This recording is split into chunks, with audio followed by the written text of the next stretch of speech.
Yep. It's Teddy. Ready with the 1-2 checker. Rexin, Affexinama. What's happening, everybody? Happy Saturday. Hope you are all doing well. Once again, we are blessed and highly favored to wake up another day, to be able to open our eyes and walk this earth. I hope your loved ones and family members are all doing well and in the best of health, as best they can be. And we are here, rocking and rocking you, as my boy A1 would say. Let's see what the weather looking like.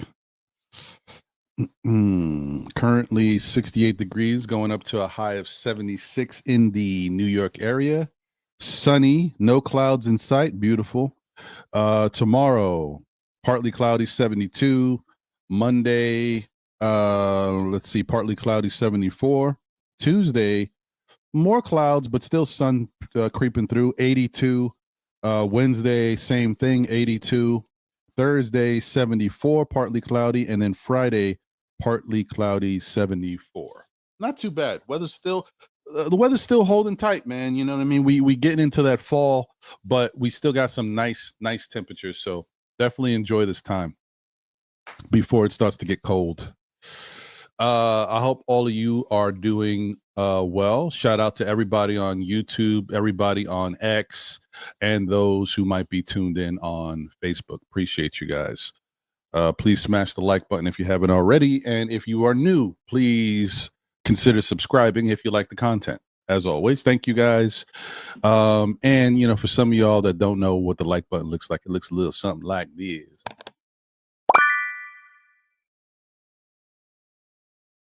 Thank you.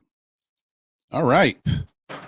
Yep. It's Teddy. All right, now I'm done. I don't know why that's stuck in my head, but listen, Rex and Effects, man. Yeah. Yeah, man. Today it's beautiful. I'm excited. I'm happy that we are getting close to professional basketball again. Media day is right around the corner, guys. Ooh, today is the 20th. Media day is the 23rd, guys. Do you understand? The first day of training camp is the 24th. 4 days away. Ooh-wee, let's go. Yeah, man, this is great. It's great. Finally here. We finally get to see or hear some more information, get this team going, see what they're about. Yeah, I'm excited about that. I'm definitely excited about that. So I can't wait. We'll see. We'll see what happens. I know there's still, the Knicks have made a lot of moves. Finally, they've given out their two-way contracts. Surprisingly, they've given out their two-way contracts to people that we didn't even have on our radar. But why would we be that surprised by the Knicks? The Knicks don't always do exactly what we envision them doing or what it looks like they're doing. So yeah, I'm actually kind of surprised because I wasn't expecting it. And I don't know how it it kind of makes you think, like, how does the Knicks look at the players that they already have acquired? Because, and don't get me wrong, I know we're going for a championship. And so it's not a time to mess around. You want to have as many sure things as possible or close to sure things. But it just makes me wonder about the talent that they have acquired and how they feel it stacks up. Still, I'm a little curious, but we'll talk about it. I have a list of the different moves that the Knicks have already made. It's a little outdated. It's like a couple days old because it still has Dink Pate and Bryson Warren on Exhibit 10 contracts, and we've already known that the Knicks waived both of them because of the actual stipulations with regards to Exhibit 10 contracts.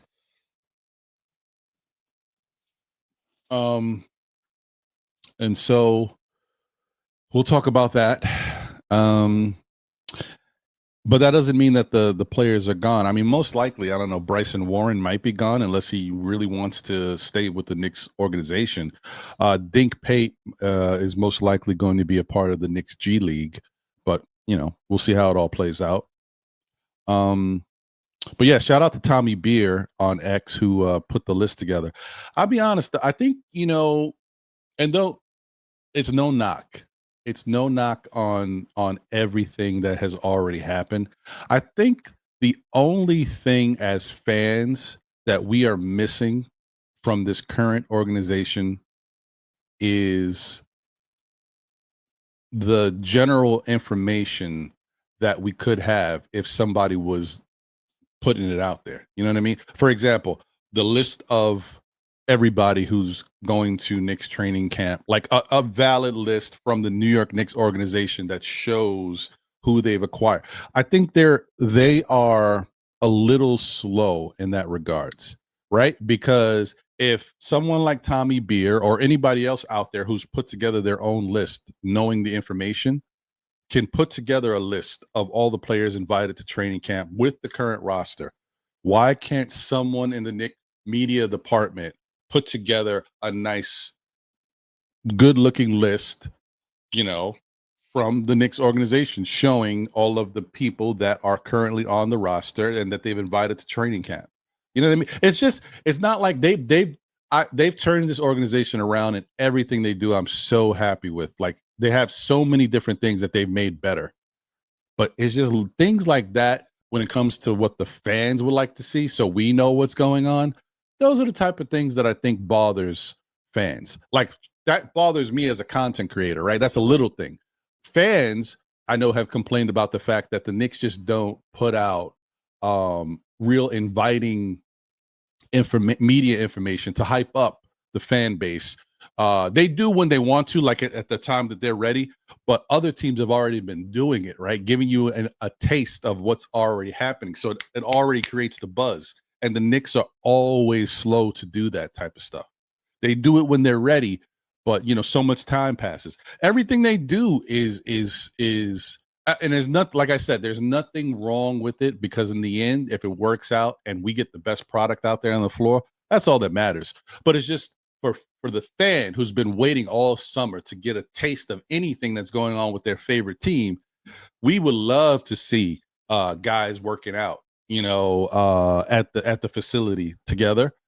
Don't get me wrong. We see stuff like guys going to Brinkley's gym and all that stuff. But I'm talking about, there's teams that actually put out their own videos of guys working out at the team organization, at the team facility. Like, we just don't have that. There's information that I talked about as far as like list of stuff. We always have to go searching from these other sites, right? Without getting it straight from our organization. That's all. Just little things like that. That's it's not a big deal. I'm just saying that would be a nice touch. You know what I mean? Like the cherry on top. But yeah. But other than that, man, we'll talk about that. I'm super excited to see what this team becomes. I'm super excited to see these training camp battles and what comes from it. I'm actually I think one of the things that I think we're finding out, I don't want to speak ahead of myself, but I'm not quite sure if Mike Brown is sold on everybody who's currently a part of the Knicks organization. And I'm not talking about like the stars or, I'm talking about our ancillary. I don't know, how do you say that? I don't want to say ancillary pieces. Our role players. I don't know if he's sold on everybody. And I think that's part of this training camp competition and the battles. It's also, he has certain guys that have playing styles that he likes. And I think he wants to not only push the current players, but also let the cream rise to the top, thinking, hey, man, if these guys don't step up, these are the guys I kind of like that might be able to do it. So, yeah, this is interesting. Like, for example, we lost out on him, but Dennis Smith Jr., I'm not I'm not necessarily upset about that because I never really liked Dennis Smith Jr. too much. But apparently Mike Brown liked Dennis Smith Jr. Like he's a Mike Brown type of guy because of his skill set. So things like that.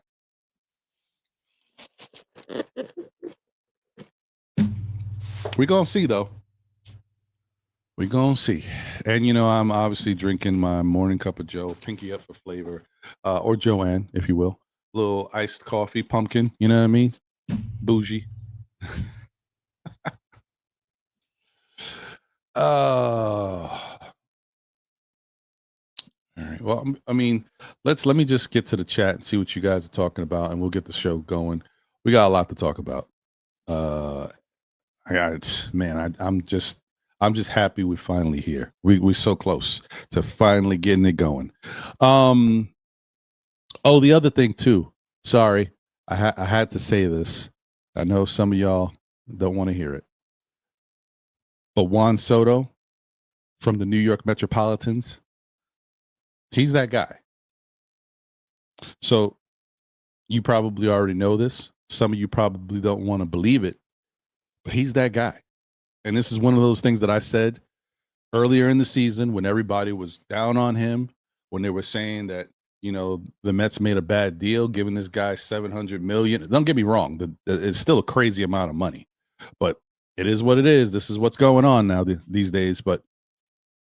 And when everybody was talking about, he never should have left the Yankees, he's never going to do anything in New York with the Mets and Citi Field, all this stuff. And I'm just saying this because not only am I a Met fan and I'm happy that he is able to just show who he is, but I'm also saying this about how we view players. We can't look at, and this is any sport, especially basketball, we can't look at a player who's been able to do something every year and think just because they have struggles that they are not that dude. All of these guys that we're used to in the NBA, what they're going to do every year. And if they're having a bad year one year, that doesn't mean they bums. That just means they're having a bad year. Same thing with Juan Soto.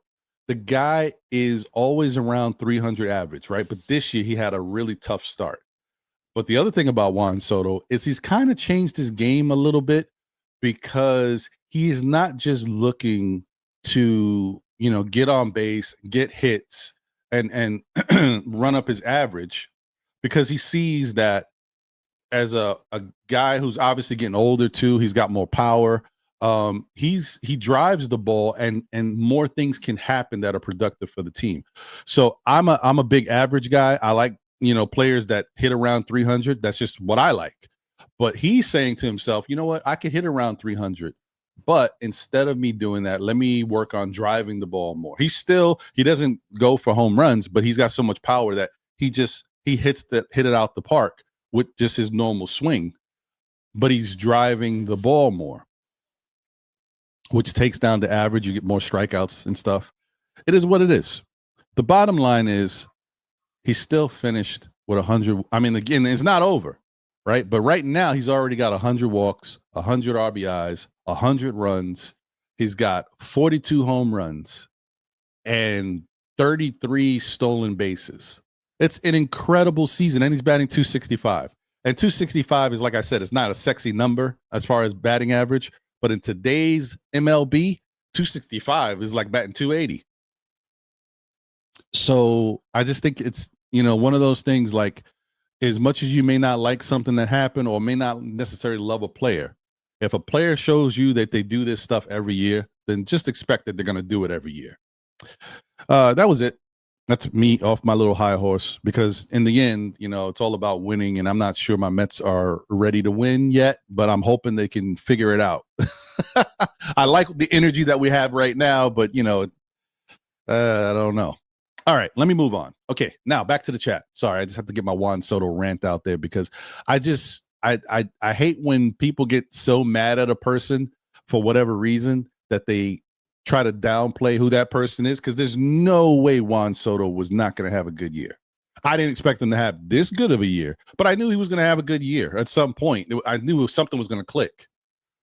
And the other thing too is I just saw a stat a little while ago Juan Soto has the most. He's tied for the most home runs in the second half of the season, and he's got the most stolen bases of anybody in the second half of the season. Isn't that weird?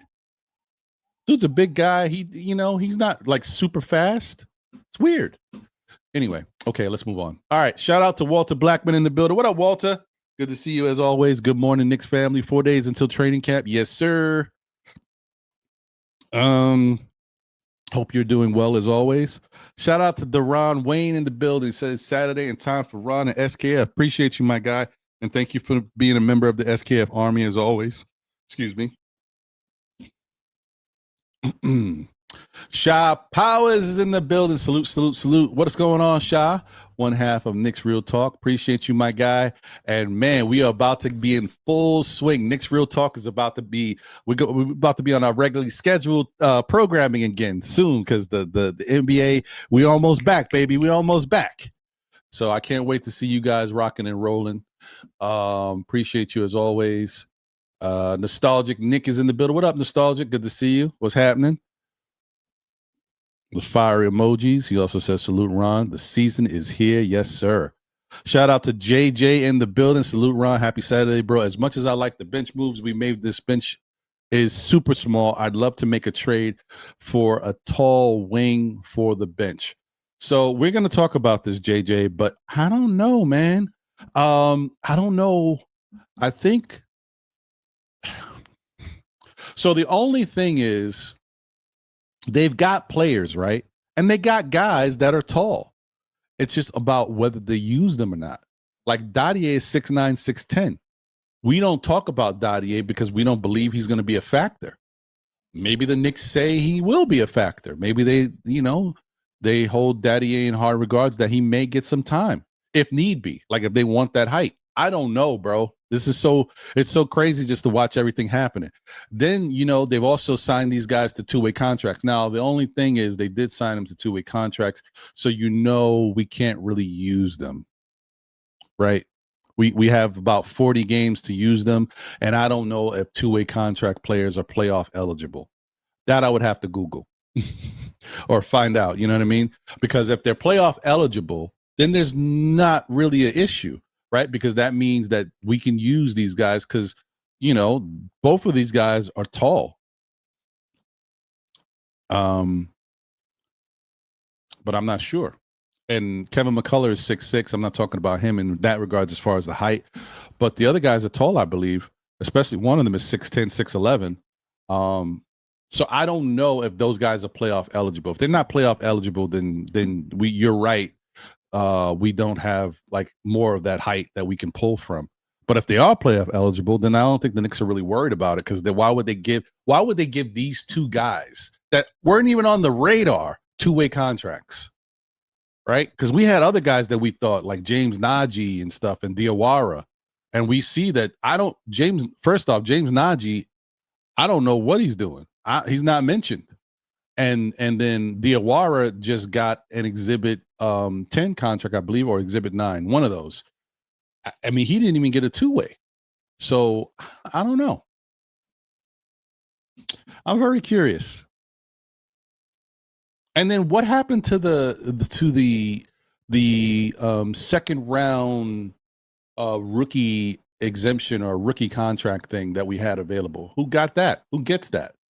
I thought that was going to be something that Diawara or even Najee could get. Who does that go to? So I'm a little confused a little bit. So, but we're going to figure it out, I hope, eventually. JJ says definitely don't want to see more of those tiny three-guard bench lineups we saw last year. I hear that. Shout out to David Smith in the building. David says, salute to Ron in the chat, back from summer vacation, ready for the season to start. NBA Finals or bust. Cat got some praise from Trae Young and Brunson this week. Oh, dope. Trae Young mentioned in response to Pat Beverly how he had the luxury of playing with big-time players such as LeBron, Giannis, Ant-Man, Paul George, and he mentioned Cat's name also. Okay. Good to see you back, David. Shout out to my guy Randu 1973 in the building. Shout out to you, Randu. Thank you for being a member of the SKF Army. Salute. Says salute, Ron. Salute to the chat. David says Brunson also praised Cat as being a great player on the court and great teammate in the locker room. If only Knick fans could understand it. The players and coaches in the entire league knows Cat's worth. I mean, I can't speak for the whole fan base, David. I think we all know that Cat is a good player and Cat is a good teammate. I don't think anyone complains about Cat as being a very talented player or being a good locker room guy. Like, everybody seems to like Cat. Nobody talks about him. Like, when you look at the Cat criticism compared to Julius Randle's criticism his first couple years with the Knicks, it's night and day, because Julius used to get considered, criticized about his play, about his attitude, his personality, his antics on the court. Like, it was a totally different thing. People don't go in on Cat about any of that. Of course, there's some Cat haters out there that make fun of his mannerisms, but that has nothing to do with him as a person and how he conducts himself with his teammates. And it doesn't talk anything about him offensively. I think no one talks negative about Cat offensively. There's no one that says, "Oh, Cat don't do Cat." Well, let me say it the right way.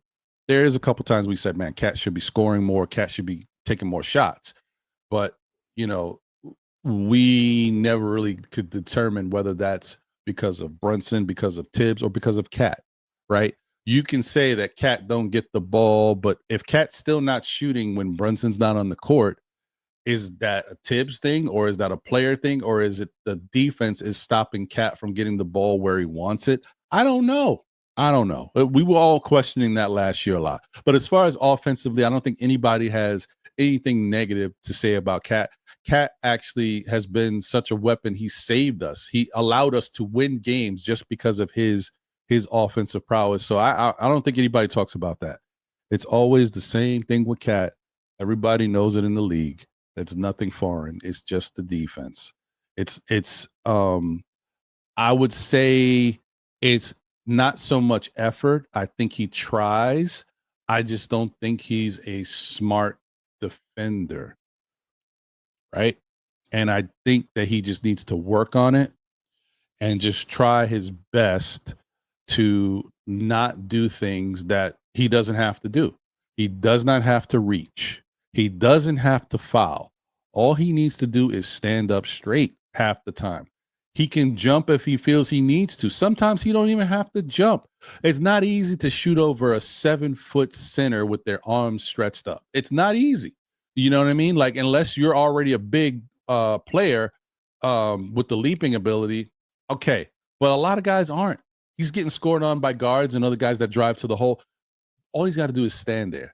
It's easier for me to say I'm not out there on the court. I get it. I understand. Sometimes you're just like, okay, the guy's coming towards me. I want to block the shot, or I want to, it's tough, but other players have figured out how to do it and stay out of foul trouble. He just has to do that too. So it's just really, that's a lot of it. To be honest with you, that is a lot of it. It's one thing that we know that sometimes he's just not good defensively. But if Cat could just stop the fouling and stop the reaching, stuff like that would allow him to be out there on the court. If Cat is out there on the court, he's a weapon.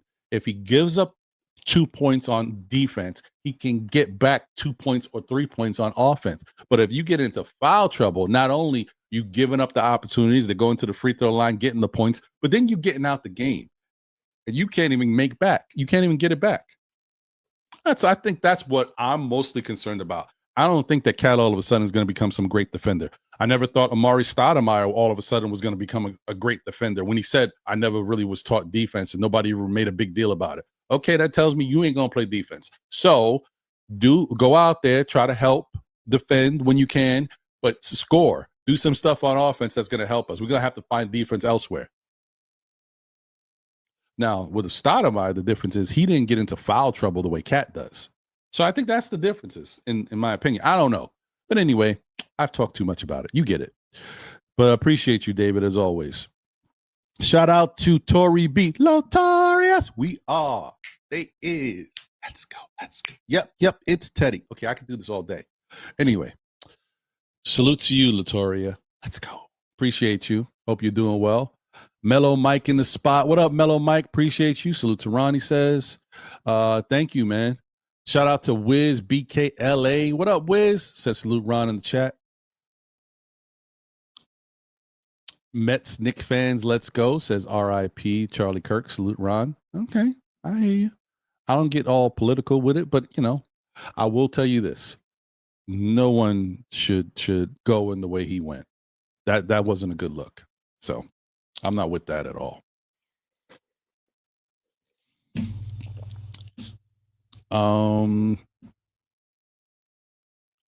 One more month of NBA action. Facts. Shout out to Wolverines 1986. Hello, all. Season starting soon. Can't wait. Team looks great. If we were to tinker with it, we can always move at least one if Deuce, Mitch, or Josh Hart get a defensive shooting tall wing. That's true. I mean, they could still do something if they feel they have to. That's true.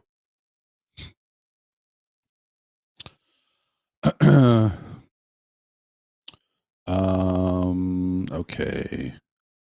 Yeah, no, Nostalgic says 21 player max for training camp. Yep, that's facts. Joey, Rip 'em Up Sports. But what up, Joey? Appreciate you, and thanks for being a member of the SKF Army. Said, what up, Ron and fam? Salute. All right, let me breeze.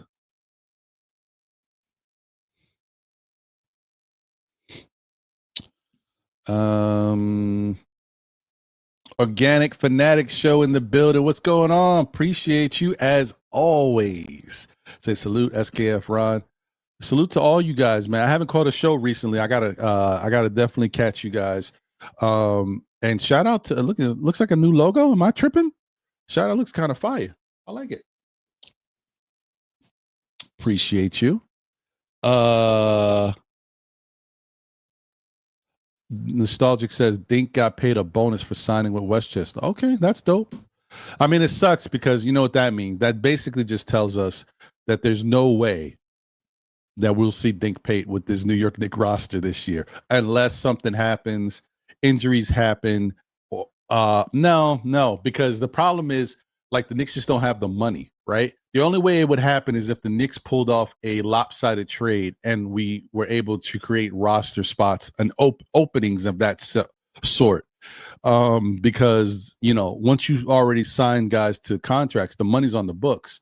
So it's not like you can get rid of a player and you still got to pay him. So you don't have free money to open up a new spot and give it to somebody like Dink Pate. We wouldn't have the money. So yeah, most likely you will not see Dink Pate in a New York Knicks professional jersey this year. That kind of sucks. Just knowing the thought. Not that we expected anything different, but now you know.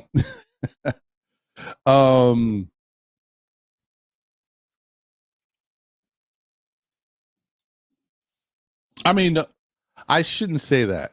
There is obviously he could get signed to those 10-day contracts, but then the Knicks don't have any money to sign him to anything longer. So it technically he could. All right, let me move on. Get too much in my head thinking all this scenarios out. All right. Okay, let's see. All right, I'm breezing. Yes, he is, JJ.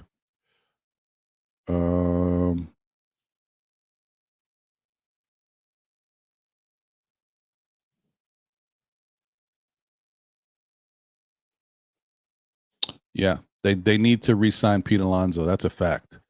He deserves it. All right. Okay. All right. Let me get to the super chat.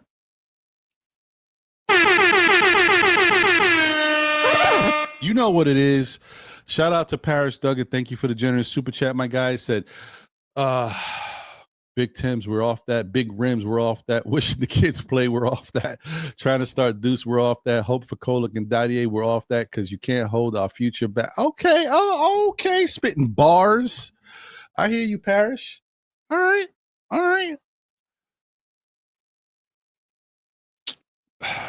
You don't think that maybe Deuce might be able to, on the Mike Brown system, might be able to get busy this year, Parrish? Just, you don't think he might be able to get into a groove?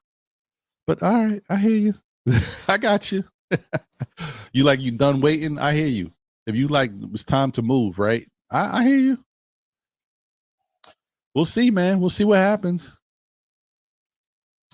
Thank you for the generous super chat, though. Lonnie Meeks is in the building. Salute SKF. I'm afraid that we are going to lose Dadier and Dinkpate. Well, Dadier is on the contract, so if you think that he might be in a trade package, yeah, it could happen. It could happen, bro. I think I think the thing with Dink Pate though is like we look at value that he has. He played for us in the summer league. People know his story. He's got some game, but nobody's like beating down the door for him because he could have not decided to stay with the Knicks. He's staying here because he likes what we're about. I think he might have made some good relationships with the people in the organization. And so he wants to give it a go. And he's willing to sign a G League contract to stay with the team and see what it becomes. But I tell you one thing: if Dink Pate balls out, if he looks like he's good and he's mastering everything in the G League, Knicks ain't gonna let that go to waste. I don't think it's different. Like we saw Moses Brown have really good games, incredible games as far as like putting up big numbers for the G League. But the thing about Moses Brown, if you actually watch the game and look how it plays out, you see how it happens. It happens in a certain way, right? And when he got a chance to play with Dallas, he had decent moments, but it didn't look the same because it's an NBA team and they play differently. They aren't going to allow you to just stay under the basket, tapping the ball off the rim and grabbing your own rebound and putting it back up. You can't just do that stuff. And so, which inflated his numbers. I'm still not taking it away from him. He was very good at it. But like, I think there's more. If you look at his overall game, that was it: scoring under the basket and grabbing the rebounds and blocking shots. He's a demon on blocking shots. But there's questions about his jump shot, his little mid-range game. What else can he do? How good is he defensively, really? Outside of the blocking shots, when guys come straight to him at the rim, how good is he with help defense? I don't know. I don't know that much, but I'm sure that the organization, there was certain things that made them think about him. I'm sure there's a reason why Indiana had him and he didn't fit on Indiana, when Indiana has all these type of things, but they didn't necessarily have a bunch of height. They could have used him and his ability. Then he had an opportunity with Dallas. He didn't stick with Dallas. So you guys don't think that maybe there's more to these players than we as fans might look. Those big numbers don't mean everything. There's more to it. So I think if Dink Pate balls out, and he's also a point guard at that, if he balls out and shows he can, score at a high clip, get assists and just play his game, I think that might bode well for him in the future with the Knicks. And the worst comes to worst, somebody will snatch him up and he'll get a shot somewhere else. But I would hope that he's got to show he can do it consistently and dominate in the G League. So we'll see. Shout out to Bodega Wi-Fi in the building. Said Ron, the Still Knick fans family. Salute. Appreciate you, Bodega. As always, good to see you, my brother. Coach Sire is in the building. What up, Coach? Salute to you. He says Ron SKF. Bagger Jones is in the building. What up, Bagger? Good to see you, my guy.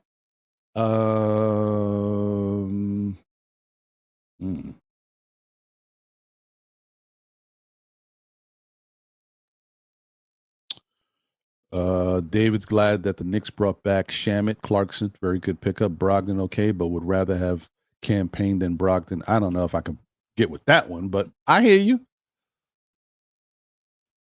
Shout out to Sherwin in the building. What up, Sherwin? Said good afternoon. None of these players you are talking about are rotation players. They will be cheerleaders. Yeah, I mean that's what it would assume. Like, yeah, unless the Knicks feel like they need more height or something. And the other thing too is people keep saying that Mike Brown is Tibbs. He's not Tibbs. We don't know what's going to come out of this training camp. Like, Did any of y'all think that the Knicks would be signing this Diawara guy to a two-way contract? Where did he come from? As far as names on your list, I wasn't thinking about him. Did anybody think that Trey Jameson the third was going to get a two-way contract with the Knicks? Nope, it wasn't on my radar. So I'm just saying, Mike Brown is not Tibbs.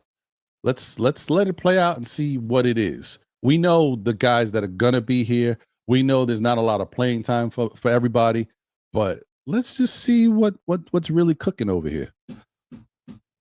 But I hear you though. Don't get me wrong. I still think we already know it's like 9 or 10, maybe 11 guys, but we already know who those guys are for the most part. But I will tell you one thing, guys. Keep in mind, we don't know how the season is going to shake out, and knock on wood, we're hoping there's no injuries. You saw what happened to the New York Liberty. New York Liberty got knocked out, and it's really a lot. It's not necessarily due to their play. They played similar to how they played last year, but this year they dealt with a bunch of injuries that happen at different times, and it affects your team. We hope that the Knicks are able to. Last year was a Cinderella season as far as injuries go, though. We were really healthy. More health. It's like an oxymoron to be so injured the year before and to be so healthy the year after. We dealt with some nagging injuries here and there, yes, but in comparison, it's like night and day. So we don't know what's going to happen. I hope nothing happens, but you never know.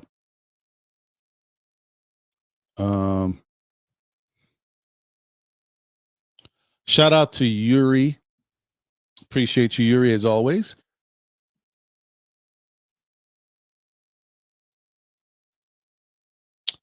All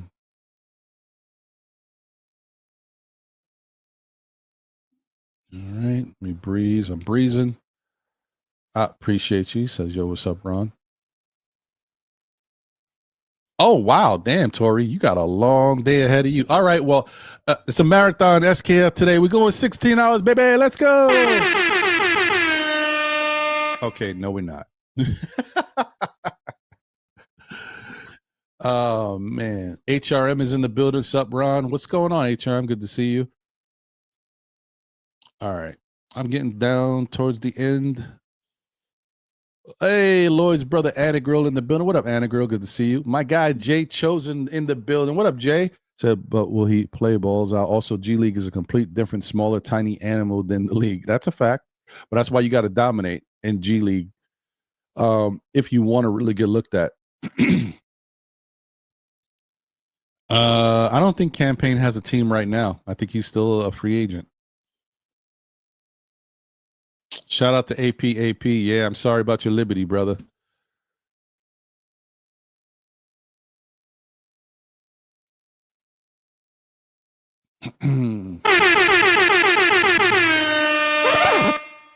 Appreciate the generous super chat from Mr. Parrish Duggar. Thank you. Said Dink Pate, Diawara are 2 years from now core guys. Wow, 2 years. Man. I don't know, man. I feel like Diawara could help the team now. And even realistically, I feel like he's more like a year away. Because I think that there's some things that, I mean, granted, don't get me wrong. He's still got to learn how to play against NBA players and his shot development and all that. But I think his movement, his handle, his court vision, and his hustle, and apparently his defense, because we still haven't seen like his defense on full display. I think that could translate now. If he was on a different team, the Knicks team was stacked, so I get it. It's tough. But I think on a different team, it translates now. And I think honestly, I think Diawara is the type of guy that should make this team. He's not, but he should. Like, you know what I mean? He should make the starters because he's a good person to have coming off the bench if we get injuries. He's also a person that I feel like, you know how you look at these other teams and you're like, we play these teams and they come in with their bench and there's some dude off the bench that drops 10 points that averages like 0.1 points a game, but against the Knicks he drops 10 points or even 22 points.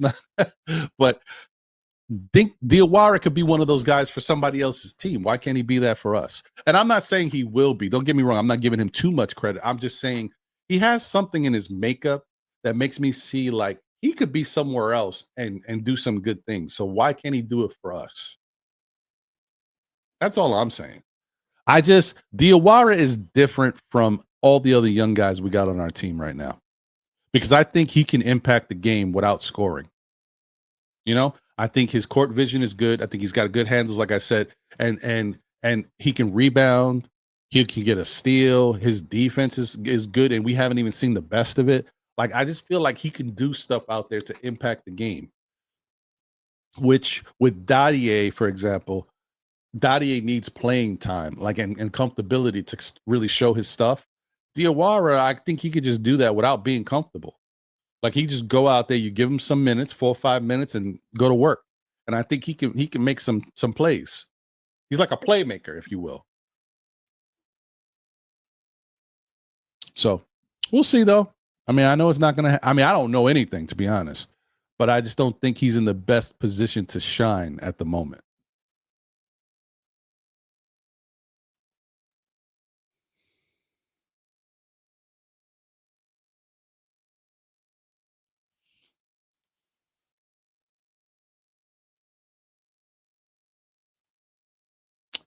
Well, I'm sorry.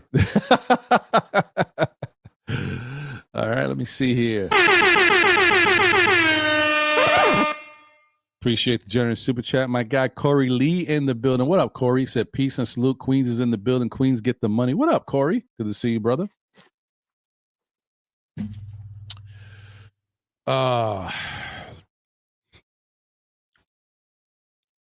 Boogie Down BX is in the building. What up, Ron? What up? Good to see you.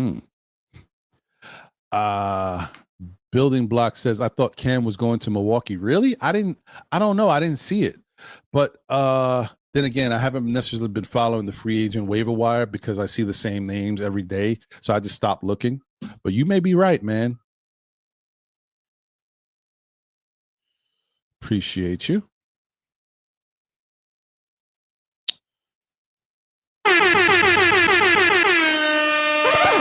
You know what it is. Shout out to Yuri. Thank you for the generous super chat. He said, I will say one thing for sure. Injuries will be on full watch for me. Casey Smith is going to be on standby 24/7. Nick's going to always go for that extension pass, I believe.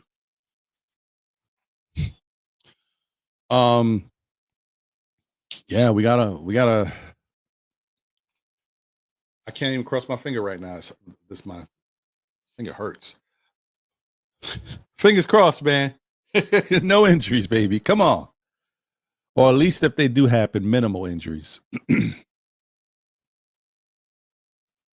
Nostalgic says Mo is the next Siakam. Yeah, well, we can hope so. I hope so. Mellow Mike says, hey, Ron, as a Westchester season ticket holder on the point of Moses Brown, I feel his weakness is building muscle. Weakness is building muscle, getting stronger. If he does that, it would help him tremendously. I agree with you. I definitely think he would need to get stronger because he got to get guys off the block, right? Or be able to get on the block and not allowed to be moved off the block. Because I think that kind of hurt. Like he, like I said, he does two things really well, but they're limited in the scope. His points come from scoring down low. His rebounds, he's down low grabbing rebounds, and a lot of the rebounds come off of his own shot misses or his like putback rebounds and stuff. So, like I said, it's not knocking him. It's just there's got to be more to it. The reason why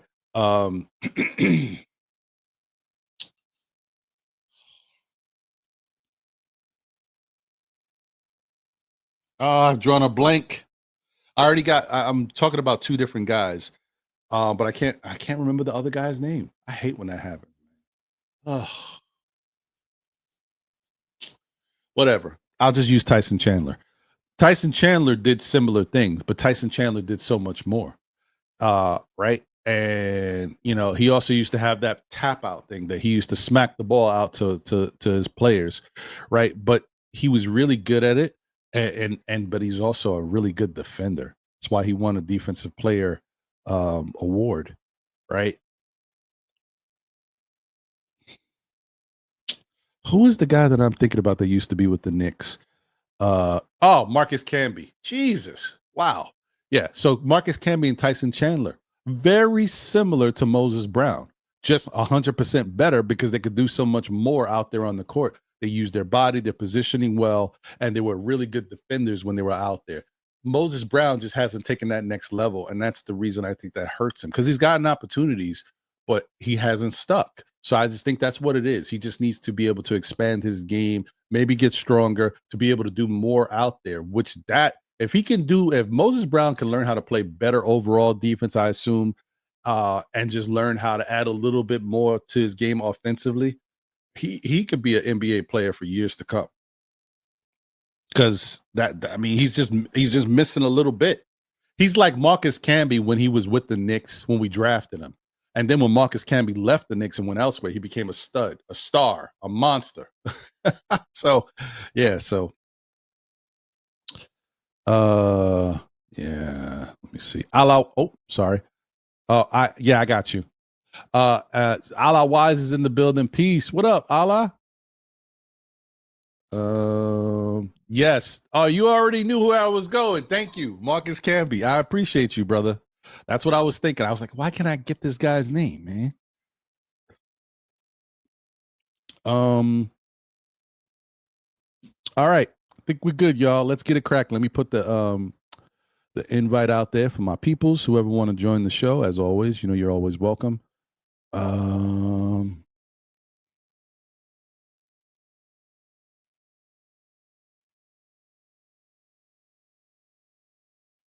Okay. Wait. We traded for Camby? I thought. Wait. I swore. Man, am I tripping? Oh, you might be right. My bad. I feel like because we had Camby so young, I thought we drafted him. You might be right. We traded for him, but we had Camby twice though. That I know. We first iteration of Camby, he wasn't that guy. He was good, but he wasn't that guy. Then when he went elsewhere, he became that guy. And then I think we got him back. Right, but I think we got him back a lot later. A lot later.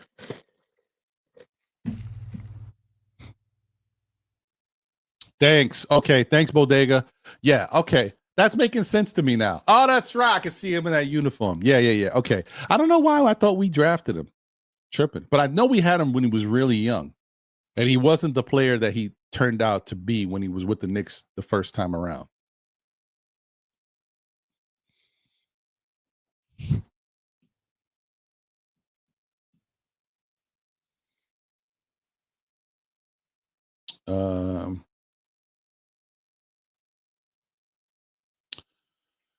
Anna Grill says, didn't Amari get hurt in that Indy series? Isn't that the main reason we folded? I think it was more than just that. I mean, that definitely didn't help. Is that the series where he punched the fire extinguisher because he was mad? I don't remember. I mean, that could be it.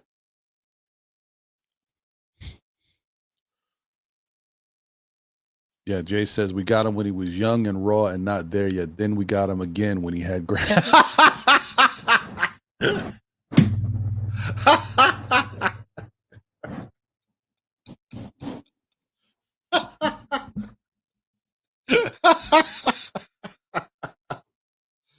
Yeah. That's a good one, Jay. Yeah, that's a fact. Man.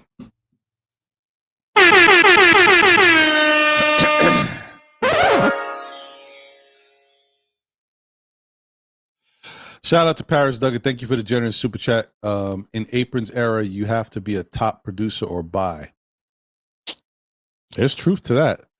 It's definitely putting more onus on being a player that can do as much as possible out there on the court. This is like bargain basement stuff. This is kind of like when players get treated unfairly. This is like in real life when an employer can say, you make $100,000 a year and this is what you do. I can get two people for your 100,000, or I can get two people and pay them $40,000 a piece, which would be $80,000, which would save me $20,000 a year.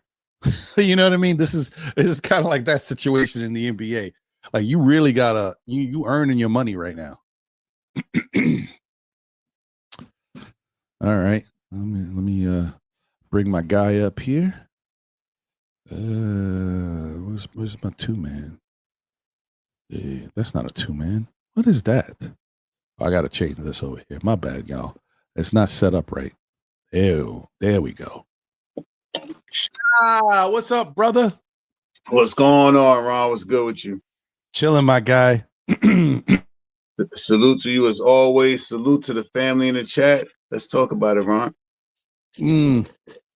Yes, sir. Yes, sir. Let me see if I could put this list up.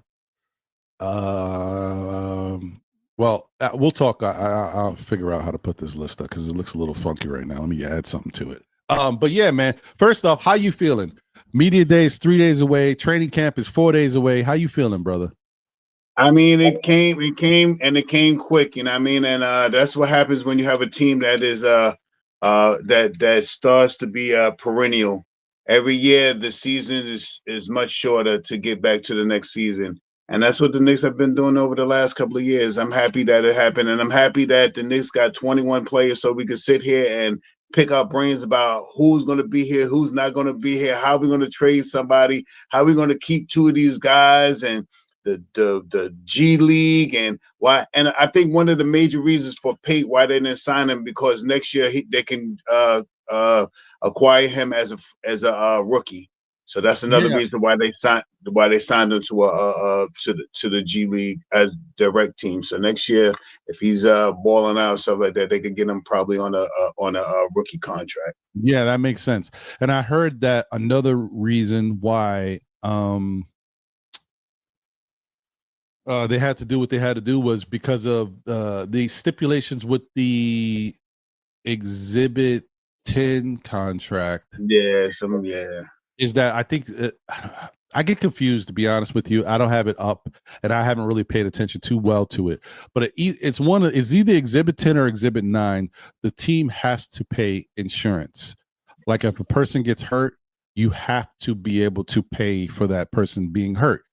And I think the Knicks couldn't do it, right? They money wise, they just couldn't do it, so they had to waive both him and Bryson Warren in an effort to bring them both back, or bring at least Dink Pate back to be on the G League contract, because they couldn't adhere to the rules and regulations of being able to provide insurance just in case the player got hurt or the players got hurt.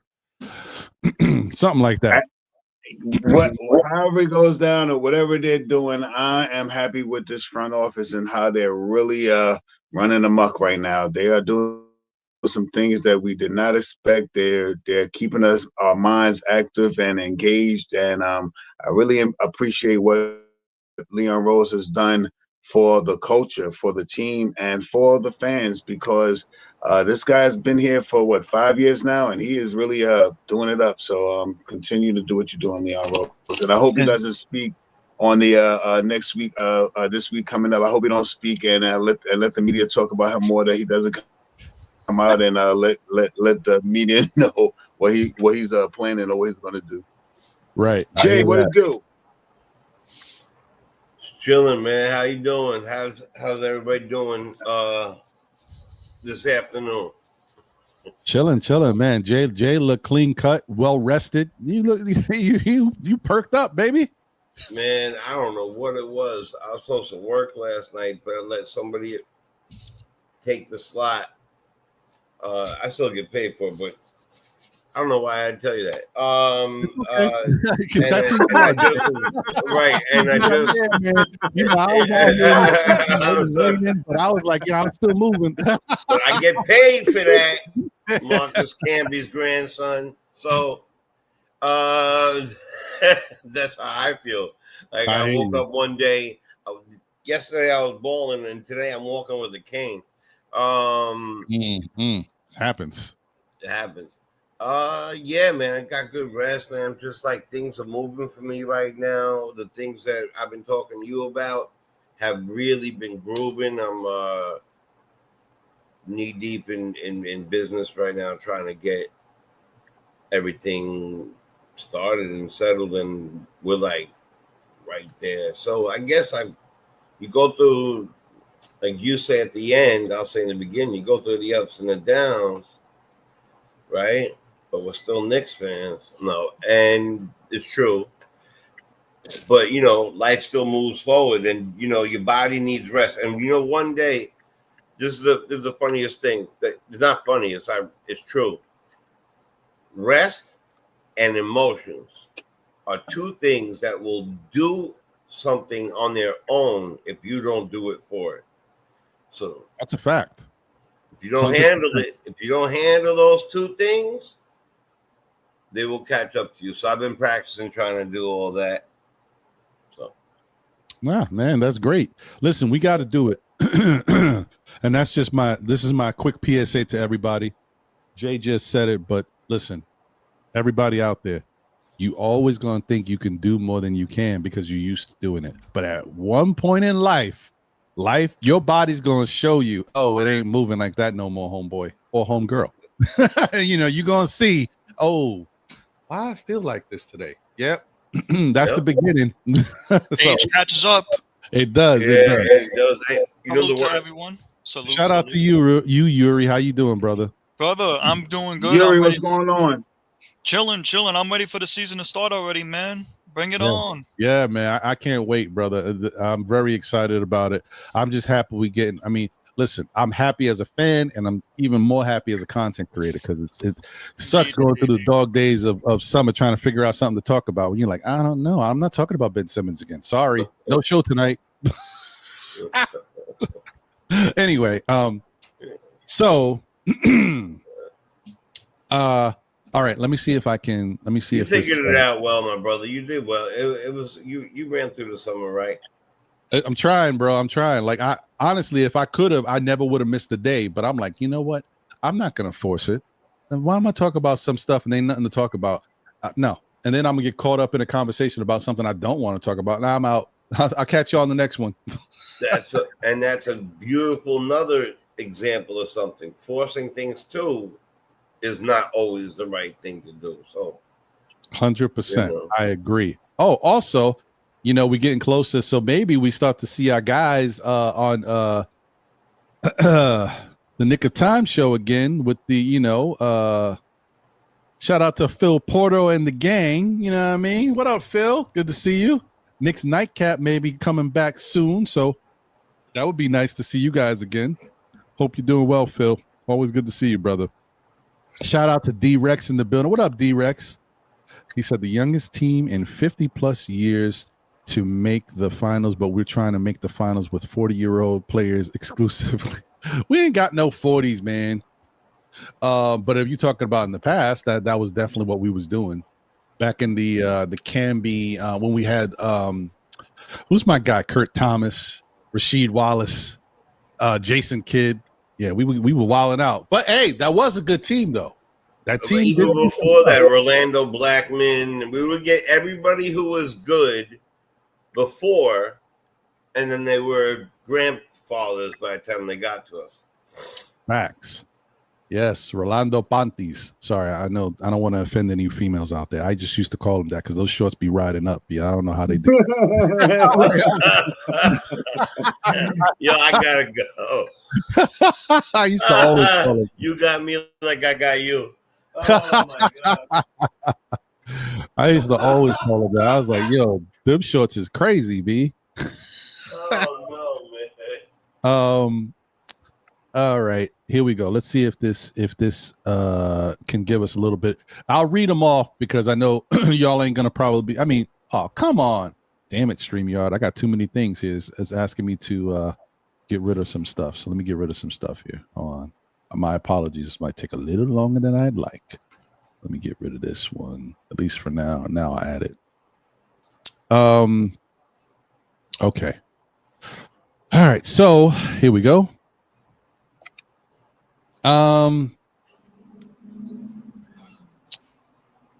These are, like I said, this is a little outdated. Let me move this from the screen. Make sure I'm not covering anything up. Yep, we were.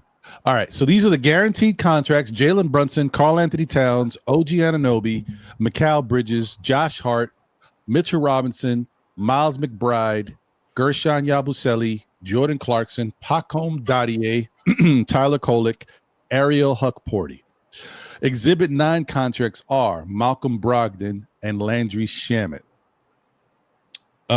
Exhibit 10 contracts are Muhammad Diawara, Garrison Matthews, Alex Lynn, Matt Ryan. Obviously, we already talked about this. This is like a couple days outdated. Dink Pate and Bryson Warren are no longer on Exhibit 10s. The Knicks waived those contracts. Dink Pate is coming back on a G League contract, so he'd just be able to play in the G League for now, unless something changes. And then we have two-way contracts finally that were announced. I can't believe how long it took, but we're here. And it looks now we know why it took so long, because they brought in players that we weren't even talking about.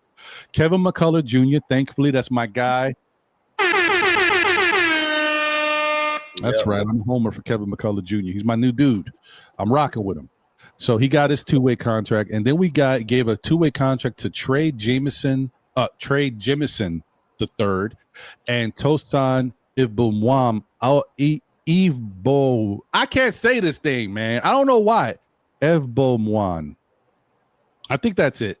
Evbowan. I don't know. We're going to figure it out. I got to hear somebody else. I don't know, man. Maybe. We're going to see. When I hear somebody else say it, I'll know it. I'll commit it to memory, but I'm still trying to figure it out. Anyway, so those are the two guys that came out of nowhere that got two-way contracts that weren't even on our radar. And so there's got to be a reason for that. You don't just, we weren't even thinking about these two dudes. So, yeah, man, it's interesting to see what the Knicks are planning and where they want to go. I definitely think it makes a lot of sense for them to bring in these guys for training camp to see how they push the envelope. But especially this Trey Jemison, the third guy, he's 6'11", and people have been talking about that we need another power forward or somebody else. And they're talking about Trey Jemison the third could be the backup to Karl-Anthony Towns. What? This is very interesting stuff here. So I don't know. Something to really look into. All right, let me get this off the screen. Anyway, what do you guys think about the 21-man salute over here? What do you think, Shah? I mean, it's something, the Knicks always, come out with some boombastic stuff right now. And this is exactly what we needed. I mean, something to pique our interest. I believe they leak all these little stories so that the Knicks can stay relevant.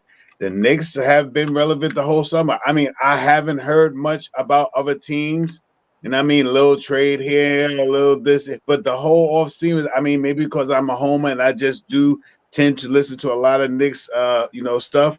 Mm-hmm. But boy, oh boy, it was a whole lot of stuff out there to be noticed. All these trades, all these pickups, all these things that's going to be more, and it's still going on. So, it makes the Knicks relevant, man. It keeps sucking the energy out of everything else. So I'm happy. I'm happy with whatever happens and stuff like that. And this 21-man roster is going to really show who they really want to put in and who's going to really get some time, because right now with the solid 9-10-man rotation that you got right now, who else really are you going to really fit in on these on the back end deals? I mean, and the way things are talking, man, the Knicks are ready to let go of some of these young guys to get some more veteran, sturdy guys in here and another big man. So. And the name Kessler is back out there again. Kessler and Kevin Love. For Mitchell Robinson and Deuce. Now Deuce's name is back up here, but Deuce's name's been.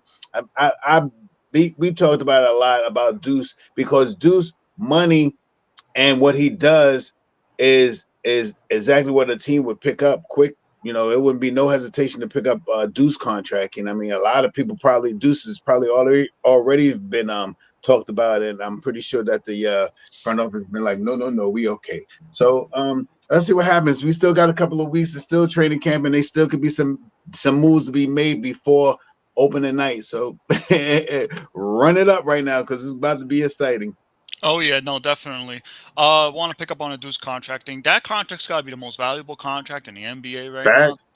That teams would probably want a shot at Deuce. if I can get Deuce for a good package and I can benefit the Knicks because we're literally what in win now mode, I Mhm. could see the Knicks making a move on Deuce, but I don't think they're gonna do that. I think the Knicks value Deuce at a very high level. They see how much of a human being he is, both on the court and off the court, especially now since he's got a kid and a wife, and he seems like he's a good father behind the scenes. And I think the Knicks give the credit to Leon Rose when it's due, because we don't have no knuckleheads in this department. Mhm. Facts. And one of the reasons why I valued Leon Rose was because if you look at the Knicks players' histories on the off the court, with J.R. Smith and his antics, Raymond Felton, the gun incident, Kurt Rambis with the Asian Oh, Twitter incident. I Mhm. forgot about that Mhm. one. Mhm. I forgot about it too, actually. Interesting. Not me. We Uh-huh. have players, good quality players, and good human beings that represent our organization. And I'm Absolutely. very excited to see what this team can do under Mike Brown. I'm with you there. I'm with you there. Jay, what you think, brother? Look, I think that yeah, it's a great contract. Obviously, he didn't live up to it to way in my personal opinion, I mean, he lived up to the contract, did he? But to his ability, he's going to really have to show out during his time of play this year, in my opinion. I really do. I said this a couple times on the show. Mitch came back. They let him really, really heal this time, right? Instead of rushing him back the way he did every other time and then got hurt. And we wondered, well, we didn't wonder, but, mostly wondered, oh my God, this guy, he can't stay healthy. Well, we're not putting him back on the court healthy. So finally came back healthy. He showed what he could do. So him and his contract, if he plays well, is appetizing for others, as well as keeping him. So like it's both. Him package with Deuce is actually a great package. Getting younger, stronger, bigger defending, healthy defense. I mean, I'm not gonna sit here and lie to you. If there was a way to get Kessler in here at his age and his abilities right now, I myself, I know who we're dealing with. I don't think it would take a lot more than that. But to the original question about getting the 21 and stuff, it's good to see them go for a various different, not like this. They used to go to the same type of player always. It was always the same type of player, about 6 or 7 of them, so we could, sort them out and get that one position. It's nice to see that they kind of mixed and matched. But I don't think that Miles will be here as long as other people do think he is. And I'm going to continue calling Miles until he proves that he's Deuce, because he hasn't shown me what I want to see yet. And that's just that's a personal me thing, like, whatever. But he had good runs. I don't know. There's something about his game that's hitchy. I hope he gets it right, and I hope that was a good point. I hope that becoming a father, I hope that all those things, maturity happens. It's not an age; it's a moment, and I hope that it happens. That's a fact. You know what I mean? My moments come and go, but his. I hope that his basketball moment is here now, and we'll see. Because it doesn't have to be now either. Don't forget that. A lot of these guys are going to go. Interesting, they got, you talk about the big guy, the third. Then they're going to push him up against Alex Len. That's we'll see what happens with that. That's somebody who could sit at the end of the bench. I don't want that, but you never know. So I mean, I like that they're looking abroad. Like this, like Yuri said, there's no slouches on the management side, and they're doing their diligence. So I trust them. I trust them to do the right thing. They brought in the best signing of my lifetime, and one of the best trades I've seen in a long time, bringing in Cat. So that trade is still crazy to me till this day. The way they pulled that off. Oh, we could just add $1 to this contract, and then we could take Cat's salary. That was unheard of. I never heard of anything like that. Oh, just add $1 to each person's contract. There you go. There's the trade right there. It was so funny. Yeah.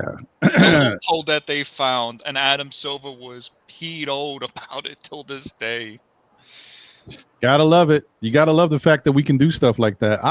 Listen. I always get mad when my favorite teams never get to get the like. I used to always say, like, with regards to like all the stuff that Miami's done.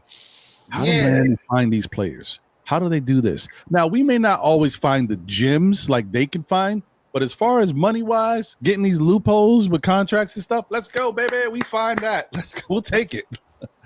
I always think there's under the table stuff going on, and every time that we don't get the 12 players that the other guys have, I'm like, what? How do they have from top to bottom a double-digit scorer? Right. How do they have that? How do they do it? I don't know. Got to be under the table. Maybe it's the Italian in me. I don't know, but I don't know. Shout out to Billy Goat in the building. What up, brother? Salute. This might be the best Knicks team ever, 1 through 12. I mean, as far as talent-wise and actually what people can do, it might be, because remember, the Knicks, even the heyday of the 90s, it wasn't like we had a full team of a bunch of studs. We there was Patrick Ewing and a lot of really good role players, but really, how many of them were? I mean, we could probably go, and you know how it is, Pat Riley days, we would go 8, 9 deep. That's it. So, yeah, you might be right. Who knows? You might be right. Mike Brown, if things go well this training camp, I could see Mike Brown doing a 10-man rotation. Who the 10th man's going to be, I don't know. It's either going to be 9 or 10 with Mike Brown. He's not Tibbs. I believe the same thing, Yuri. I think it's going to be. It all depends on who's the starter, who's going to be our starting unit. I believe that'll let us know who's going to be that 10th man.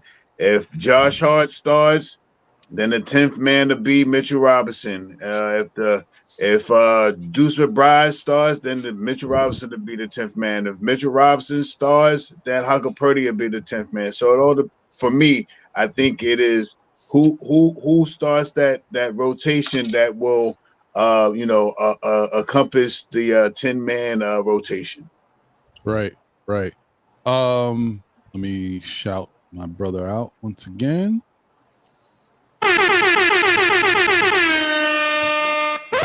Thank you for the generous super chat. Corey says, make sure you like, subscribe, and share. Appreciate you, my brother. Thank you as always. So I wanted to let's talk about these two dudes a little closer, because we don't really know about them. And I'm gonna say something that may not sound great to the Knicks fans, but there's more to the story. So don't listen to me. I know nothing about this guy. But if I'm just looking at numbers, then I don't love it. But there's more to the story, is what I'm trying to say. That being said, let's take a look at Trey Jemison III. As soon as this pops up on the screen, I don't know why it takes so long when you got a GIF. It takes a little minute. Let me switch out. There we go. All right. Trey Jemison III. Now, once again, guys, I'm putting this up, but don't get it twisted. There's more to the story than what I'm looking at and what you guys see. All right. So this is last year's stats with the Lakers, but he only played a little bit of time. All right. Let me tell you how many minutes. Duplicate. Ah, crap. I closed it. Hold on 1 second. Let me put it back up. There we go. He played 10 minutes per game, and he only played in 38 games with 22 games with the Lakers. He also played 16 games with New Orleans last year. He was with New Orleans, and then he got on the Lakers, and he only played 10 minutes with New Orleans, right? But with the Lakers, he averaged 2.6 points, 2.8 rebounds, 0.4 blocks, 0.4 steals. 0.4 assists. He shot 41.7% from the free throw line. Now, I know when you look at that, you're like, that is terrible. What is he, Mitchell Robinson, the reincarnated? No, look. You said 41%? Yes, I said 41%. But Jesus Christ. But here's the thing. He didn't even shoot. Like, they have him down as not even really shooting a free throw. So like, it's 0.5. What is a 0.5 of a free throw? How do you shoot half of a free throw? So what I'm trying to say, guys, is it's a little fugazi. I don't think he ever got a chance to really go to the line. He might have went to the line once or twice or something really weird. And that's why those numbers look that bad. Because if you look back in 2023-24, he played with Washington and Memphis. What's his deal about playing with two teams in the same year? Whatever. He only played 2 games with Washington. Then he was on Memphis. But he actually got to shoot a couple more free throws, but it still averaged 1.1. But he shot 84% from the free throw line. So I don't know what the hell this guy shoots. I'm just telling you, the free throw number looks kind of crazy, right? He shot 55% from the field, which that could be a bunch of dunks and layups. Don't know. I'm gonna pull up a little highlight thing. So take a look at him. I'm sure there's not a lot to look at, and we'll see what it is. I just think he might just be a dunker. But yeah. So the reason why I'm saying this to you guys is my whole thing is I'm just a little bit confused. I know he is 6'11". I know, as you guys can see on the picture, he's got good muscle condition, good frame. I don't know why the Knicks. I can understand why they would bring him to training camp and see what he can do. Why would you out the gate automatically give him a two-way? So there's something we're missing here, folks, because I don't get it. So I just want to put that out there. I ain't trying to, make a big deal about it, but I'm just really curious. I don't know. I don't know what I'm witnessing right here. What do you guys? What do you think, Jay? He's got to be related to somebody in the front office or something. Maybe he is Campy's grandson for real.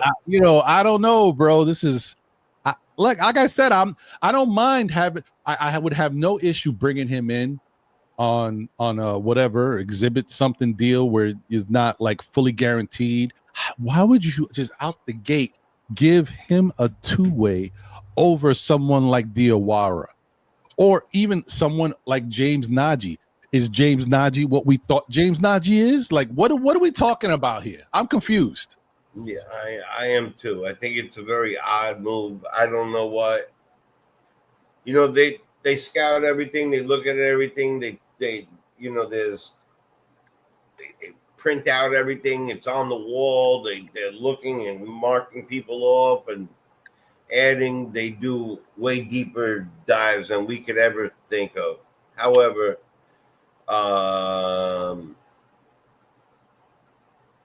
I'd have to really see if that's the same person, because after that number,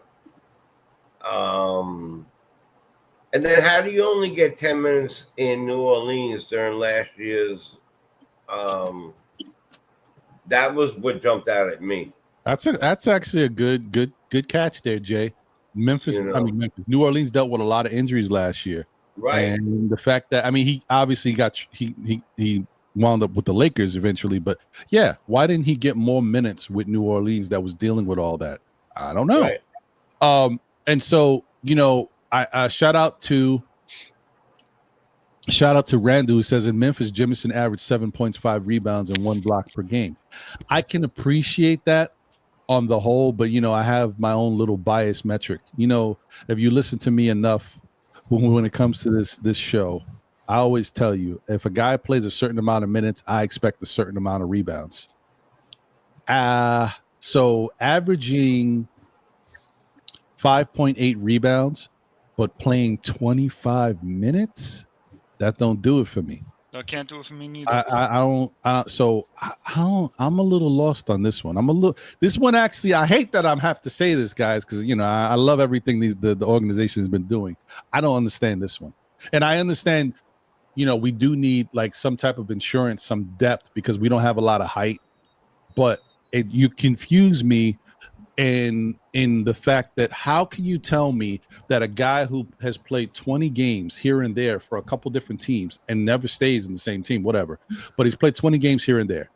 Granted, it's NBA games. I appreciate that.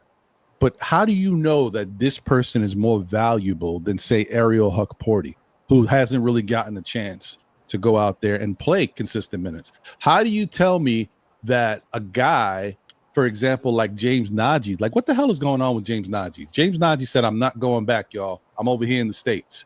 We haven't given this guy nothing.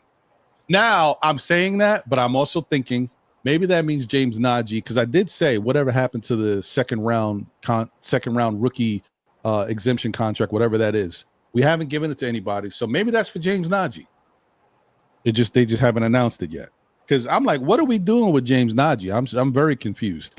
So like how I just don't know that this Jimison III has done that much more to tell me he's more valuable than Huck. Well, Huckporty's already on the team. So, but then James Nagy, for example, or even Mohamed Diawara. Like, is Diawara a power forward yet? A full power forward? Not really, but I don't know. I'm confused, guys. I don't want to nitpick, but I'm nitpicking. Right. No, what happened with your neck picking? No, it makes sense today, baby. It makes sense, though. I get it. No, I get it for sure. The way I view it is this. I view it as insurance, Ron. They want insurance just in case injuries happen. They're expecting injuries to happen this year like they didn't happen last year. Right. And I'm viewing it as that. I don't see no favoritism behind a move. I think Leon Rose is just keeping his options open this year. This is a championship window. This is probably going to be the way the Knicks go for this year. Do I see some player development getting done? Yeah, I could see Mohamed Diawara getting development. Like I said, I could see the Knicks going 10-man rotation, sometimes 11 if there's a back-to-back. And I think Mohamed Diawara is going to be that 11th guy getting the development. Mm-hmm.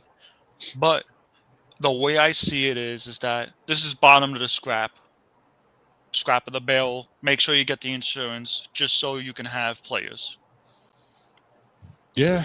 It's either Mohamed Diawara is playing or Pacom Dadi is playing this year. One of the two on a back-to-back. And that's what I expect. That makes sense to me. Like just give guys opportunity when they're needed, and we're gonna have a bunch of back-to-backs like we do every year, and that makes sense to me. I like I said, I understand the whole thing about depth, and I get it. And you want to at least give yourself an opportunity to be able to still function if you deal with injuries and stuff like that. I just don't know why this guy is ahead or is more valuable than someone like James Nagy, for example. And not that Nagy has proven anything, but you know what I mean? Like, I just don't. I'm still trying to figure. We all love our young players. That's what it is. We all. And like, what makes him more valuable? I don't know. I can name like 5 players right now, or way more, that I don't. A lot of things don't make sense, but I do agree with that insurance thing. I do agree with like a bunch of these things. They're trying to create a competition pool, and the competition pool to see who really sparks out. Maybe these minutes that this young man has had have been like 1 minute at a clip and then come back out. Maybe they want to run him 10 straight minutes and see what he plays. But I mean, if you had X amount of time to do Y, and Z came out of it looking like that, you know, it is a very confusing pickup. It's a very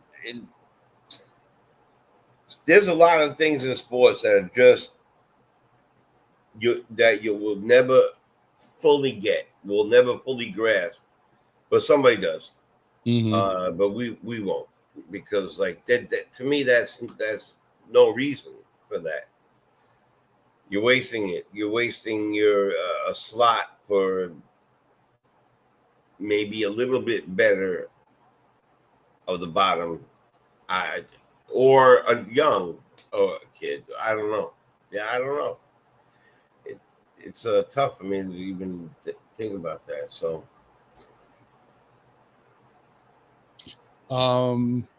we do need bigger dudes. You know, that's a fact.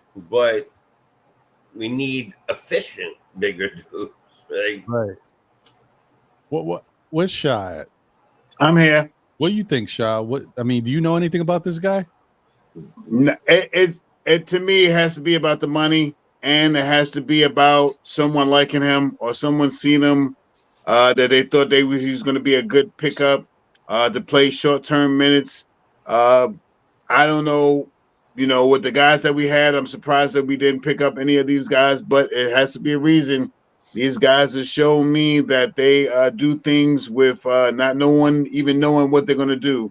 Not being surprised. You may hear a little in the windows what's going to go on, and then when it hits, you be like, "Man, it's like a 2K trade on a 2K on a PlayStation." You know what I mean? You be like, "Dang!" If you look at the starting lineup right now, you could say that's like that now. It's a 2K trade like stuff. So I'm just happy that the Knicks are doing stuff. I don't know much about the guy. I didn't see much about the guy, but he is an NBA player.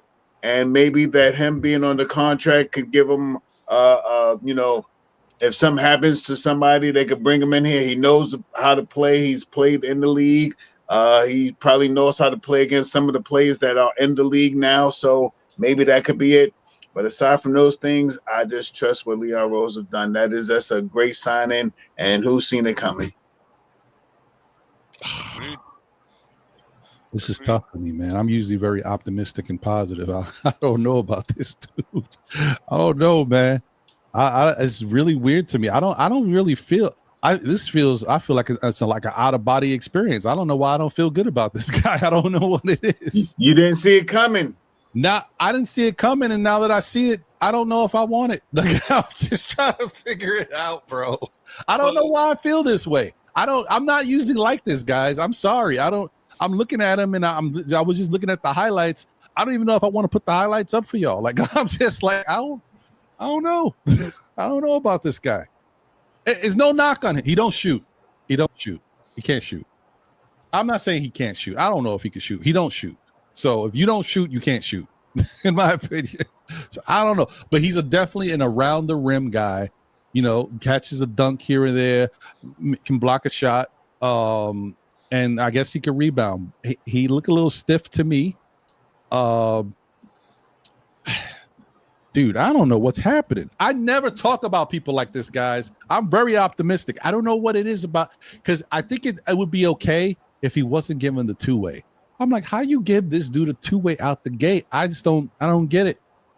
Question everything, but don't be blind to everything you see. Yeah.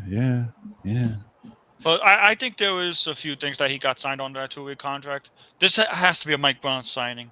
He's got to be a Mike Brown guy. Mike Brown might have wanted the job. That was the one thing I wanted to say, and I just remembered it. I agree with you. Somebody wanted him. Somebody wanted him, because there's got to be something here that I'm missing. But all right. Anyway, I'm gonna move on from my my discontent. I'll put this. I do feel the same way you do, though. Yeah, well, I mean, I know you kind of always, want to see it happen first before you know what it is. So I hear you. Always.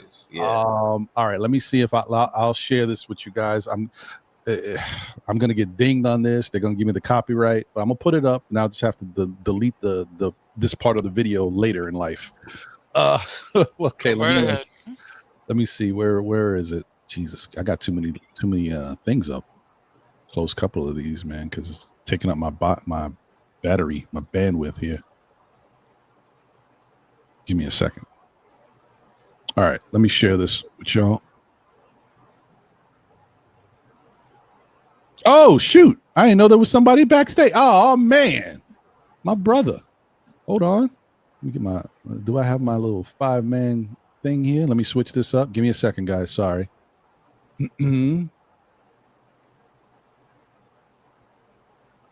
All right. Let me go here. Cool. Hey, Uncle Freezy. What up, brother? Salute, brother. He just be sneaking in like a thief in the night. I didn't even know he was back there. What's up, brother? Yeah, I heard you had snacks back there. That's why. Hey, what's good, fellas? How y'all? What's happening, bro? As I get ready to put up these highlights, I'm a little perplexed, Freezy. You hear me? You know who I am. I'm never like this. I don't like to be a negative person, especially when I don't know enough about a guy. I do not understand this trade Jameson the third thing. So I don't know. Do you know anything about him? Can you shed any light on this young brother?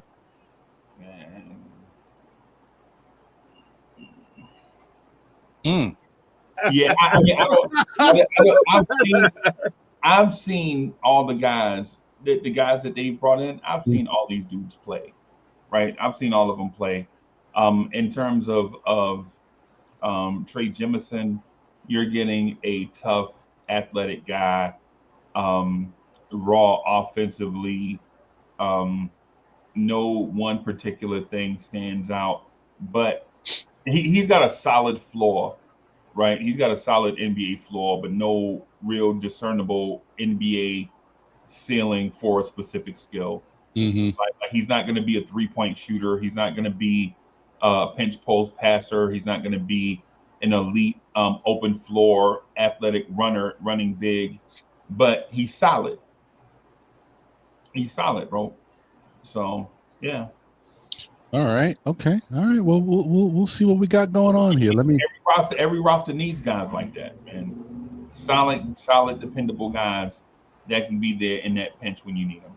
All right. So let me ask you this. Sorry to put you on the spot, but this is perfect. It's perfect for 2 reasons. Perfect because your intellect on stuff, and 2 because of your heartstrings here. Because I know this dude was your guy. How do you feel about them giving him a 2-way contract out the gate, and then your brother? We still haven't even seen him signed. What's up with James Najee? That's your guy. He's raw, bro. We knew that. I've known that for years. He's raw. When the Pistons drafted him, they knew he was raw, right? They traded him to Charlotte. They drafted him, traded his rights to Charlotte. Charlotte knew he was raw. The Knicks got him in the cat deal. The Knicks knew that he was raw. And now, unlike Jemison, like this dude has high ceiling in certain areas, but you don't know where the floor is with James Najee. And so I guess they're looking to build that up right now, build him up foundationally, right? So if he spends some time in the G League, just being around an NBA franchise as opposed to playing in Europe, I think only makes him better, right? And also, just because a guy signs a 2-way contract doesn't mean it's not like he signed a 7-year deal. True. And guaranteed rotation minutes. It's just, he's on a 2-way right now until he's not on a 2-way, like Trey Jemison and them. Like when the other guys are ready, those guys I think will take those 2-way spots. But why let a value asset get away from your franchise when you can kind of lock them in for a little bit? And the young guys, you have their rights anyway. You know what I'm saying? You can just keep them around, let them develop on that in a slow cooker.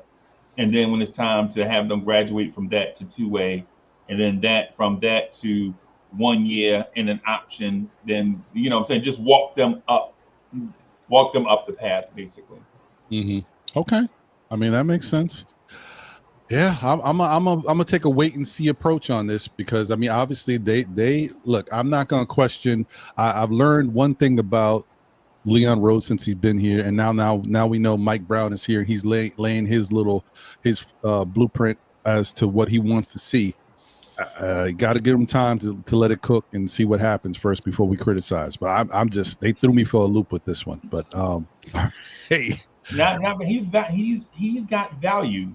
Okay. He's got value, right? And so It's just every organization is going to go about their process different. I wouldn't look at Trey Jeminson's experience with other organizations and think it's typical for what the Knicks need to do. Mm-hmm. Knicks are more advanced in that championship hunt than other franchises. That you know what I'm saying? Like if you're Memphis and you keep drafting centers over and over and over again, you just may not have a spot for a Trey Jemison. Right. When you drafted young guys, young centers, over and over, right? And if you're, say, the Lakers, you need, when you have LeBron and Luka, you need, bigs that probably have a more diverse skill set offensively and defensively. Whereas on offense, they could take the pressure off of LeBron and Luka. Whereas defensively, you know what you're going to get. And if you have those one-sided pieces there locked in the contracts already, why would you have, a Trey Jemison who has the same skill set but probably won't ever get to play? That too. Yeah. So it's all about perspective and where these franchises are in terms of championship hunt versus roster construction. Mm-hmm. And so if you're the Knicks, and lock him in, that way he won't get away this summer. And then if you decide to move away from his two-way contract and, because somebody else beat him out, then you at least had him here locked in. So that's a good point. That's a good point. Shout out to Knicks Real Talk in the building, the other half. What up, Divine? Salute to you, my brother. Appreciate you as always. Please go support Knicks Real Talk on the whole, man. Like I always say, like, subscribe, comment, all that good stuff, man. Definitely. All right, let me share this little two-minute clip of Trey. Let me see here. Okay, there we go. All right. Boy.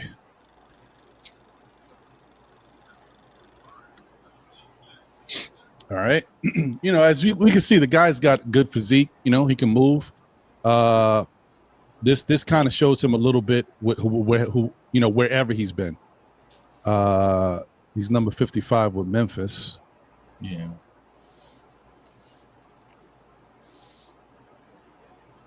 Okay.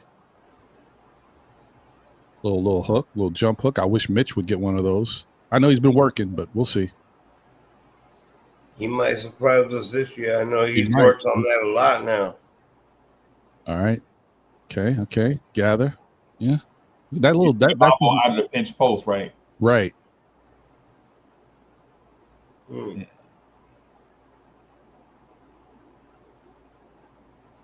I mean, he's definitely strong. Yeah. That was bad defense by Jokic. Yeah. Yes. I like that spin around to the left, though. Me too. I'm gonna tell you something. He seems to find. He got back to the basket. He seems to find his way to under the basket. That's all I was gonna say. He seems to find himself under the basket every play. Okay. These are a little better highlights than the ones I saw because this combines his time with different teams. This is a better look at him. A little tap in. Okay. I mean, he got looks a little like, bit of a vertical too. Yeah, he looks like he's a strong under the basket. Ooh, nice. Like to the spot type of player. He's a cleanup guy, which Knicks don't got a lot of that. We could use a little of that outside of Mitchell Robinson. Rex said he's looking like Jericho Sims out there. I wouldn't quite say he's as good as Jericho Sims yet, but that's just my opinion. I hear you. He looks at the basket. That's all I need to see, honestly.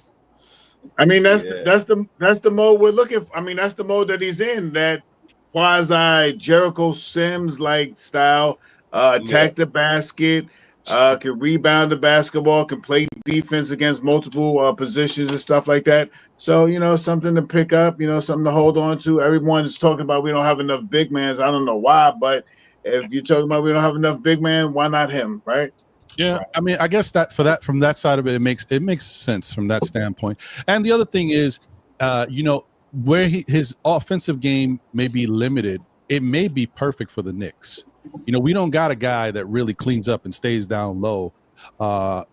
getting the rebounds and putbacks, and Mitch does stuff. But like I said, the only thing about Mitch is like we always complain a little bit about his offensive game. Even when it comes to scoring down low, he gets his moments, but like, and I think he's going to have more of them this year. But it's nice to have a guy who's just used to doing that. We need more of that coming off the bench. It can't just be Mitch from our big, our big standpoint. So I don't mind it. Now that I see that, I feel a little bit more comforted behind it. And to what Freezy's points were, that makes sense. And to also Yuri saying the whole thing about depth and injuries, we just need to be covered. So, all right, fine. He's intriguing. Yeah, I mean, that's kind of why we need more big men. That's all I'm talking about. Yeah. Okay, all right. I'm not saying trade Mitch or nothing like that. I think Mitch is a valuable asset to our team. And like I said to Ron when I was on a call with him not that long ago, the Knicks have to let this contract play out. They have to let the contract play out. There's no extending him. There's none of that right now. Let's see if Mitch can stay healthy for 55-plus games, for God's sakes. Facts. I'm sorry. I know that's going to trigger a lot of Knicks fans in the chat, but I'm not giving this man his money unless he can show me he can play throughout December. I think you make a fair point, Yuri, and I'm in agreement with Mitch with that. Other players, I understand where the Knicks try to lock him up. They don't want to lose him. And granted, you could lose Mitch. I mean, we think Mitch is loyal, but Mitch has got to do what he's got to do for himself, his family, however you want to look at it. I think there ain't no such thing as loyalty. This is true. But I will say, out of everybody they've give an extension to and have been up for an extension, I do think that they should let Mitch play it out. I know it might be you might lose Mitch that way. I just feel like he's the best candidate for letting it play out. Like I still feel the same way about RJ. I never would have gave RJ that freaking extension when we gave it to him. But the Knicks they put him in that trade for Donovan Mitchell, and they felt like they had to save face. That's the young face of the team. We put him in the trade. Now we're not going to trade him. We got to give him his extension. I think he should have played that out and got the extension at the end. And if he wants to walk, he walks. We wound up trading him anyway. But all right, let me put got OG out of it though. That's true. No. I mean, it made sense. We did get OG out of it. You're right. That's the good part about it. Let me put this guy's numbers up. Now, this guy I wasn't thinking about either. I'm gonna try to do it again. I'm gonna butcher it again. Tosan Evbumwan. I think that was not the. I'll be trying, bro. This one got me. But he actually, I'm really excited about this one. He wasn't on my radar. I don't even think I don't watch the Brooklyn Nets, so I didn't even know who he was, to be honest with you. I'm sorry. Y'all be like, damn, Ron. Yeah, sorry. But hey, it is what it is. All right, let me see here. Okay, let me see if it populates the right way. Damn it. Every time I add something for the first couple of things, it has to click over and it takes a little while to load up. Give me a second, y'all. I don't know why this happens. There we go. All right, so Tosan's numbers, okay? And let me tell you how many minutes he played. He was playing 23.8, so almost 24 minutes with the Nets. And these were his numbers, okay?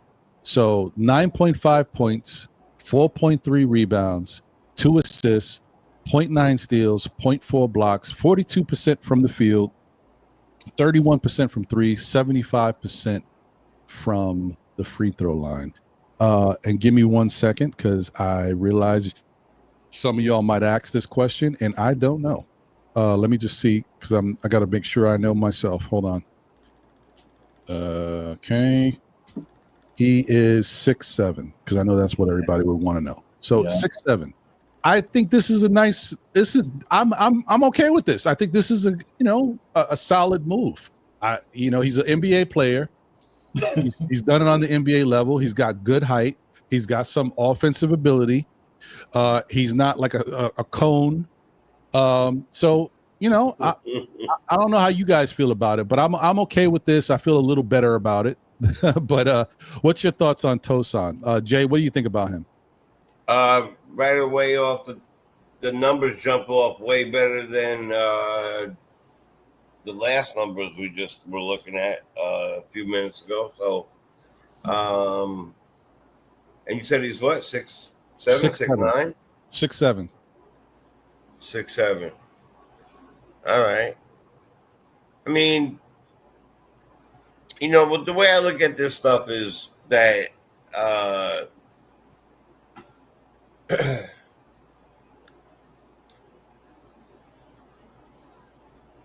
me, it's a bit confusing in some ways because there's other players that could be there that that we may even have already, and that bothers me a little bit. Then there's other things like people don't, like I said, that draft team knows or somebody else knows that we don't know. The truth is, how much burn is he going to get?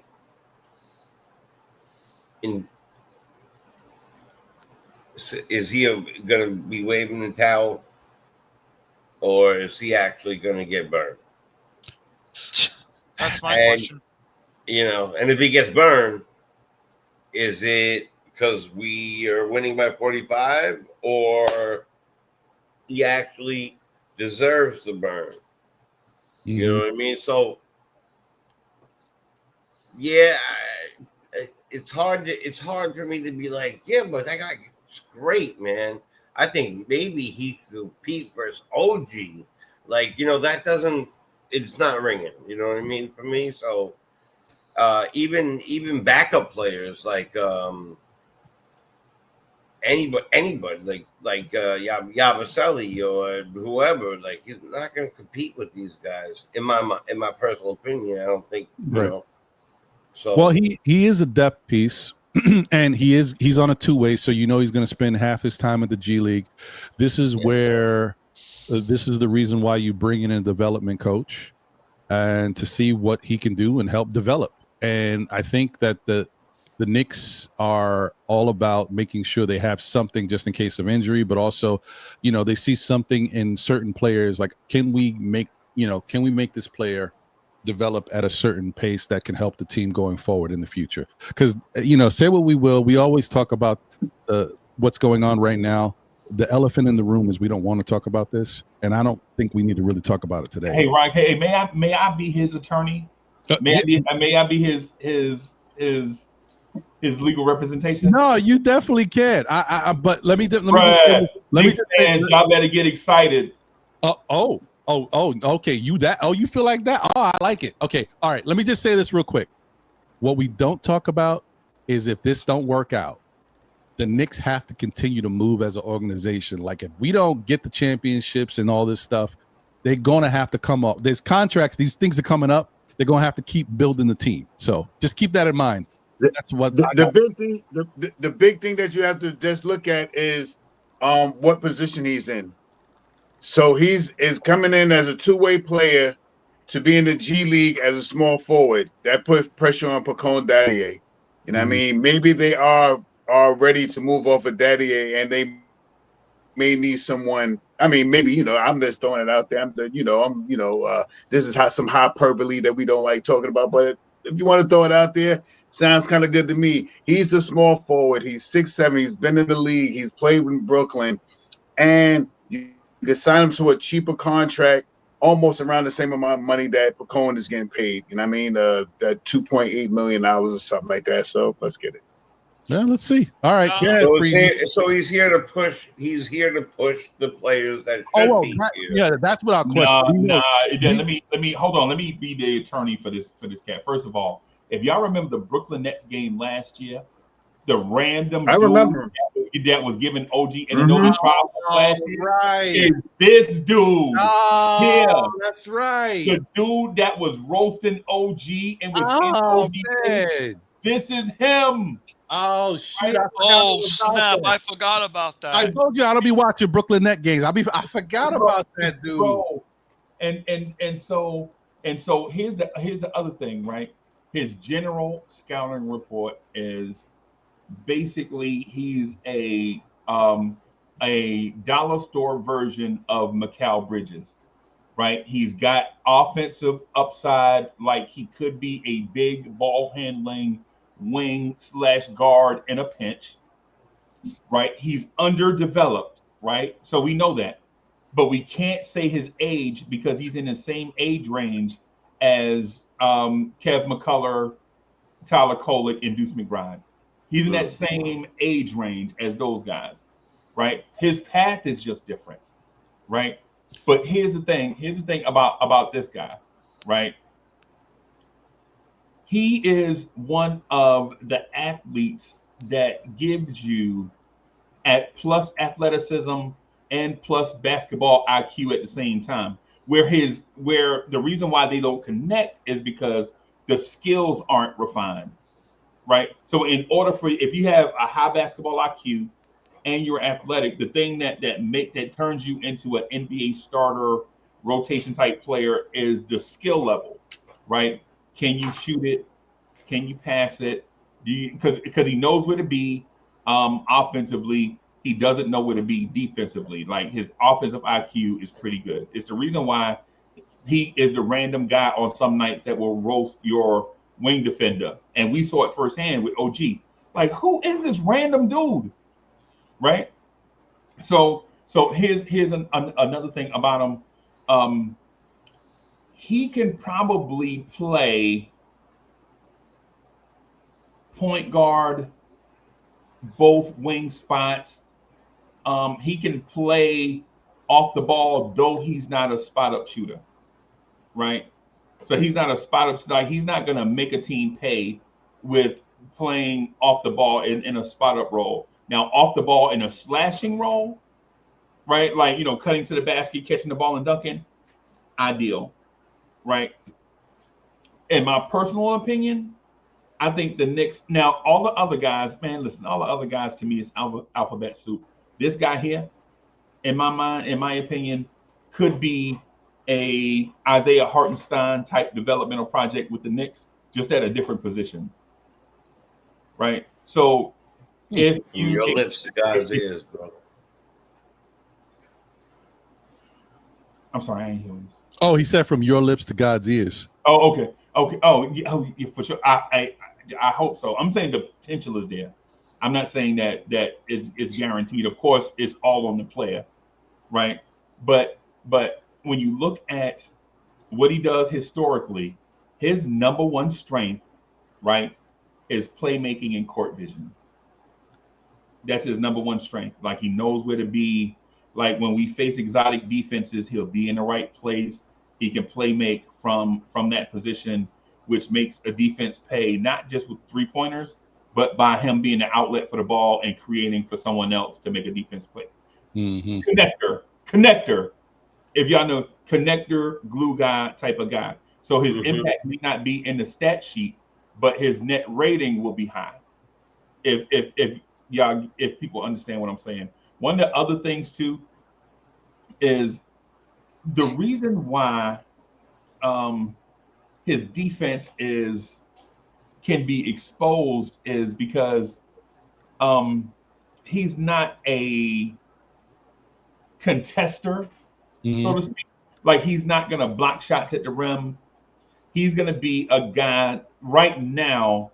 He is a defender that solely depends on athleticism to be a defender, right? Like, so the film study, the knowing where to be, the refined defender part is not there. In the right hands, though, a willing defender that's athletic like that, in the right hands, can become a decent defender. And I would compare him to the kid out in Portland that nobody knows about, who's going to be a star in this league. I'm not saying that he's going to be a star in the league. You know the guy, Tamara Kamara, his name? Yeah. Where you take a very raw athletic prospect that knows how to play, and then you get him in these limited roles and let him get better and better and better over time. By the time you see him on the big stage, he's 25, and you're like, yo, I didn't know this guy was that good. Where's he been? Well, he's been on his developmental path, right? Of all the guys like Alex Len, Trey Jemison, like, all these guys have upside one way or another. This guy here, of all the guys that we're bringing in, looks like he can be a long-term keeper. As a Knicks fan, though, what I would say is be easy with his path, because he's gonna wow you on some plays, and then some plays you're like, yo, how come you didn't just make that basic? Like, how come you just didn't knock down that wide open 3-pointer? and it's because some things are a little bit behind others. And so ultimately, what I'm saying is I trust that this organization can find a diamond in the rough. I've seen them do it before, right? So I know that they're capable of doing it. Now, I'm not saying that in 3 years this guy is going to go somewhere and sign a Hartenstein type contract. But what I will say is, don't be surprised if at some point he gets a guaranteed roster spot, like down the road. Don't be surprised, because the basic parts of a rotation player are there. There are certain things that are not there, like the 3-point shot and the shooting from the floor. You would want someone of his size, athleticism, to be about 45% from the floor and about 37% from three. And you don't know if his numbers are bad because he played on a bad team where guys were missing. There's a chemistry issue. And if he plays with the Knicks and he gets wide open shots where he's like the fourth, fifth option on most nights to score the basketball, you don't know if in that situation that percentage will go up to about 45%, 37% from three, because he'll be on the floor with Jordan Clarkson, Yabusele, and others that will take the defensive attention away from him, which clears the way from him to have an impact on the roster. Oh, okay. All right. I mean, listen, that's good. I mean, from what I've seen, little things about him. Yeah. I mean, he looks like I that makes sense that he could be He ain't somebody. scared of nothing, Ron. Nobody, bro. He's nobody, bro. All right. So let's do this. He will attack Giannis right now, bro. If I did it for Trey, let me do it for him as well. Let's put his highlights up and see what he looked like real quick. Yes, once again, the copyright police is gonna get me. Eventually, I'm gonna delete it, but it's gonna rock for now. Here we go. All right, let me play this.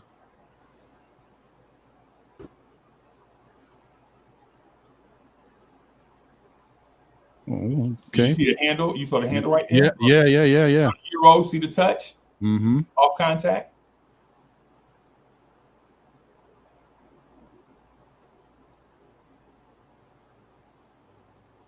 Mm-hmm. He's physical. I like that he goes right through the body. It's two good defenders too, bro. Little short range midi right there. We like it. The step through. Hey, I like that. Okay. Mm-hmm. Smooth.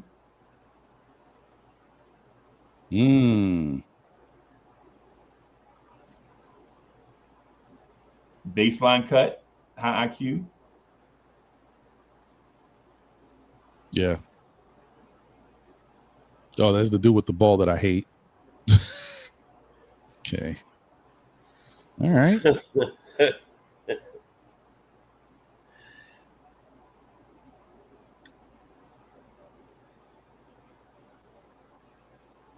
Okay. I like that. An offensive wing player, bro. I'm telling, bro. Through contact, you see through contact, bro.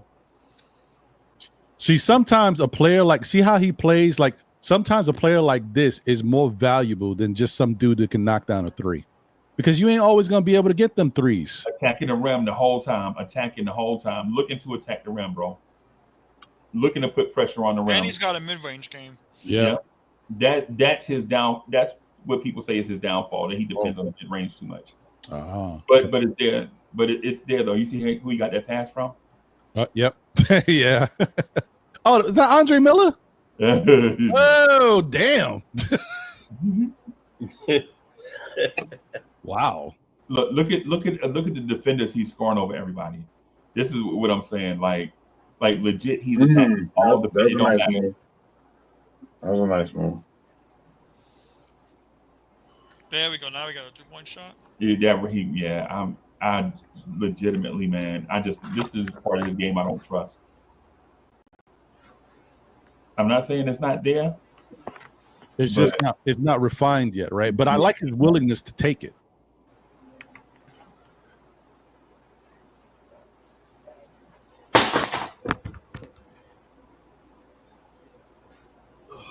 Whoever put this highlight package together is good. You know, you show all the aspects. Good job by whoever this is.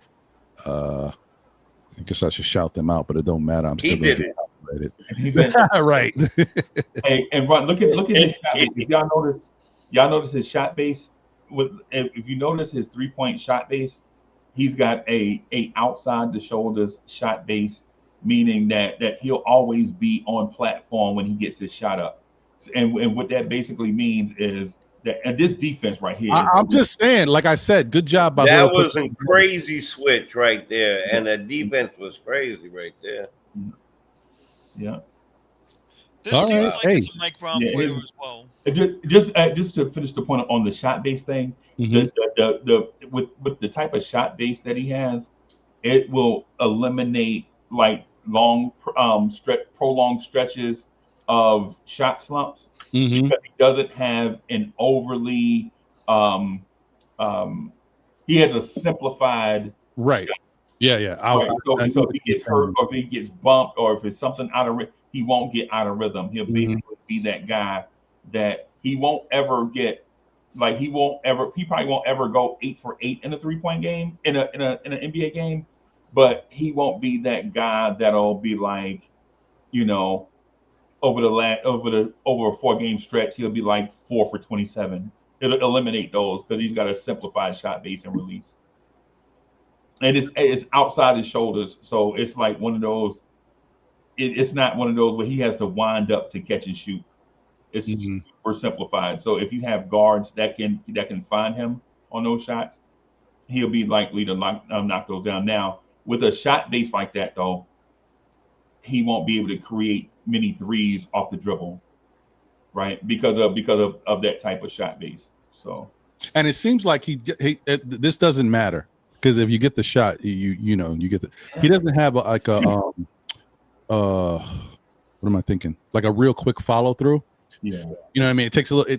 It has this moment to get there, but it don't. That's what makes it a little tougher if you want to try to shoot off the dribble. You gotta be a little quicker in your movement. But if he tries to be too quick, you know what I mean, it won't be a natural shot. Rhythm. Yeah, exactly.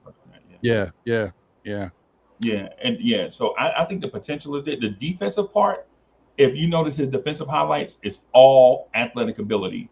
Like the athletic ability part is there. Like he saw blood in the water and he attacked it. Right. But in terms of the defense, the team defensive concept thing, I'm not saying it's bad. I'm saying it's something that we should be aware of, like how he operates in a team defense concept. Because you know there are certain types of like some guys. Like if you remember, Damian Dotson was a great on-ball defender, but a terrible team defender. So I see your point, and I do remember Damian Dotson was my guy. Speaking of my guys. I am very excited. Yes, would I want him to be on the team in a better capacity? Of course I would. But I am still very excited that the Knicks were able to ink Kevin McCullough Jr. to one of these two-way contracts. I just feel like it would be criminal for this kid to not be a part of this team. I think he needs a shot. I think this at least gives him a look with the team at some point. Again, whether or not he gets the opportunity, don't know, because there's a lot going on with this. There's a lot of players here, man, and we said before with these training camp battles, whatever, we may be looking into it too much, but this is going to push certain players. The cream is going to rise to the top, and the cream is going to be limited, y'all. You know what I mean? Like we already know there's 10 guys here that are going to get the playing time, maybe 10 or 11 guys. This is it.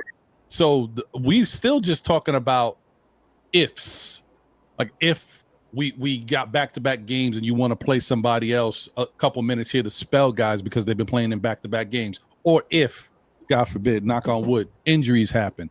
So every year we do this, and every year as fans we look at the stuff and we get excited about different things but let's keep it real. We already seen how to play it out. It doesn't matter. It's not just a Tibbs thing. It's an NBA thing. Some of these guys is just fodder. We just talking about them. They're here just to be on the team, to cheerlead a little bit, because we got. So you gotta fill out the right. You gotta fill. People say stuff, man. They dumbass. People just don't think. You gotta fill your roster out. What you gonna do? Roll out there with 7 people? Yes. Facts. And get fined. Facts. Right. This Dummy. we gotta let it happen and let it present itself. These guys will be on the roster and they'll just be, some will be just in case, break if in case stuff happens. But the point is, the Knicks have learned enough from that year that we had to deal with all of these injuries, and it was next man up. We overcompensated for our losses. You can't expect that from a team. The Knicks were incredible. The type of play we had with DiVincenzo and all that stuff that year, you don't expect that. We made it to the second round. That's not supposed to happen when you don't got no players. But we were able to 5.5 people. Yeah, so I mean, the Knicks can't keep going like that. They know that you got to have. And then last year is showing us that we had bench players, but did we have what we thought we had? No, we didn't. So they're like, listen, we got to have an adequate bench. If stuff happens, we got to have these players. So, yeah, these guys may not get a lot of playing time, but they're here just in case to help this team because we are championship bound. It is a win now team, and we just go from there. But all right, now that being said, with you, Ron. That's exactly how. Yeah, I mean that's what it is. I know some people still can't. I think the good thing about it is we don't have to continue to have this conversation anymore. Guys have moved on finally. It took a little while, but we've moved on from we got to play the kids. Ain't no more play the kids. It's play whoever is going to help the team. And if you ain't helping the team, you just you'll be there. But yeah, we've moved on. I'm happy about that because I just want to win. I want to see this team go out there and do good things. So. Now that we've talked about that, we've talked about the two-way guys, we've talked about the 21-man salute, you know what I mean, with all these guys that are coming into training camp. Media day is in a couple days. Opening day of training camp is in 4 days. So the question I want to know is, do you think that these players that are in the starting lineup, for example, Brunson, Cat, OG, Macau, and I don't know who the fifth. None of us know who the fifth person is. We know the four. Yeah, we know the four. Do we think that these guys are going to have improved years over last year? I mean, it's easy for me to say in Mike Brown's system, oh, these guys are definitely going to be. I don't know that. I can think they will be. I don't know that. What? Let me switch it up. Let me go, Yuri. What do you think, Yuri?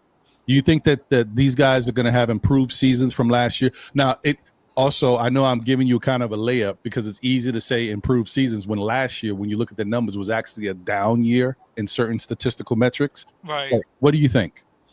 I think wait and see how it goes. I'm not too high. I'm not too low. I'm excited, yes, but I think it's going to take a few months, 2 months tops, for the players to get used to Mike Brown's system and what Mike Brown wants to do. Mm-hmm. We all know Mike Brown likes to push the pace. We all know he likes to run fast, run offense. I don't think pace is going to be a big issue, right? I still think they're going to play at a slow pace, but I don't think it's going to be like a snail type pace. I think they're all going to go fast. I think they're all going to try to make layups. And I think they're going to definitely try to do 5 out this year. If I had to pick, yeah. Okay. All right. What do you think, Jay? And I'm also excited that I don't know, I can't say some of them, but I at least know one player is excited about what Mike Brown's bringing to the team in Deuce McBride. Whether or not he's here or not, we don't know, but he's excited about the fact because he's already heard the conversations about pace and playing differently. So he's excited about it. What's your thoughts about the starting lineup having improved seasons over last year? Well, that's where I was going to go. I think the pace is going to be completely different, which is something way more exciting for me. Though I hope they choose and pick right when to slow the tempo down and not just run and gun every single play. But look, I think that they're going to have a better season for one specific reason. That's this. We have a bench this year, which now gives the starters more time in between the time to sit and relax, get their legs right. We're not going to be, hopefully, 3 of our players in the top 5 of the most minutes run Mhm. in the entire league. So just off of that, having that the Time to wind in rest their and things. lungs, right? And I know you were a big proponent. You were talking about the consecutive minutes being a big problem for the Knicks team last year too. Yeah. Right. It wasn't even about the minutes in general. It was about the consecutively run minutes, and I really believe that hurt us at the end. That's really what I believe hurt us at the end, amongst a couple other things. But yeah, I think we're gonna have a much better year. I picked 58 or better as a win total. But then again, I did that last year. So Optimism is there. so I might as well go 59 then, because I don't want to drink this year. Anyway, the truth is that bench is going to make a major difference in, and we have a Lego team now.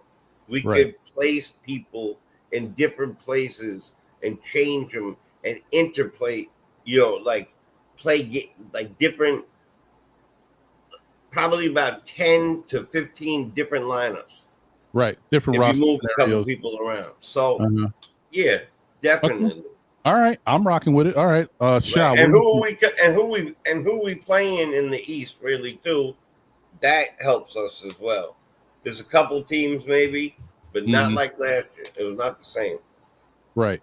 And just to piggyback off of that real quick, I just want to say this is more of a big up to the Knicks organization. Before I move to Sha, we got to stop talking and worrying about these other teams. At some point in the lifespan of an organization, if you're going on the incline and you're trying to develop a team that can win a championship, at some point you got to start puffing out your chest and stop. Hey, Orlando's better, Atlanta's better. No. The Knicks are better. Like, we got to stop worrying about other teams, y'all. The 100%. Knicks, the other teams should be worrying about the Knicks. Like, let's all right. Yeah. Sha, what do you think, brother? I'm with you. My biggest thing from last year is one of the reasons why Tom Thibodeau got fired last year. This team is evolving. And the past years under Tom Thibodeau, this team was a very defensive-minded team. Last 4 out of the 5 years that Tom Thibodeau, we were in the top 10-ish in defense. This last year, though, we were more of an offensive-minded team. We were top 3 and ended up to be top 5 in the league this last season. And that's what Tom Thibodeau evidently, I believe, got him fired for not utilizing the team that he had. Our starting unit scored 95 points last year. One of the top 5 teams in the league, you know what I mean? And I think that's what they want to build off of this year. Last year, we played defense great in stretches. And stretches with the McHale blocks, with the OG steals, with the Deuce McBride getting out there, with even Jalen Brunson sometimes getting in sticking his hand in the cookie jar and stuff like that. We played well in stretches, but this year I think we will also play well in stretches defensively. But I think our offensive, we're going to be an offensive threat. In my opinion, I think the change of Mike Brown's system to run this offensive style of basketball, which is going to have some defensive preferences in it, I think is going to be very well executed this year from the New York Knicks. And I also think that the bench, like we all talked about last year, is going to do way better than 21 to 23 points from off the bench. I think it was 21 points off the bench last year. I believe that this team bench should easily be about 38 to 45 points from the bench, with these guys getting about 17 to 24 minutes a game. You know what I mean? So it can, like Jay said earlier, to rest the starters. And when we're beating teams, what I think that we're going to do this year, you'll see the Bacone or whoever the 11 to 15 man rotation to. The starting unit and the bench will be able to sit down this year and also in games, not like last year playing up 30 points and you still got the starters in. I think you'll see the fifth the third team come in more this year to play some extended minutes. I believe the points for the starting business is going to go down this year to maybe about 80 points, 80, 85 points, because they're going to play less minutes, but be more effective with the field goal percentage. And I think that the bench is going to help out much more than what they did last year to keep us to around 119, 120 points on an average this season. So I believe, in my opinion, I think that the Knicks are going to be a way more offensive-minded team this year than they were last year, and with better defense, because we have better players that, like Jay said, with Lego pieces, where if we want to go out and put a defensive lineup on the team, on the floor, we have that. If we need to put a small lineup on the floor, we have that. If we want to put a big lineup on the floor, we have that. If we want to put a running team on the floor, we have that, and on and so on and so on, et cetera, et cetera, et cetera. So this team, to me, is one of the best teams that I have seen put together maybe in my lifetime. I've seen some good teams with the Knicks, and I love the Patrick Ewing and all that stuff, but Pat never had someone to help him. And I wish that Pat could have came in a year earlier before Bernard got hurt, but that's only me and my fandom, man. That's only me and my fandom. So this is one of the most put together teams. Like I said earlier, man, this is a 2K. I don't even play no more. NBA 2K type roster. Mikal Bridges, OG Anunoby with Cat. Come on, where you gonna get that from? With all those three good players. Yeah. And now you're talking about the biggest together back in the day. Yeah, right. You know what I mean? So I still play with my son. Let me tell you right now, it's fun. This is something that we have right now on the team, where we used to think about teams like this. We got it now, so let's see what they could do. I hear you. Before I get to Freezy, just want to say shout out to people in the chat. I can't get to everybody because we got over 100 something people watching. Appreciate everybody on X, YouTube, and Facebook tuned in. Please smash the like button if you haven't already done so, and subscribe if you like the content. If you're not already subscribed, the like button looks a little something like this. Appreciate y'all. Shout out to Smarter Than Your Average in the building. Rasul Thomas, Nick Yak, Grub Planet is here. D-Ras in the building, and Long Island Sound. Thank you. And I just wanted to hit this super chat real quick. Thank you, the objective Knicks fan. Appreciate you. Salute Still Knicks fans Army. Good, informative show. Appreciate you, my guy. Thank you. And he even gave another super chat with the correction. You didn't have to do that, brother, but I appreciate you. Thanks, bro. All right, Freezy, your thoughts, man. Can this starting lineup be better this year than they were last year in any capacity, however you want to look at it? Yes. Thank you, Freezy. Okay, so go ahead, my brother. My fault. Yeah, but one of the things, that we often forget is that at the beginning of last season, the Knicks started the season with 3 rotation players out. That Mitchell Robinson was out. Precious Achiuwa pulled his hamstring the last preseason game, and in that same game, Landry Shamet separated his shoulder. Right.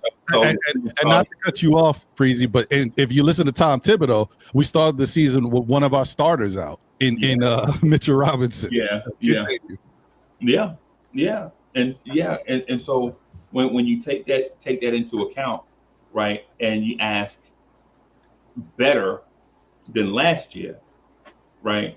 Of course, because if this team stays healthy with the same guys, you would assume that they'll be better because your quality players are actually playing more games. And then when Landry Shamet returned, we had Mitch, we had Precious, Shamet, and then Jalen Brunson got hurt and missed like a bunch of games, right? And then Mitch came back. So it's like when you think, and then when Shamet came back, Deuce McBride missed 9 games, like 5 games, tried to come back and then missed 4 additional games. So if we assume that the Knicks are at least fairly healthy, right? No long-term major injuries, they'll be better than they were last year, just off of that. Facts. Mm-hmm. Yeah, I think so too, and I think the biggest thing for this Knicks team is like what was mentioned before, the team turning more offensively and kind of not straying away from defense. I think it wasn't necessarily that the defensive identity, you know, it was harder for the team to play defense just because, I mean, the NBA is an ever-changing thing. There's a lot of really good offensive players on each team, and you have to play at a high level on defense to stop these teams, and you have to have a lot of good defenders that buy into that. And unfortunately, as the team has changed, obviously we've brought in players that are a little bit more offensive minded to go along with players that were already here that are offensive minded and may not be as great. They're willing defenders, but may not be as great individually or even in the team concept defensively. So you're going to have these issues where the identity that we always thought was here is changing. And I think that we didn't necessarily buy in fully offensively to some of the stuff that this team could do. And I think this year we might also have a chance to see that. We might see, to also Yuri's point, I think, mentioning how it's going to take the Knicks some time to really get into Mike Brown's system or whoever's system. Mike Brown and whoever these offensive coaches are that kind of help create it. It's going to take a little while for us to be clicking. We could come out the gate winning games and the Knicks could look good offensively, but that doesn't mean they bought into the system or even know, because as we talked about before, it's going to take some time for even the Knicks to understand whatever the new offense is going to be, or the tweaks in the offense, because they're going to have to start with a base that's familiar to them. You just don't have enough time in training camp to install a new system of plays. You have to kind of move it along slowly. So Can I be a lawyer real quick? Yeah, of course. Can I be a lawyer real quick? I'm going to steal Fritzy's line for a minute. Yes, sir. So the way I view it is this: when it comes to Mike Brown and this Knicks team as a whole, and the reason why I didn't really like Tibbs was the offensive identity wasn't really tapped in compared to Tibbs, right? Tibbs wanted to win his way, not the highway. And when he had Mitch back, he inserted Mitch in the lineup, double big lineup. I never really got to see it, throughout the regular season. It was usually just switching out for Cal and Mitch for Cal. We both saw him for 5 minutes at least minimum. Mm-hmm. I think the double big line was the least played throughout the regular season, my law knowledge. And when Tibbs was scrambling around, to pretty much try to get something working in the Indiana series when we were down 3-1, 3-2. It goes to show that we reached the ceiling with Tom Thibodeau. My respect goes out to Tibbs for what he did the past 5 years with this Knicks team. Made the playoffs 4 out of 5 times. Made the second round twice. Got to the ECF in 2025. And I give credit to Tibbs. I'm not going to be a Tibbs hater. I've defended Tibbs even when times he didn't deserve to defend Tibbs. Fact. And what he did probably will go down in Knicks law as probably the coach that brought us out of the depths of hell in the NBA, which we were down bad. And now we're moving on to the Mike Brown era. Mike Brown comes from the Greg Popovich tree, so I'm definitely expecting Knicks to make a lot of passes and always even go for the extra pass to look for the perfect shot. Now, will the players buy into the system? That remains to be seen going into this year and going into next year. We'll find out what this team really looks like by All-Star break of next year. But I'm very excited for the future of this team, regardless of what happens this year. I still think it's finals or bust. I'm not going to say championship or bust because it's not that fair. Okay. But I've been hyped around, the champ or bust, the finals or bust. I'm going to say finals or bust because this team has the talent to get to the finals. We've seen it. Mm-hmm. And the last point I'm going to make is that regardless of what happens, trades or no trades, there's going to be trades. None of us are going to like the trade. 100%. For all we know, our favorite player could be traded off this team. Facts. You know what, Yuri? I think you bring up a point, and that's going to happen in the life of an organization. We haven't really had it yet. You're right. It's going to happen. It doesn't, just life. There's going to be a point where the Knicks make a trade that a lot of fans are not going to be happy with. We've kind of experienced. We've experienced it in a little form because we got rid of. This is going to be the year. I mean, I don't know. It could be the year. But I hope no matter what we do, the Knicks organization's analysis and the way they view the big picture is smarter than the average fan's heart. That's all I care about. Look, if you get rid of one of my players that I love, but in the end we win, I got to rock with you. You knew more than me. I was leading with my heart. You leading with intelligence and analysis. So that works. I'll take that. We had to watch them trade quickly. RJ, we saw them get rid of Obi, and we had heartstrings for these young guys, but they really didn't prove anything. Dante was a little tougher, especially when we found out they didn't want to trade Dante and had to throw him in. So yeah, these were like, setting up for something that could be. But honestly, when you think about it, we all talked about this. There's nobody on this team that could really upset us if they got traded, unless it was Brunson. If Brunson goes, we'd be like, what? That's a fact. The fan base. So all these guys can go. I'm not saying they would go, but let's be realistic. If you find a better deal, even if I love OG Anunoby and what he does for this team, but if the Knicks trade OG Anunoby tomorrow for Giannis, hey, we all going to be like, damn, but were you going to be happy you got Giannis? So the only person that I think would really wreck us for a little bit is Brunson. Then we'd be like, well, I don't know where they're going. What's the direction? Unless you bring in if you brought in Shai Gilgeous-Alexander, we'd be like, oh, okay, sign us up. But anyway, all right, let me move on to something else.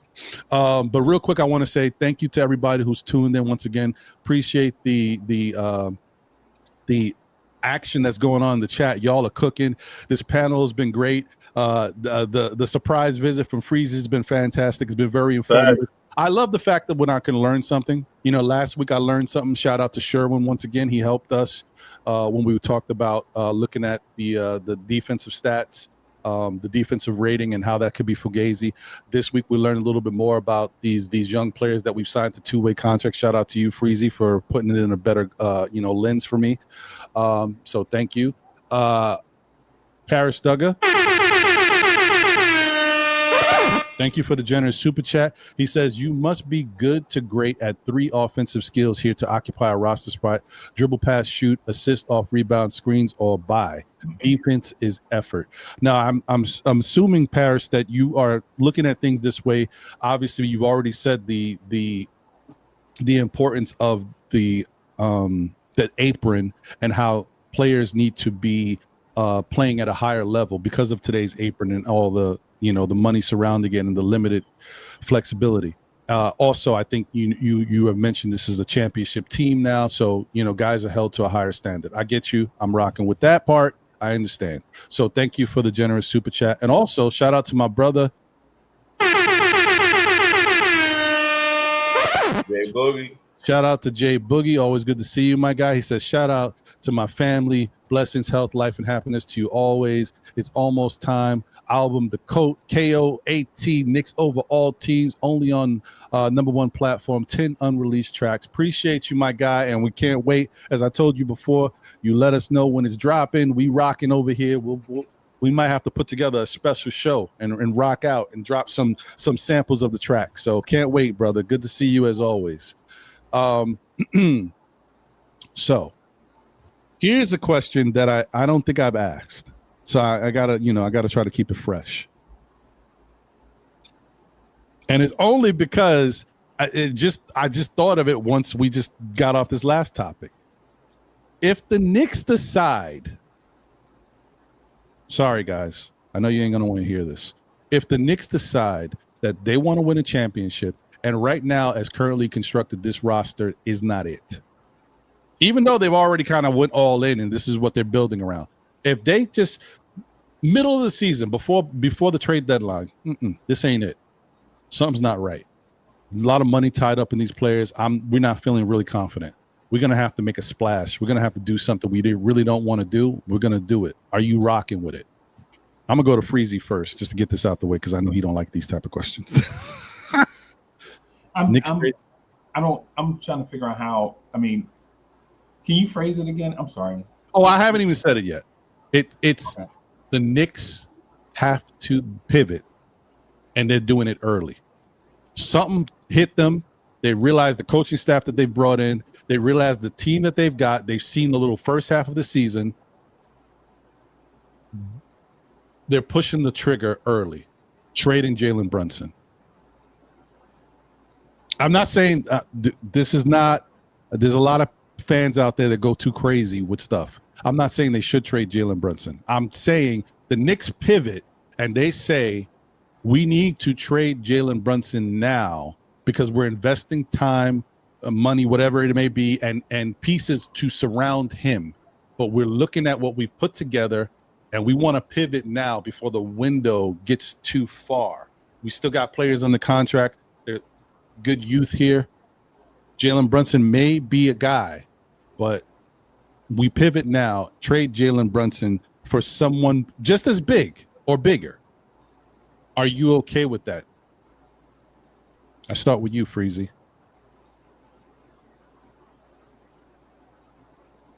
I need some time to think about that. It's a tough one. I know. This is just for content, guys, and something to think about. And I don't think we would ever get here because I think Jalen Brunson has done enough for us to. He has a long leash for now with the team, and I think other things have to work out. I'm just throwing it out there because the Knicks team, the front office is starting to really come into their own, and at a certain point, they start to do things that we're not expecting. Because they look at things differently. We brought in a new coach. All this other, we're solidifying things differently. You never know what they may feel. And with Jalen Brunson, the only reason I'm bringing it up once again is also there's a lot of stuff that comes along with Jalen Brunson. Josh Hart is a part of the Brunson package. Rick Brunson is a part of the Brunson package. The style and the identity of the team surrounds Jalen Brunson. You bring in Cat, but this is Jalen Brunson's team. So you never know. When things aren't working out, sometimes you start at the top and you change things up and you go from there. I don't want that. I'm just saying it could happen. So, okay. Does anybody, and I'll put it like this, all don't have to answer. Does anybody feel they could answer this question? Like their thought, would they be okay if that's what the Knicks decided to do? Yeah, Jeff. Yeah, 100%. 100%. I agree with what you said about 5 minutes ago. I like the players we have. The older you get, back in the day, I lived and died with what Pat did. I lived and died with that, Sprewell team. I literally loved so many people on that team. Back in the days, met A. Mason a few times. It was like one of my favorite players. Right now, coming up last year, but the identity was sloppy, where it was like, we didn't start off strong, didn't have all our players. We wanted the wing stop. We got one wing and like one of those little small wings you don't really get. And then he had to go back and forth. Really wasn't their fault because they had to go back and forth to help the middle a lot. But I would trade just about anybody on this team minus Brunson. Now, let me say something. That doesn't take away from the fact that I think Cat is a phenomenal talent. If he learns how to stop going for the okie doke and the early fouls, believe. But I don't mean to cut you off. I don't want you to lose your train of thought. But the key here is, would you be okay with them trading Brunson? Brunson? No, yeah, Brunson. And I'm not saying, like you said, it have to be for shy. I mean, like, yeah, this is if you want to look at it from what the standpoint, this is a content creation question here. Okay. This is not our everyday question that we want to think about. We don't want to put anything out in the air. I think we're all very happy with Jalen Brunson. Of course, nobody's perfect. He had his moments in the Indiana series. He did not look good. He looked terrible, actually. But because he's done so much, he's due to have a moment where he doesn't look perfect. And we hope he learned from that, improves on it, and doesn't go have a playoff series that look like that again. But just on a realistic standpoint, as an organization goes, we've seen other organizations do it at some point. they decide to move on. And I'm not saying we're there, but if they did, would you be okay with it if it helps this team become better and get to that championship that you're looking for? I added a little bit more to make it a little easier to digest. But Okay, yeah. So are you specifically talking Brunson, or are you talking about I'm everybody? specifically talking Brunson. We Oh, all I know. didn't know. I didn't know that. I thought you were talking about I everybody. that by your answer, I could understand that. Yeah, we Okay, all no know. It's problem. like, you know, Well, here's the deal, man. I root for the team that's on the front. Even though I love Brunson, I'm a Knicks fan, Mhm. right? Brunson don't send me Christmas cards. It's I'm, but neither do Knicks. But I am a Knicks fan. So anything that would get us to the promised land to win after so long, I'm 100% down with. So, and to me, my position is, if you're not, then you're a fan of. You're just a fan. It's a different to me. Fanatic is. I'm a fanatic. I want to see my team win a championship. I want to be in the canyon. I want to be in the parade. I want to try to jump on a float. You know what I mean? Like, they can arrest me. I don't give a damn. Like, I want to be there. And yeah, it'd be nice. So the answer is yes. It would have to be yes. Hey, let me ask Ron. And it hurts, a question. but yes. So if the Knicks pivot and they have to trade Brunson, what would be one of the reasons why they pivoted? They would have to trade. Is it because maybe Brunson had an injury that they don't feel comfortable with that he'll recover? Is it like so? What would be like one of the things?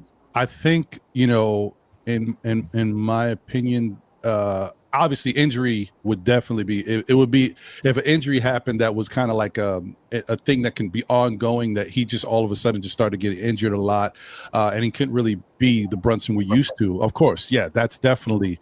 But I would think, or some type of scandal. What if it's that contract that he signed, he turned down money, it turned out to be a that's so, something. So but if you want to have like a realistic basketball thing, it would be that the Knicks go out there this year and they like we talk about championship or bust or finals or bust. They don't get to the finals. They get to the playoffs. They struggled. This year is like up and down, Jekyll and Hyde type year for the Knicks once again that we've seen in the past. And so they have to look at the team and say, well, this team is kind of built around Jalen Brunson. And then we're running into issues. Offensively, we're not as good as we thought we would be. And then defensively, we're not as good. And that starts with, having somebody like Jalen Brunson in the backcourt that, maybe is a one-sided basketball player. Things of that nature. Like, they look at the team and just say, after a disappointing season this year, not reaching our expectations, maybe we got to pivot, because the way we're constructing it, we tried and it's not working.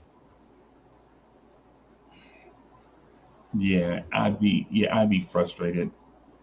I'd be frustrated to a point where I would probably have to take a break from the Knicks for a little bit if they traded Brunson. And it's because you don't get this far and wet the championship palates of Knicks fans, and then get off to a slow start and trade Jalen Brunson by the All-Star break. That means there's a knee-jerk decision somewhere, Mm-hmm. and there is a situation of long-term thinking that somebody may have had a lapse in judgment. I'm not for sure. I would be upset if they traded Jalen Brunson, because he's probably gonna go down as one of the greatest point guards to ever play for the Knicks. Mm-hmm. Right? If he was to continue on the path. And so, yeah, I'd be frustrated.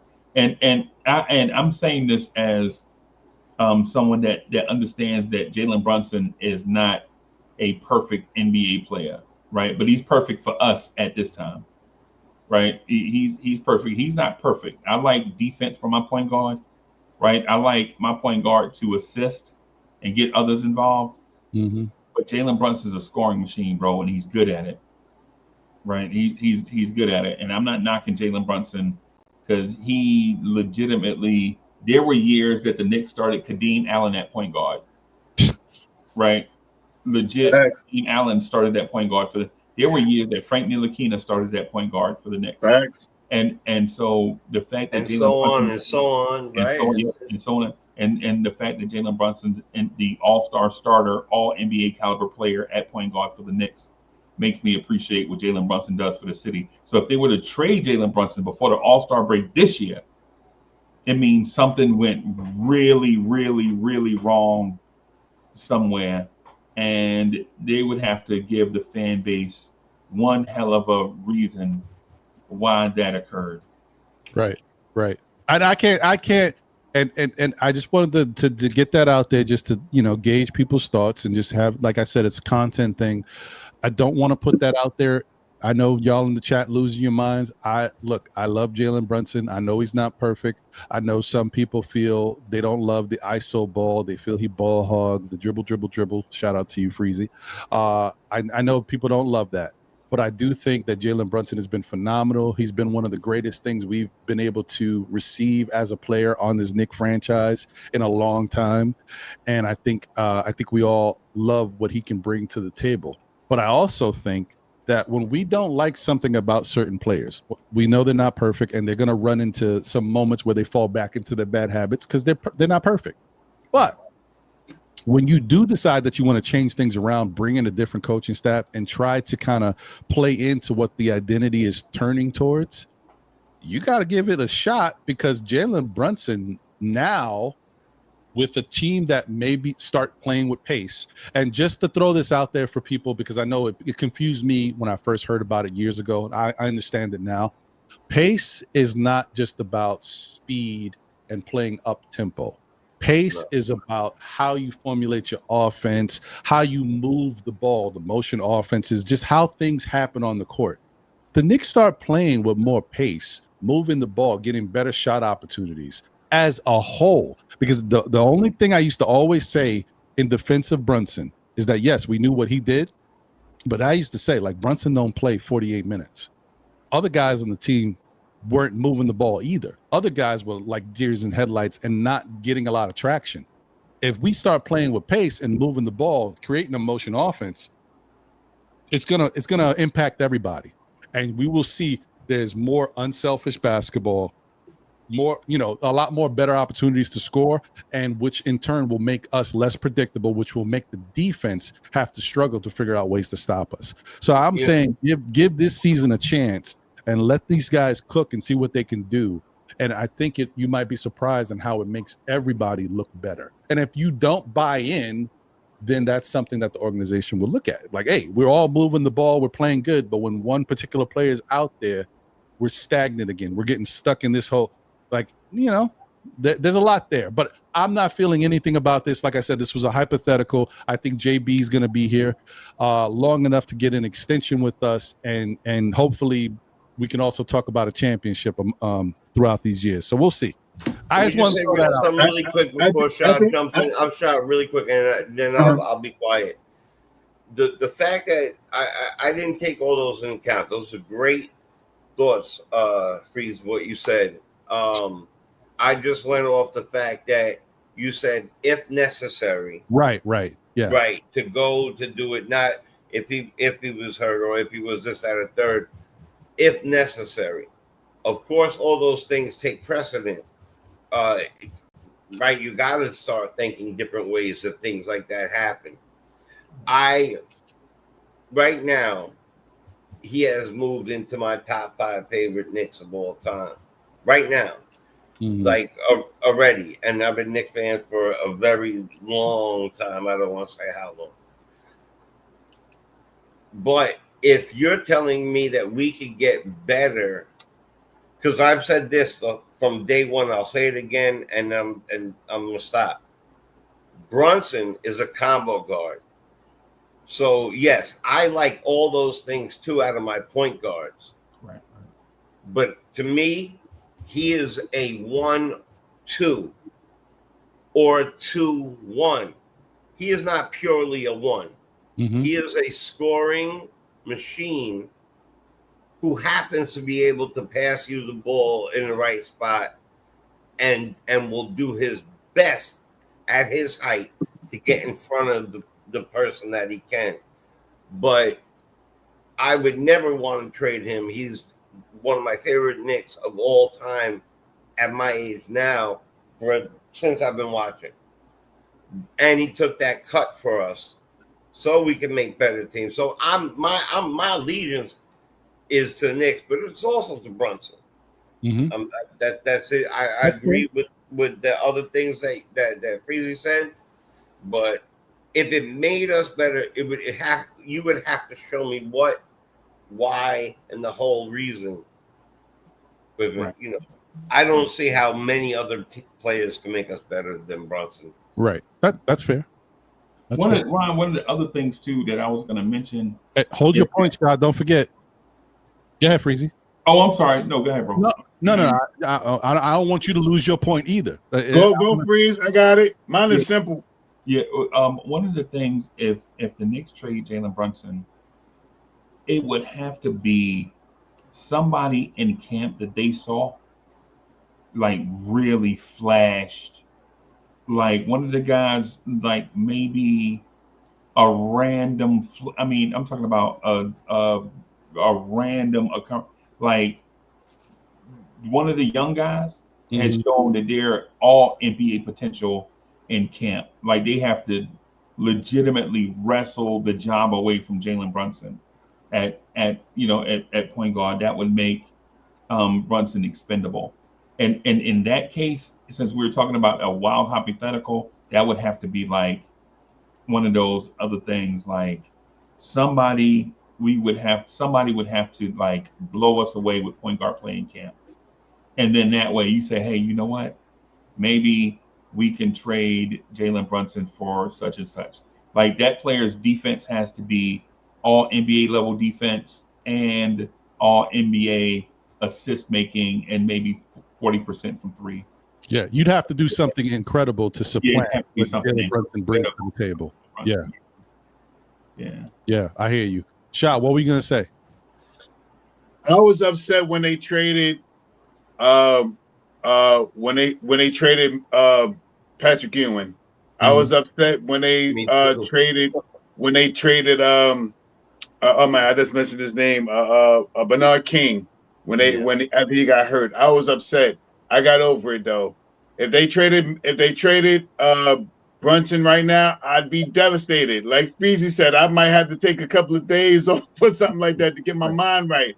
But I'd get over it and I'd get back on this platform to try to win us away with this new guy that we brung in for Brunson for whatever reason. I don't think now they would trade Brunson. No, if you're talking about when Brunson is 35, 36, 37, and they want to trade him, even then it's going to be a hurtful feeling, especially if he wins a championship here.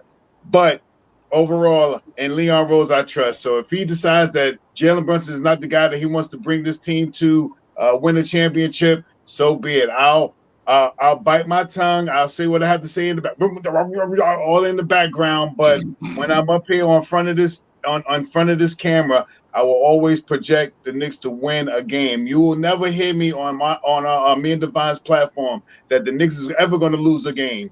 At least in my eyes, they win it all 82 plus the 16 in the playoffs. But in reality, we know what life is. You know that we're not going to win those games effectively like that. So if in the event that Jalen Brunson is to be gone by this summer, I mean by the trade deadline, which I doubt. Yeah, I'm gonna be devastated. I don't even know. You might hear me the first time on YouTube hear me curse because the things I try not to do is curse when I'm on YouTube. But you'll hear how Sha really talks. Yeah. If they trade Jalen Brunson, you're gonna really see how Sha really, when I talk to you off stage, how I talk. Because nah, man, that's my guy right now, man. He has brung us as far since he's been here. We just done some great things. But, overall, I don't think he's going to be traded now. When 35, 36, when he gets traded, I'm going to still be upset at that then, like they did to Patrick Ewing and my other guy that I just mentioned, Bernard King. I hear you. Bernard King. I hear you. Well, I don't think, like I said, once again, for the fan base, y'all don't trip.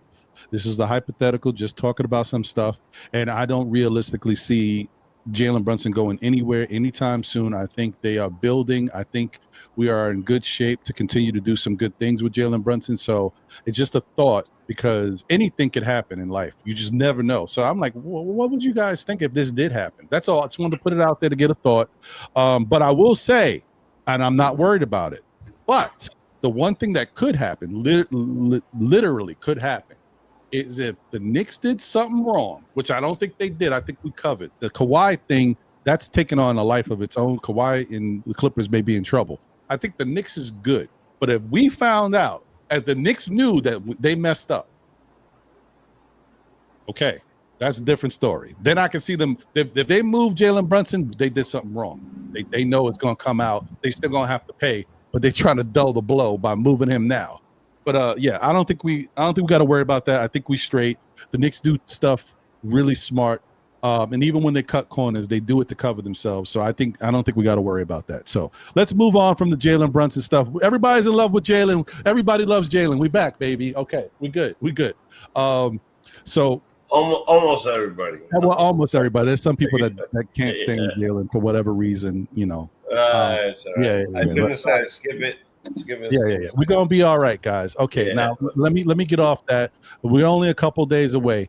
First off, we haven't really talked about this. Someone brought it up. I think it was in last week's show or the week before. We talked about the malaise or the effect. Somebody was concerned about this, and I want to get, because Freezy's here. Let me go to Freezy first. Do you think about this at all? Someone was very concerned that the Knicks have to play these 2 preseason games in Dubai, and they feel like that this could affect the start of the season from them. Just that travel and just having to get back right, and you know what I mean. Do you think that could weigh on them just to start the season at all? No. Okay. I like it. All right. That works. I'm cool with it. I never thought about it. And the good thing is that those 2 games are early, right? They're the first 2 games of the preseason. You still got 4 games. You still got 2 games to be back in the States and get. Oh wait, is it 3 games? How many preseason games do we got? Is it 4 or 3, guys? It's 4. It is 4. Okay, yeah. So all right, I think that's good enough for the Knicks to reacclimate themselves. It's 4. It's 4. Okay. All right. So that's I like it. Nice, quick, concise. Not worried about it. I'm cool with it. Media day is it Tuesday? It's the 23rd Tuesday, or is it Wednesday? I think it's Tuesday. Yeah. Media day is Tuesday for the Knicks, guys, because it's a little earlier than it has been. Because we're going to Dubai. Because they're going to Dubai. Right. So, man, they're gonna have a blast. I mean, they should have fun. They're gonna have fun out there. Do you guys think that this year? I don't want to say media day. Okay, let me change it. Do you guys think that this year media coverage or media information from the Knicks organization will be more forthcoming, more forthright? Because Tom Thibodeau did, he spoke. But you know how the Knicks have had this kind of gag order.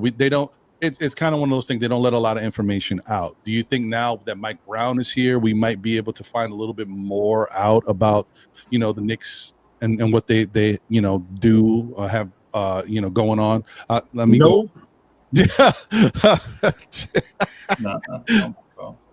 No.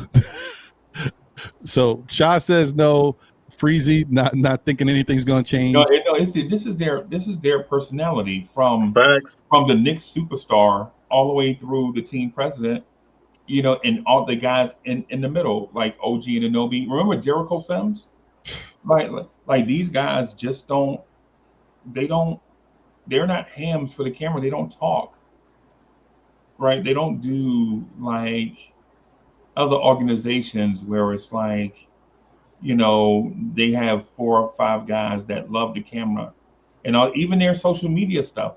When you look at their social media stuff, it's usually just pictures, or maybe a comment. Maybe they'll comment on somebody's post, like my guy, That's it. That's what they, you know what I'm saying? They don't, Bridges is not that guy.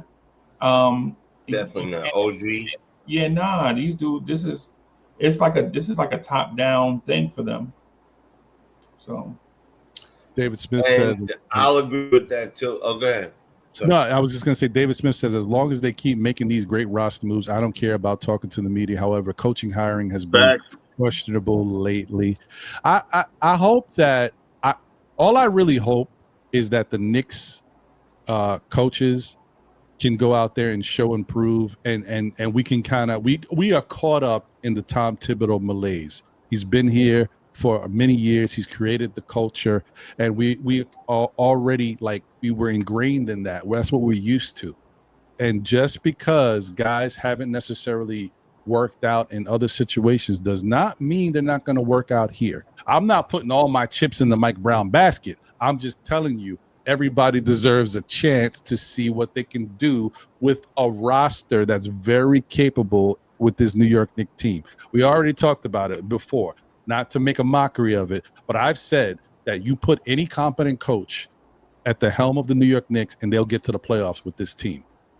But if you want to go further and win on a big level and get through the rounds, you need somebody who's at another level, which I think Mike Brown can do that. But I do think that no matter who we put in this job, that if they were competent, we can get to the playoffs with this team because the team is a good team. But let's give these guys, let's give this organization a chance to do something great because they're doing stuff that, and you can correct me if I'm wrong. I mean, Freezy, Shaw, Jay, if you've seen this before, I haven't. And I may have been younger and wasn't paying attention. I haven't seen the Knicks put together an organizational coaching structure where they have Mike Brown as the head coach, 2 or 3 offensive coaches to come in and help, schematically with the team and also prepare guys on their jobs day to day, bring in a defensive coach and Brendan O'Connor and have that role and it all come together. I haven't seen them really branch off in this way. Football is like football. Right. Even when we had someone like Mike D'Antoni here, we always would say, damn, all we need is a defensive coach to go along with it. They didn't do it then. So this is the first time I've kind of seen it. Am I wrong in this, Freezy? Have you seen them branch off and have these different splinters of coaching? No. Right. I think it ties into winning championships is a collaborative effort. From top down, it's a collaborative effort. Like your team president has to have a vision, your owner has to support them, and then the team president has to be a CEO type that distributes responsibilities and trusts in guys and supports them in order for them to achieve their goal of supporting the grand goal. And you have to do the same thing with the coaching staff. Like one person is not going to be able to control everything. And I think that's the previous coaches maybe blind spot was being that, like being a dictator of everything. And when you should be able to trust smart people to contribute to a winning formula. And so the fact that the Knicks insisted on having that, right? I think that's one of those things where it's got to be, it's a net positive for the, I said net, I didn't mean to say net. But overall positive by bringing a bunch of smart people together and trusting that everyone will do the job that they've done traditionally and historically to have a great product. Like having the ingredients to a great recipe, you have to trust all the ingredients are going to be great for that final recipe to be what you expect. That's a fact. That right there is a fact as a foodie. I'm going to tell you something in peace to Jay Bug. I will say this, that we've never been, because I didn't answer that last question you said, we've been a very closed-lipped, tight-knit, type of team where, like, I think the last person that talked most, that in my recollection, was Riley, and only because his personality was, gung ho, or and when you talk too much, especially as a coach. And Jay, I think I don't mean to cut you off, but I think another thing that helped with Briley talking is I believe, I could be mistaken, but I don't think I am. The owner at the time wasn't James; it was his father. I believe it was the father. Yeah. It was the father, right? So it was more talking back then, like more. It was more of that. But I will say, if there is anybody that will be doing talking, it would be the podcasters. If they're going to be doing any talking, though, I do believe that Hart more than Brunson. I do believe that Brunson is, as mellow as he is, as laid back as he is, the way he, he's like I don't want to say he's a silent leader, because he definitely is vocal on the court. But if it was to be anybody, it'd probably be Josh, who, because that's his, that's his energy coming out. That's who he is energetically. But I can't see it. I can't see it. Even that interview last year with Cat Toes Out. Remember when he was wearing slippers or whatever? He didn't say much either. Even in that interview, he with what was it, Shaq and them, he was like, yeah, we won. That's the object. Okay, yep, bye. That's how I felt about that interview. So, you always say you gotta be scared of the quiet ones. I want to be the quiet killers, silent killers. You know what I mean? So we don't need to talk. Let our game talk. You know what I mean? Let our team talk. So, yeah, I'm with you on that. Hey, that's all that matters, man. As long as we get the product out there, go out and do the damn thing, ain't nobody gonna be mad about how it comes together. As long as it comes together, you know what I mean? Shout out to before I do that, appreciate my guy Uncle Freezy for popping in. Please go support Blanche Tears, like, comment, subscribe, all that good stuff. If you're not familiar, I know a lot of our people in the chat are all familiar with Freezy, but if there's any new people, go check out his channel and show him some love. But shout out to my guy in the building. It's been a minute. I don't know if we ever even got to chop it up last time, because I know we was working on his connection. I think maybe we did chop it up a little bit, but I feel like this is the first time in a while. So shout out to my brother Jay Boogie in the building. Salute to you, my guy. Good to see you back with the jerseys hanging in the back at home front. What's going on, brother?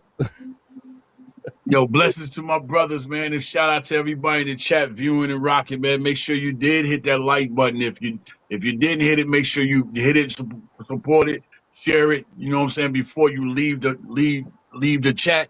Shout out to these great men doing what they doing, always doing. Shout out to you, Shot Powers. You know what I'm saying? One half of the dynamic duo. Shout out to you, my guy Jay. Shout out to Freezy that was up here. He don't, hopped in an Uber. He don't peeled out somewhere.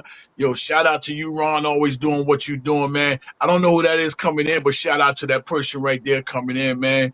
Man, hope everybody having a marvelous weekend. I hope everybody took time out to do something for themselves and their loved ones before the good weather went away. You know what I'm saying? It is starting to change over. And you know what I'm saying? I want make sure you enjoy some of that beautiful family time somewhere, because it's almost Knicks time. We got forever to talk about the Knicks time, long as we here. But you know what I'm saying? I want to make sure everybody done something for their loved ones, man. But I wanted to come up and pop up, rock with y'all for a minute. You're right. I haven't been up here in a minute, man. I've been busy, man, trying to get my health right. I've been busy trying to get my business, back up and running right. I've been busy, you know what I'm saying, as far as with this music. And, it's never not a busy time with the family. So that is always the busiest part of life. Forget the season. It's family, you know what I mean? So, yeah, I just want to come up and rock with y'all, man. Spread some love and get some joy with y'all. Yeah, always a pleasure, my guy. Amen, brother. Good to have you back. And also, shout out to my guy Randu in the building. What up, Randu? Good to see you here. Thank you for rocking. What else? What else we got? Randu. Hey, that was the Randu. That was the I'm in the building. Okay. Yeah, that was that Darth Vader. That Darth Vader, like that was What up, good. Randu? So we ride around the corner, man. We ride around the corner. It's a couple days away from media day and training camp, all that good stuff. Position battles.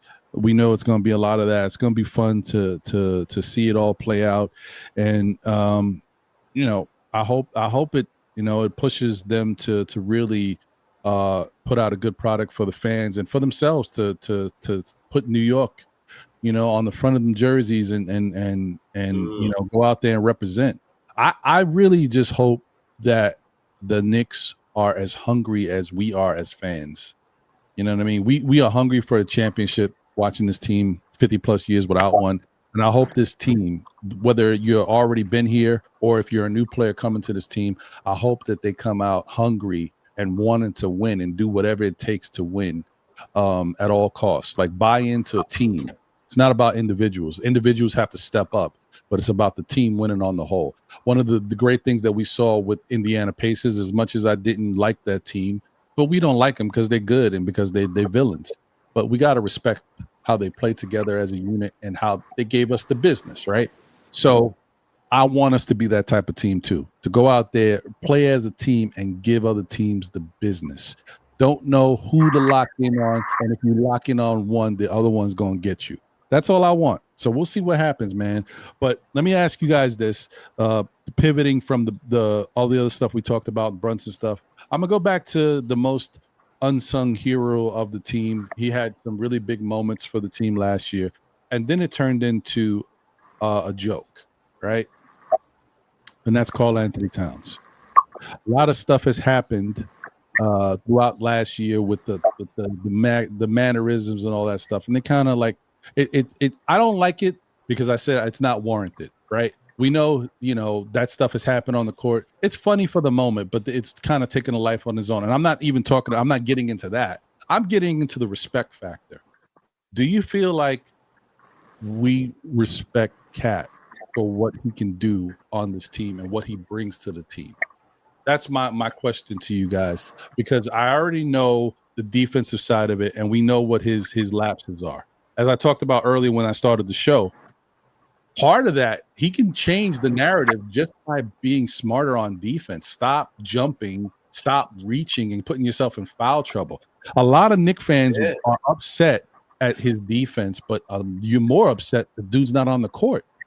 Like, at least if you mess up on defense, if you're out there on the court, you can go get it on offense. Make the other team pay.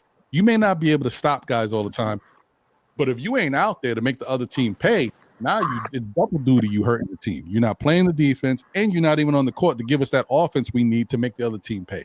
So, what do you guys feel about the respect that Cat gets from the Knicks fan base? You know, what do you think? Let me go Jay, then Boogie, Shah, Randu. What do you think, Jay? So I'll avoid the first part of what, you know, why the respect lacked last year, you know, with the mannerisms and stuff, because I don't really think that really matters if you could get out there and drop 30 and 15. However, the going for the okie doke and getting the early fouls has hurt us beyond belief. And it wasn't until Mitch came back that, you remember, we started off with a lot man down, and to get those early fouls are very difficult when your backup center is Precious. But as a man who gave it his all, who made the All-Star team as a center, who brought his talent to New York, and no matter how he looked or moved without the ball, I really believe that he went hard. That hold hook running into the middle, that to me is if he would do way more of that, if he would have turned his back, put his arm up, call for the ball. I think some stuff like that, when you don't do that at 7 feet, you lose a little credibility in that area.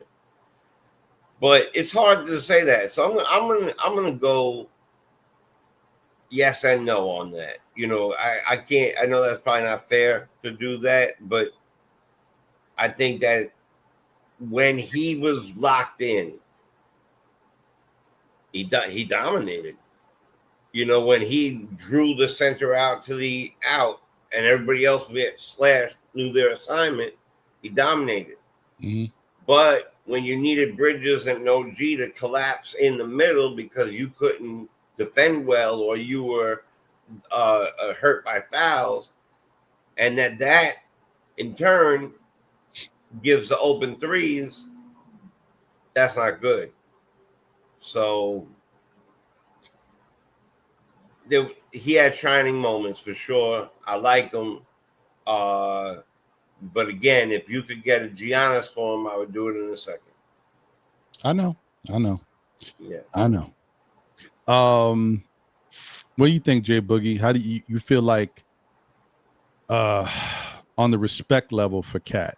Because he definitely started off, to what Jay was saying, he started off great. Like people would, because remember, I'm just gonna preempt it by saying it started off with me being like, oh, what? Y'all remember when the news broke? I was flipping. Like, what is this, man? Cat's meow mix, B. I'm not ready. I was hitting at it, man. But then I told y'all I was real about it.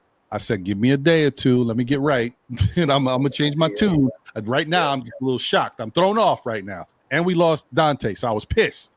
But I was like, we got to give him a chance. We got to give this man some time to go out there and do his thing and work. That's what I said. But that first day, I was hot. I was like, I don't want meow mix on the team, but I was hot. I was okay. But I got better. But he showed us a lot, and people started like, oh, Cat's soft, Cat's this, Cat, and then we came in here and he showed that he's not soft. One thing that we did see is that he played rough and tough for a big out the gate, and then even getting hurt. He played through getting hurt. As far as us seeing Cat in recent years, he looks like he gets hurt. He's been out. I mean, he missed how many games 2 years ago? Like he missed almost the whole damn season. He played like 23 games or something. So we started to see that he could be a little soft or whatever. But no, Cat showed that he wasn't soft last year, and he played through injuries. And even if he did get hurt, he missed a game or two. He came back right after, played hurt, played with a taped up finger, all that good stuff. So, but what do you think about the respect level, Boogie? Do you think that he kind of lost a little respect through the fan base? Do you think they're being a little too hard on him with everything? No, I definitely don't. I think fans can lose respect for him I think fans can lose respect on him if he comes back this season and he doesn't clean up the things that we know he need to clean up. Mm-hmm. I do believe we appreciate him 100%, but us as fans, we're like an offensive set. We're picking on him. Mm-hmm. And what I mean by we picking on him, like what they was doing, putting him in that high pick and roll, you know what I'm saying? They didn't respect his defensive game and none of that. So they picked on him in games. So this is what we're doing to him as fans. We're picking on him because we need him to develop. If it ain't got to be great, but you got to develop good defense. You got to develop good defensive habits. We're not asking you to stop and shut somebody down. We're asking you, you know what I'm saying, to play your position, play your part, be there in your position where you're supposed to be in switches, get back how you're supposed to get back, protect, alter shots, and make it difficult for them. Outside of that, effort. Give us the effort with that, and we're good. But until we get that, we're going to continue on picking on him. But you can't just disrespect a guy like that with his offensive game. It's not his fault that he didn't come up playing defense. What this guy can bring to the table is like, he's almost like a more skillful Tim Duncan, but not a game manager like Tim Duncan. If he can understand what the game is like Tim does, to go along with his talents, then we majorly got something. But we just want this guy to be able to play defense and give us his all, you know what I'm saying, his effort. We don't want him to be the wink link, on that back rotation when we already got a slight disadvantage in the front rotation with Brunson. You know what I'm saying? So you got to be able to bring to the table what is missing in your game for us to move forward.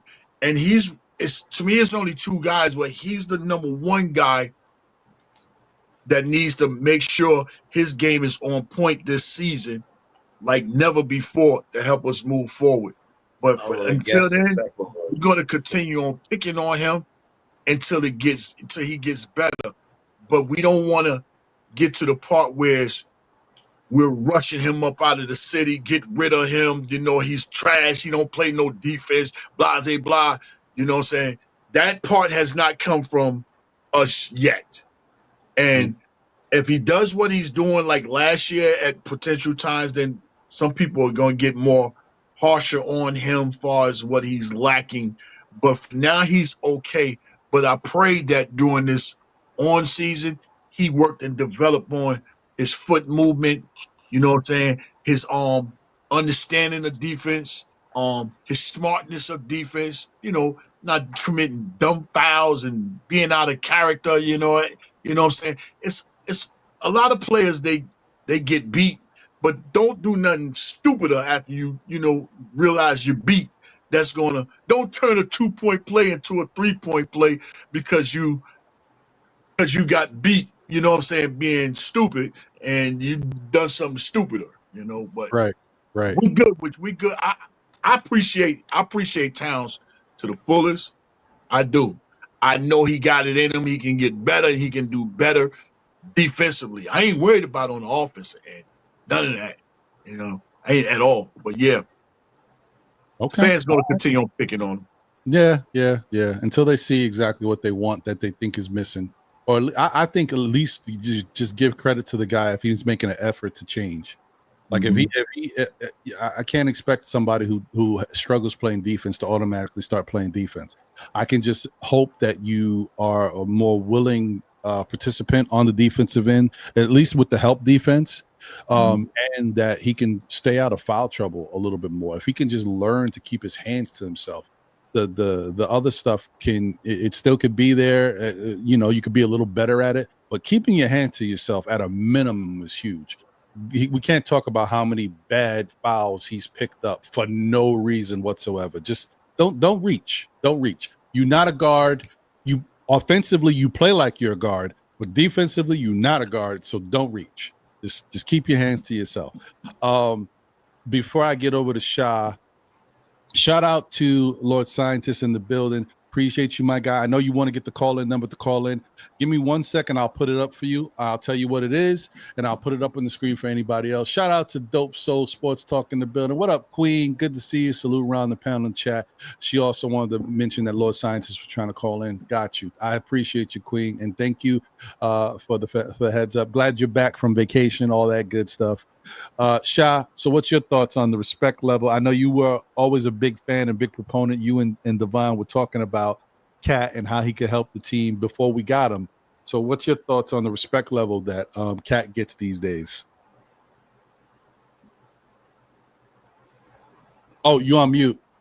I'm sorry. I'm going to blame a lot of the negative Nancy just for the comments' sake on Tom Thibodeau and the way Tom Thibodeau played defense last year in that drop zone defense. This year, I'm hoping that I'm hoping that Cat can move his feet a little bit better, and he's already lost some weight. So I believe that he's going to be a little bit more in depth in what the defense plays this year under Mike Brown. I think this system for him will probably be a little bit better because the drop zone opened us up from Tom Thibodeau's system, opened us up to make our wings work so much harder. What we need from Cat this year is, instead of him dropping back, is to step up so our wings can back him up from behind. So let's hope that happens. I think that this year is going to be a better year for him, so a lot of the naysayers can stop talking to him about his defense. I think this year his defense will be better, and I think his offense will even be more better. I think it'll be more better. I think it will be way more better this year because I believe that he's going to shoot more like he used to years prior, 7, 8, 9 3-pointers a game, more than what he did last year. Regulates around 4 to 5 3 points a game. So I think his whole game is going to change around because of the guy that we have as the bench player. I think, like I said, I think he'll step up more so the guards and the OG and Mikal can back him up a little bit better. And I think he won't make some of the sillier fouls because at least this year he knows what he did last year, and he coming to a training camp this year that he didn't do last year. Yeah. Let me put J Boogie back up in there. Okay. I agree with that. That makes sense. I'm rocking with it. We lost Randu, so what I'm gonna do now is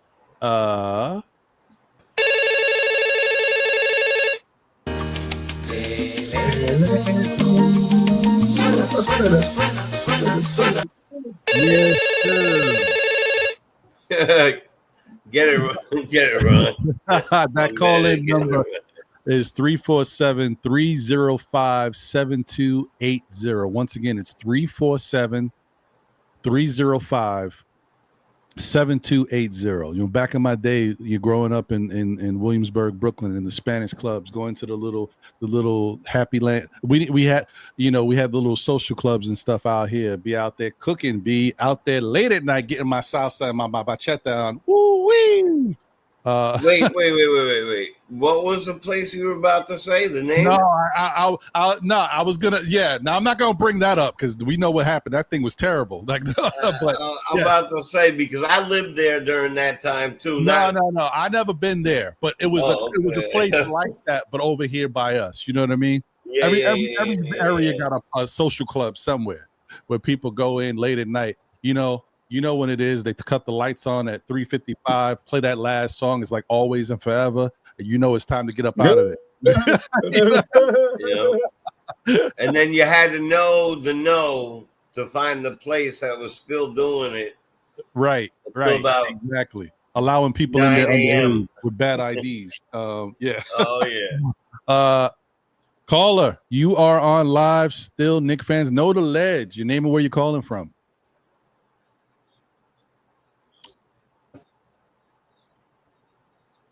Okay, hold on one second because I gotta I haven't done a call up in a while. I gotta switch the input so everybody can hear you. I can hear you for now. Give me 1 second. Wait, sounds familiar. Let me see. Oh yeah, okay, good. Let me just hold on 1 second. Let me where is my thing? My settings at? Oh, this is crazy. Is it Cat?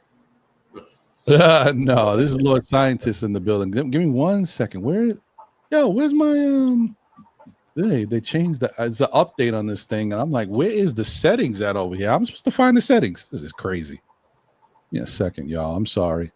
I apologize. That's what I'm so nervous about this new thing coming up, man. Finding I don't want to update nothing. Just keep it where it is. Yeah, well, that's what they do. They try to make things not StreamYard. Not StreamYard.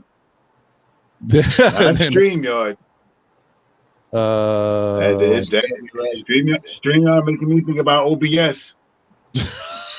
Okay. Here we go. Got it. I got it. All right. All right. Hello? Go ahead. Speak. Mic check 1 2 1 2. Y'all All hear right. me? Everybody can hear that? Are you with me? In the building. Yes, sir. Okay, Lord Scientist, you good now, brother? Okay. Pardon me for a minute. First and foremost, salute to you, Ron, and still Knicks fans. Hey, yo, I was bussing to try to get on this show because you had Lord Freezy. Mhm. And then my man, Jay Boogie. Yo, listen, salute to Jay Boogie. Salute to Uncle Freezy. Salute to my man, the OG. I forgot your name. You was just talking a minute ago. Oh, Sha. You was in, yeah, my OG, who like me is in my age bracket, and we ain't seen the next man since 73, 72. Yeah, man. Hey, yo, be clear, your boy Lord Scientist is in the building. Yo, Jay Boogie, listen, everything that you do, son, anytime you on anybody's show, anything that you put out, I be trying to listen to it. I support everything that you do, my G. I even told the Queen, I was trying to tell CP on thing that, yo, you need to do the remix with dude that got that anthem that we got that's on Knicks Fan TV. You need to do the remix with him and take that thing to the next level. So everything you do, Jay Boogie, I don't care what it is. If anybody never told you, I'm one of your #1 fans. I support you, my G. I believe in you. God is in your life in a way that I know every time you speak, I feel the passion that you have, not just for the Knicks, but for us as a people and everything. So I salute to you. I'm happy to be on the phone with you. I've been trying to do this with the Queen's Court and every other thing, even on Knicks Fan TV. But yo, Dig, and Uncle Freezy. Appreciate you, brother. Uncle Appreciate Freezy, you. I love. He's still on? No, he got off, but it's okay. You can say what you want to say. I'll make sure he gets the message. Yeah, no doubt. Yo, Uncle Freezy, listen, you had made a point, and I want to get into what y'all talking about, but I wanted to touch on his point. A couple of days ago, 2-3 days ago on his show, he was saying something about the thing about trading Diawara and trading the point guard, the Deuce? youngster, Kolick. not Deuce, Kolick. Okay. And he was like, yo, you know, we're going to give up these pieces. This was just like, he had a couple of different positions, but he's like, he don't really want to give up the pieces. And I'm trying to tell him in the chat with my daughter typing 5-6 times the same message and he didn't see it. I'm telling him it ain't about those dudes, it's who's next. Meaning that Muhammad, Diawara, and the other youngsters, McCullough, right, all of them. Like, listen, when he was making his point, he was like, yo, do we really want to give away Pacome and Kolick? And I'm like, yo, bro, not really, but look what's next. Look at what, like, the way he was addressing it in a sense of playing checkers. And I'm like, yo, look at it like you playing chess. Look at the next move. Don't look at this immediate move. Look at the next moves that they were doing to kind of protect their future. You know what I'm saying? But that's another subject. Let's get into what you got going on. Shout out to still Knicks fans, the Army. Appreciate you know what I mean? you. Listen, we are a very international team franchise. I don't know if the Lakers got it like we do. I doubt it. I don't think the Boston Celtics got it like we do. When it comes to us, yo, you can go to Singapore. It's Knicks fans there. That's why I love the way Uncle Freezy thing, when he say, look out your window, is Knicks fans. Listen, we everywhere. And my point in saying all of that is this. Listen, I was just talking to the Queen. That's why she messaged you for me, so you know. Listen, that pace and space, if Mike Brown can do it, and anybody who plays basketball is going to get this. If Mike Brown can get these dudes to buy into the pace and space, that fluidity of the way everybody's talent is will cause us to blow through the atmosphere as a team. They're not even, if they buy into it, right, and they really start doing it, anybody who play ball, think about this. When we go to the rec, wherever, outside, inside, don't matter, we're looking, if you have a basketball IQ, you're looking for people who know how to move the ball, know how to make the basket easy, because that's the purpose of pace and space, to get the easy basket, right? If they do that with their talent, we're going to be busting teams up. And by doing that, that's going to open the door for us to be able to rest our starting five, where they're not getting all these excess minutes. That's going to allow us to be able to use the other players to get them where they step up playing the same thing. The only room for that is improvement. It's not, if you're a basketball player. Now, people who really don't know how to play basketball, they're going to look at it like, well, like how Jalen Brunson may pound the rock and he don't trust nobody. And you know what I'm saying? No. Jalen Brunson has an incredible IQ. That's the next thing. People think basketball is just about skill. Skill helps a lot, but IQ outweighs any skill. I done seen dudes had no ups, no mobility, but because of their IQ, they used to excel on the court. You know what I mean? So I say that to say, looking at it as far as us as a collective, it's the sky is the limit with this. Because granted, I salute Tibbs, like my man, the OG said, he got us to where he got us to. But he left a lot of meat on the bone. Shout out to the Queen and Dope Soul Sports. He can't be leaving that meat on the bone when you got high IQ players with skill. Like, we got a double thing, like a double-edged sword. We got players who got skills. Like, Jalen Brunson's footwork is phenomenal. Who, give me a comparison. Another point guard who had footwork like Jalen Brunson. I'll wait. Barry Sanders. Right, and that's football. You feel me? That's my favorite running back of all time. Right, Barry. Listen, they talk about Tony Dorsett. Fuck all Tony. Excuse me, I'm sorry. Bump Tony Dorsett and all them up. Listen, Barry Sanders was that dude. Yep. So my point is, not only do we have the players with the skill, we also got the players with the IQ. So yeah, man, if they buy into what Mike Brown is getting ready to bring, man, listen, if he takes the same thing he did with Sacramento and he ain't have nobody, and you give it to I'm just talking about Brunson, Bridges, OG, and Cat, just them four. If those four buy into the same thing that Brown did in Sacramento, man, listen, we're going to be the number one seed, count us for 60-plus games, and listen, we're going to run through the East Coast. It's clear.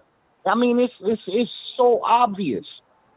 And like Queen said, if we have a bad game and we're losing by 20, Mike Brown is going to pull them. He ain't going to keep them out there trying to win the game. We down by 20. So it's going to work out both ways, where we're going to be healthy and we're going to be productive. I mean, maybe, because I can't see and my brain is the one that's using my third eye to see, maybe I'm not seeing it like other people who can see it. But when I'm thinking about it, and like I said, as a person who played basketball, it's clear. It's clear. Yo, listen, I'm so amped for this season. You think I was amped last year? Man, I'm so amped for this season, man.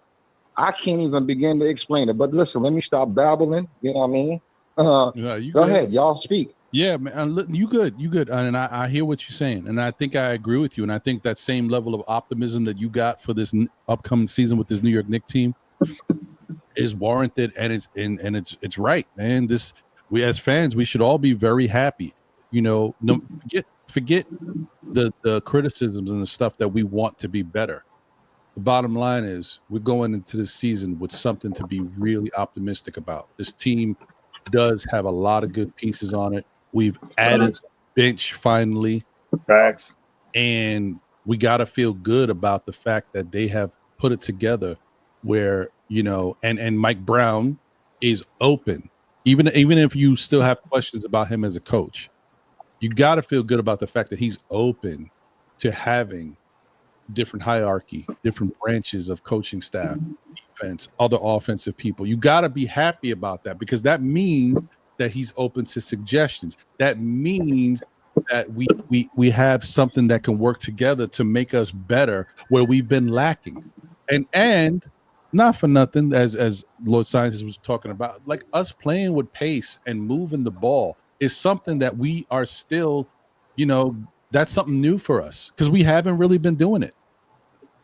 We did do it a little bit. We did do it a little bit last year. That's the times where you saw we was like the number 3 offense, and right. But you know, you got glimpses of it. Yeah, but to the point, you saw that sometimes even when you're doing something like that, everybody has to buy into it, and it also has to be something that allows for whoever's coaching the team to orchestrate what they want to do. And it didn't work for Tom Thibodeau.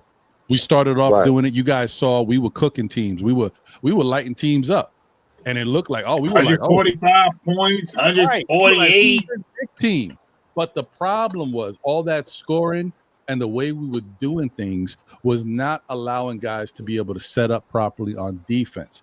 It didn't work. Tom Thibodeau's team, another reason why we've never played with pace with Tom Thibodeau being here, is he needs guys to be in position to run the defense. He needs guys to play a certain way. And when you play with pace, it takes guys out of that, and it doesn't allow for his defense to be able to set up the way he likes it.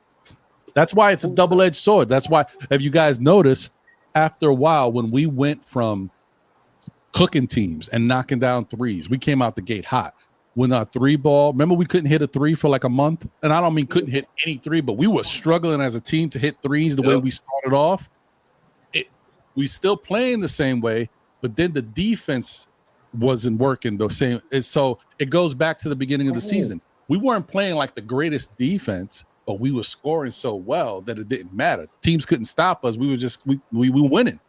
But once the 3-ball's not hitting, and then you're still not playing that level of defense, and Tibbs like, oh, man, I can't continue to play the same way and get the defense that I want us to play. He had to change it back to the way our offense was moving the year before. And that's why we finished the rest of the regular season that way, and we went into the playoffs that way. It was just he had to go back to what he knew.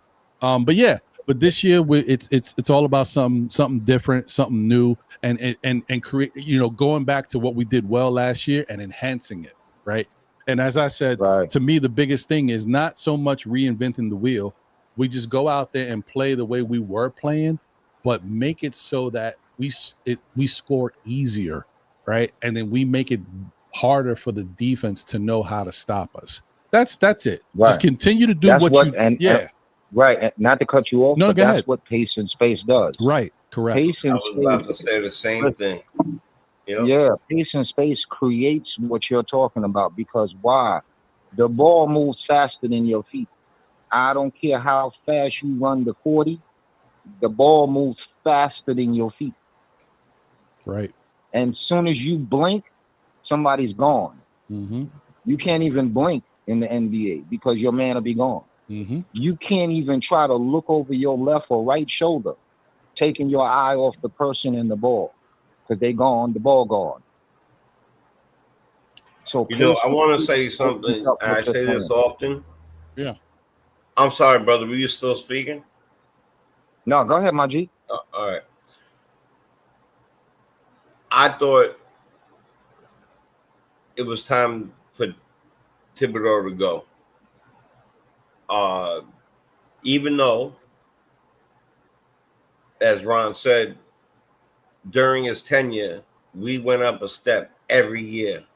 Every year. To be honest, the year that we were hurt the most, I really believe we were going to win the championship that year. Hartenstein here and all that, but the injury bug killed us. He didn't when we couldn't hit those threes for a month, when we couldn't finish off in the playoffs. I always say this, and you know this, Ron. More than one thing could be right at the same time. Two things could be right. 5 things could be right at the same time, and they could be different views on the same thing, and it still could be right. So the fact is that we have high IQ players, but not only that, but Thibodeau didn't have this bench. Number one. Number two. Right. Number one, he didn't have that. That's number one. Yep. Number two is we not only brought in a bench now, but we brought in high IQ, scoring, athletic players on the bench. So it's not just some kids, that we picked up or whatever. We got, Clarkson, who is capable of scoring at a high pace. If he started at the 2, not saying that, whatever it is going to be. Because like I said, this team is a Lego piece team. You could really literally move parts and have a starting 5 with 8 different players, 10 different players, maybe. Definitely 8. He also didn't have. I'm going to say 9. I'm going to say 9, bro. 9. About 9. In between 8 and 10 to me. So 9's good.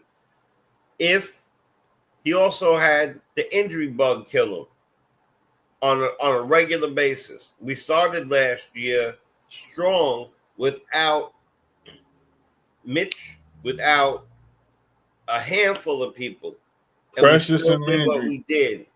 And that was because I believe at that particular time, even though he was overextending and overusing the players, when we got to that point when we couldn't shoot threes, it could have been because we were overusing them. They were tired at the point. When we got to the playoffs, it was definitely because they were tired at the point. And then when the players came back, they were acclimating themselves to the people that were already playing the entire time. Now, these are grown men who've been playing basketball for a long time, most of them for a long time. So for their ability, like you said, people who play basketball, their ability to get back in and just make themselves a part of and do their job is easier than people who don't play basketball. But the fact of the matter is that this year, the best ability right now is that everybody's available. And we brought in a bench of scorers. Our bench could score, easily score 40 points on their own, maybe 50 on their own. When last year we had to get, and Sean and I would say it all the time, we'd have to get 100 from our starting 5, and then Tom would have to look all the way down the bench for somebody for help. All the way down to Walt Frazier. So the fact of the matter is that the optimism I have this year is that we have a team that has now played with each other for a full year and veterans that came in to play alongside them that will fit in and play their part well. We have 6 man of the year type of people on the bench right now. Yeah, 2 of them exactly. And depending on how you start the league, it could even go up from there. So Mike Brown has that luxury now. Right. He has the luxury of all those things that weren't available. So if you super optimistic right now, super optimistic. Even for the Huckaporties and the and players that were around, now they're going to be used, hopefully, and they get those minutes. People are going to get breathers. There's going to be a lot of differences in this. I believe a lot of differences, but there's going to be also a lot of similarities. Yeah, because what worked. It's true. I hear that. Let me just read the super chat real quick. Shout out to Paris Duggar. Shout out to you, my guy. You said Brunson. This is when we were talking about Brunson. He said Brunson never. He's a top 3 playoff performer. When we were talking about, getting rid of him if needed to be, how will we feel about it? But yeah, I 100% agree with you that he is definitely a top 3 playoff performer. He's also, listen, he won the clutch award for a reason. Being clutch is not something that there's a lot of really good players. There's not everybody can do it. Listen, that man dad taught him everything he needed. Mm-hmm. Listen, it was another one of your panel. I forgot his name. I know his voice is deep, but he's like, he would be hurt, if they got rid of him. Yeah, listen, I would be more than hurt. I'll be getting my daughter to help me write a letter to Leon and asking him what was he thinking. Mm-hmm. Listen, we got the foundation. There's no other foundation. I don't care about SGA, none of that. Give me Brunson, because he's going to make the right decision. Listen to me. People talking about how he pounded the ball too much. That was based on the system that he was in. If you look at this man's track record, you can go back to Villanova, go back to high school. Look how he plays. He can be a straight-up point guard. He can. If he know when he hit Mikal is going to do what he's supposed to do. Right. If he hit OG going to do. If he has that 100, think about it. Think about when you're playing ball yourself, and you're playing with people who you know, and you know their skill, you know what they can do. You're going to create for them. I'll put it to you this way, because me, I'm short. I'm 5'6". Listen, as a point guard, when I would go and play free rec, like they call it, whether I was in prison or on the street, if I knew the dudes who I play with and what their skill was, I create things to optimize their skill. Like how they say, like how Tyler Kolek did good last year, how he would hit Mikal right, hit OG right, because the defense broke down. He knew where they were going to be. Mm-hmm. And he ain't even been playing with them. Mm-hmm. But he knew, and you saw the fluidity. Jalen Brunson is on the sideline. He looking. He see that. He said, so I can hit Mikal like that. Like in Villanova. I can hit OG like that. Cat can be the one up top of the key with the ball and make the pass. When he can be comfortable in knowing the people around him are going to do what they need to do, and they do it, listen, he'll wait to the fourth quarter, like Jordan used to do, like Kobe used to do. Let the team do everything for the first 3 quarters, and the fourth quarter is kill time. Yeah, he got that blood in him. Yeah. And I see that. The thing too about that, Lord Scientist, is that you made a really good point. That has a lot to do with it. If you look at Jalen Brunson when he was with Dallas, working with Luka, he played differently. Obviously, he comes to the Knicks, he has to be the scorer and things. But just because he has to be the scorer doesn't mean he has to do all the ISO dribble stuff that he was doing.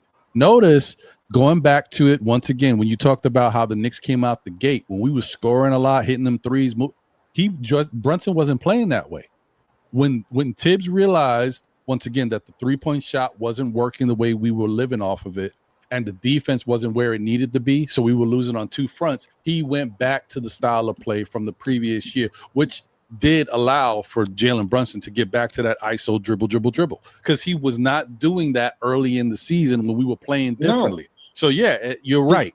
So that does have a lot to do with coaching. And one thing real quick that I was going to say, because David Smith had put Brunson did not make the right decisions in the ECF, in the Eastern Conference Finals. Very true. Brunson had a terrible Eastern Conference Finals, along with other players, along with Josh Hart. But you know what? I look at everything on the whole. Yes, you got to blame the players, especially guys who are very good at what they do. Brunson, who's supposed to be one of the top players in the NBA, and he's the captain of our team. So a lot of blame does go on him. But I also think that you can't not blame Tom Thibodeau for not preparing the team to be able to deal with a team like the Indiana Pacers. The movement and their style of play, it affected us on one side of the ball. But forget that. Where we're talking about the mistakes and the errors in judgment that we made was playing against the Indiana Pacers defense, and Indiana's not known for their defense. They were blitzing the Knicks, putting them in really uncomfortable situations, and they're not known for defense, and they were forcing us into really bad spots to make bad decisions and to think quickly. That's a coaching thing. That's a if right. it was coming from they took advantage. Oh, my bad, Jay Boogie. I was going to say if it was coming from like a team like OKC or something that's known for the defense and you know you're going to deal, that's one thing. But coming from Indiana, where we weren't even expecting it, that's a coaching thing. Go ahead, Jay Boogie. My bad. Yeah, they took advantage of Tom because he's not quick at making game time adjustments. Mm-hmm. So that's what they did to Tom. And when he can't do that, then you pretty much eliminate everything about Tom. I'm gonna go down. I'm gonna say this myself. Mike Brown is the most versatile coach I probably have ever seen in for the New York Knicks. I'm gonna say that. Yep. And the reason why I say that because I agree with that 100%. You want to go ISO? I did that. I ran that in Cleveland, point blank. You want to move the ball, pass the ball. I learned that. I'm over here with Steve Kerr. Mm-hmm. You want to play high pick and roll, you know what I'm saying? But with your point guard, your big man, I did that up under Greg Popovich in San Antonio. That's why I call these two guys the younger version, not champion, the younger versions of Tim Duncan and Tony Parker. Mm-hmm. Now, this guy can just bring so much to the table, you know what I'm saying? When one thing is not working, he can make adjustments. And this is what we needed. You got to be an adjustment maker in these playoffs, you know, for this day and time. And we got that with this guy. I don't know what in the world anybody might have ever even thought about the conversation of ever getting rid of trading Brunson. That he's not going nowhere. What do you think? They just brought Rick back over here to sit down with this squad for anything? This guy is locked in. The only thing bigger statue of him is the liberty out there. You know what I'm saying? But Brunson is not going nowhere. This is our leader. And don't forget, you know, Obi left a lot up under his daughters in them. He showed them and taught them a lot, and they understood a lot of his game and his mentality.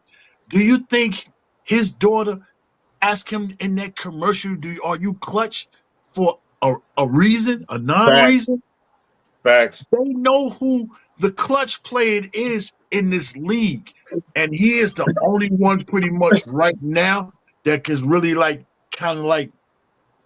he's the one right now that they're choosing to carry on the mama mentality with them Kobe Night Sixers. Let me say that. Mm-hmm. They picking him. You know what I'm saying? They're picking him to carry this torch on. And all I want Brunson to do pretty much now is kind of like, since I said Barry Sanders, I've been said 2 years ago, he's the Barry Sanders of the NBA. I don't want you to be Barry Sanders no more. I don't want you to be Barry Sanders no more. I want you to be Walter Payton now when he got the other pieces around him for him to win the championship. Barry couldn't do it by himself. Brunson couldn't do it by himself. So now we put more pieces around him. So now you can be the Walter Payton of the league, you know, and go get this championship for the city, for the organization, the fan base. It's what we've been waiting and wanting for so long period of a time. You know, the players have changed. We don't see this whole roster change, but one person. That's Mitch. One person. Only person that's been here since the last thing. The whole thing changed is Mitch. Everybody else is gone. So, you know, we don't see everything before these guys got here. We don't seen it all. Heard it all before. Been through it all before. And still here. But we deserve, I think Shah said it earlier. These guys got to want to give us a championship like we want them to have a championship. So, yeah, they got to want it like we want it. That's right. You got to want it and go get it, man. But, yo, I got to dip out, man. I love you, and I appreciate you, Lord Scientist. Thank you for the love, man, because one thing for sure, there is no Boogie at all, period, without the fan base. That's why I stay linked with the fans. I always acknowledge the fans because I'm a fan too. Forget Jay Boogie and what he does, entertainment. But my heart is always going to be with the fans, the people. I love y'all and I Orange and blue. appreciate y'all. You know what I'm saying? Orange and blue Orange to the and blue, fullest. baby. Orange and blue. Ron, keep doing what you're doing. Shot Powers, man. Keep You doing what you're already? doing. You already? Jay, keep doing what you're doing. Everybody in the chat, keep doing Always. what you're doing. Pursue your dreams. Just know you're your own roadblock. Can't nobody stop you. Don't let That's a nobody tell fact. you that you're too That's a old to fact. ever pursue a new dream. That's a I'm fact. getting ready to be 59. So it's never too old to pursue a new dream. Never let nobody tell you you're outdated.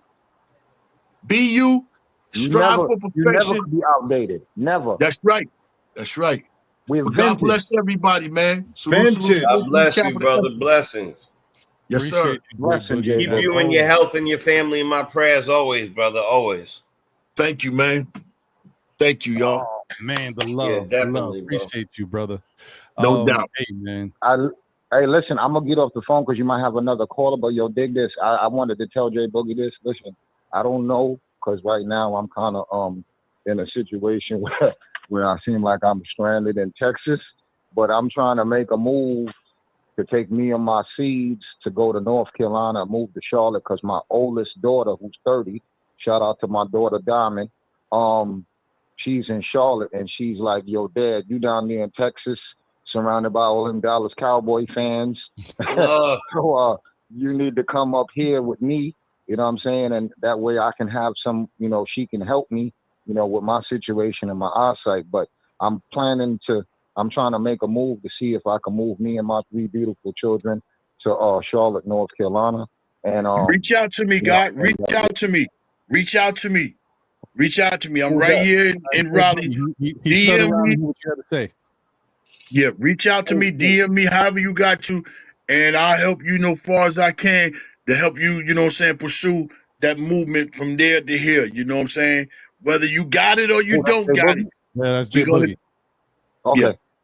Yeah, I'm just DM no me. doubt. Listen, Jay Boogie, listen. You hit the queen. Call the queen. Call Stephanie. Stephanie got my phone number. Okay, you too, Ron. She's back in the country? Oh, Lord. Okay, got you. Huh?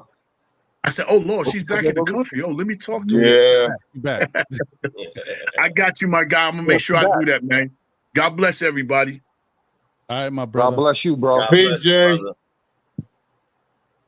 So yeah, man, listen, I love y'all, man. Listen, this is what's missing for me. To be able to talk to New Yorkers, New Knicks fans, listen, I don't have no social nothing, not social media because I can't do that anyway. But like I got TikTok, but that's it. But I'm surrounded by Cowboy fans, and no disrespect to the Mexicans, but I'm surrounded by Mexico. I don't have y'all. That's why I was so animate. Like, yo, I gotta get on Ron's show. Jay Boogie on there. Uncle Freezy. Like, I'm mad I miss Uncle Freezy, but I know he'll hear it, God willing. But yeah, man, listen.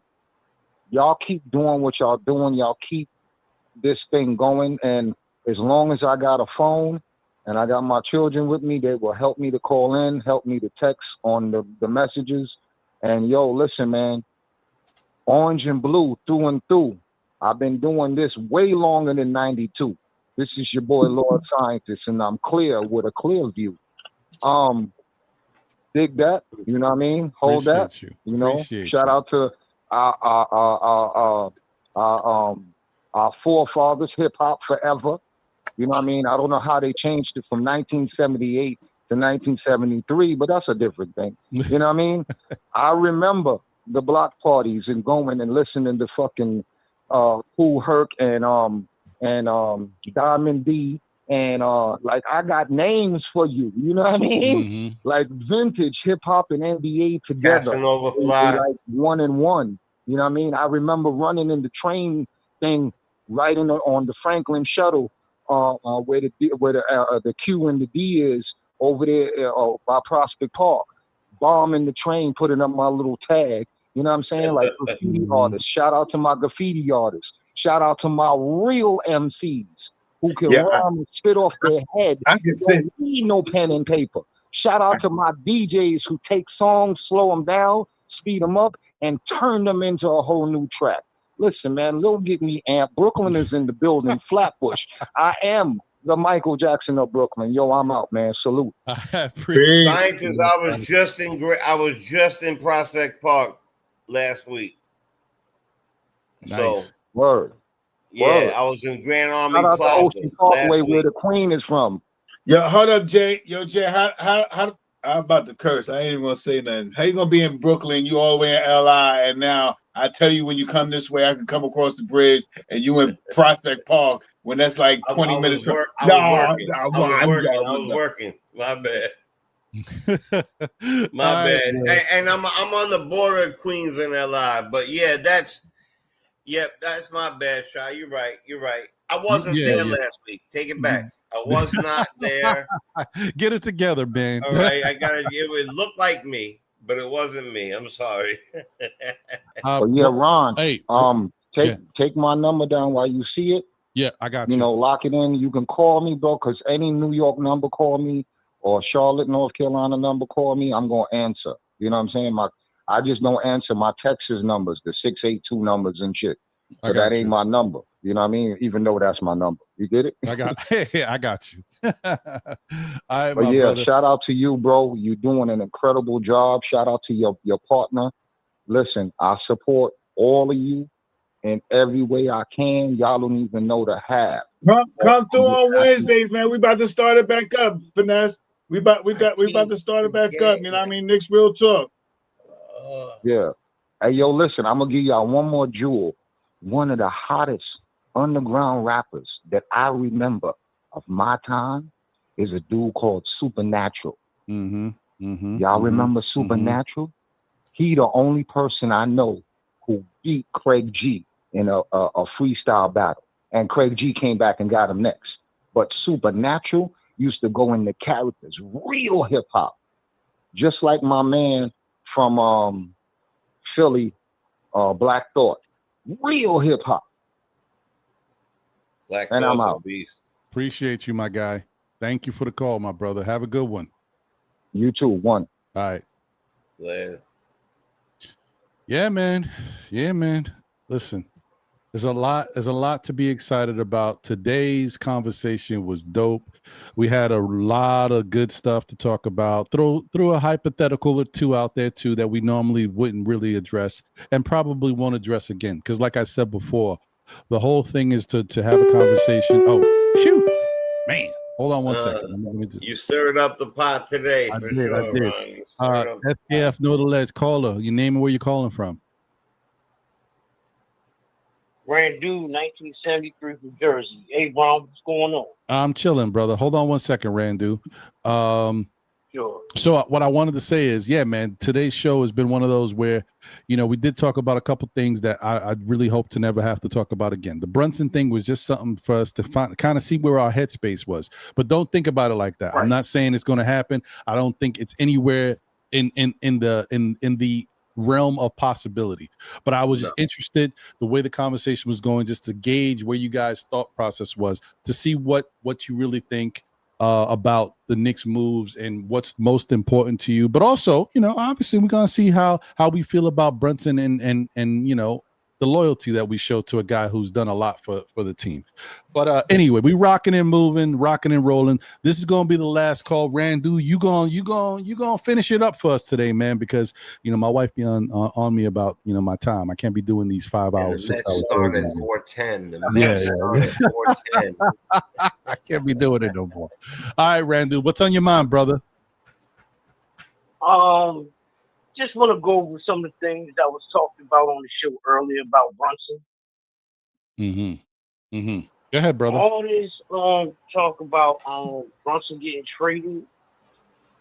I say right now, I don't see that happening though. No. And plus the way he sacrificed his money to help sign other players on the team. I mean, he made a hell of a sacrifice. That he did. I mean, wait a minute. Brunson will be a free agent 2028, right?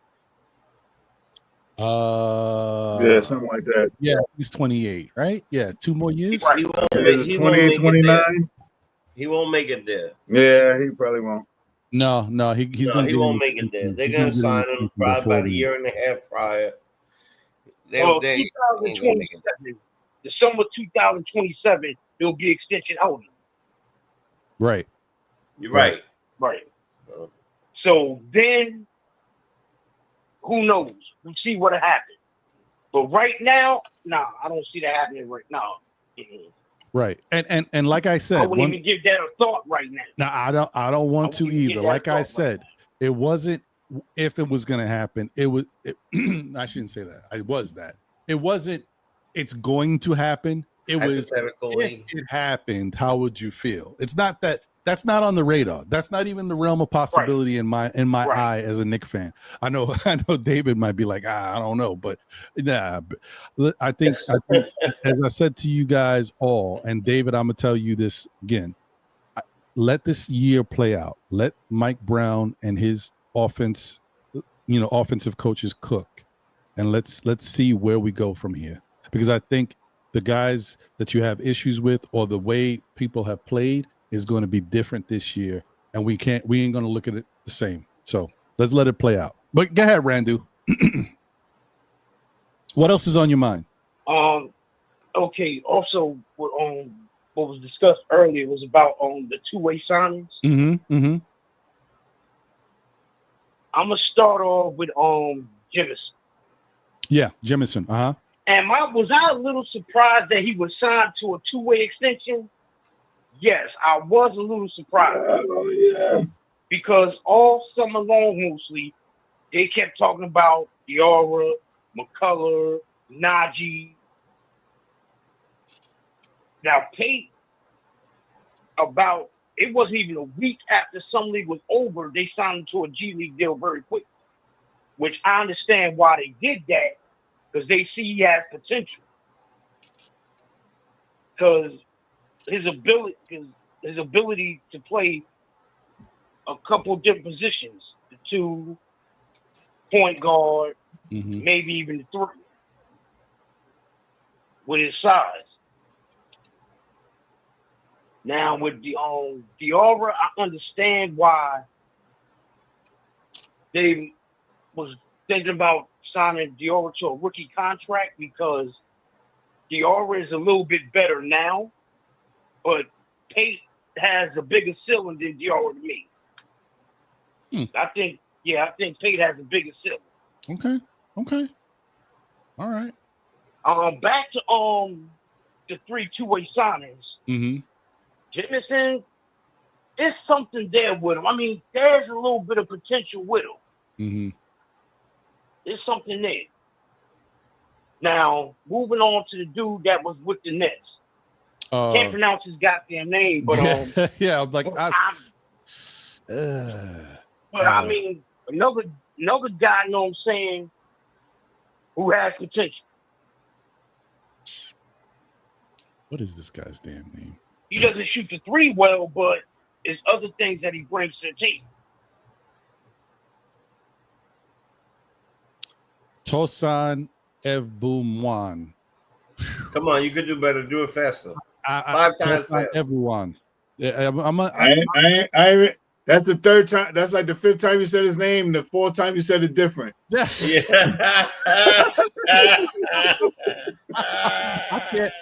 I'm gonna get my boy Prophet, who's Nigerian, and I'm not saying that he's Nigerian, but he's really good at pronouncing names like that. When I hear him say it, I'm gonna get it. I'll know how to do it. I think that, remember, like it was last show, somebody said that Iron Eden calls him something. Was it him? Yes, right. They called him something Juan. Igbu or something. I don't know what he called him. Igbu or something Juan, I think. Yeah. But anyway, either way, I liked his videos. Most to be honest. important of all, Right. The other pick, McCullough, the other two-way signing. I'm glad that's who I really wanted. He was the most important player I wanted on the two-way deal. I definitely want him on a two-way Let deal. me look something up while you're talking. Go ahead. I mean, he's not. No, I mean, the way the team is constructed now, I mean, he's only gonna get maybe real minutes if there's injury, but hopefully, like on back-to-backs, you know what I'm saying? He can definitely get some playing time. Or in the case of a blowout.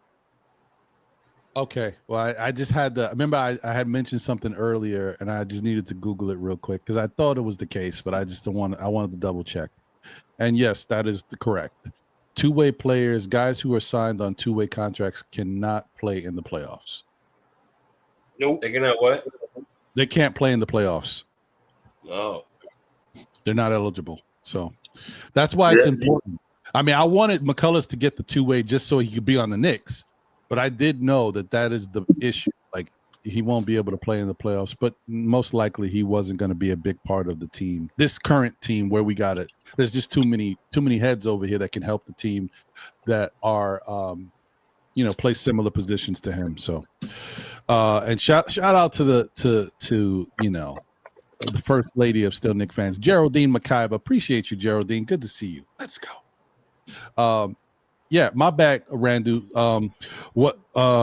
So I mean, I'm just happy that they did get signed to two-way deals, and I see thank you to Freezy and the rest of the conversations we had about, the reality of how these guys can fit and what they do to help the team. So I'm a little less concerned about it. The only bad thing, like I said, is a kid like McCullough, who I definitely think could help this team, just won't be eligible for the playoffs, which is a kind of a rotten feeling, because no matter how he balls out, it's still possible.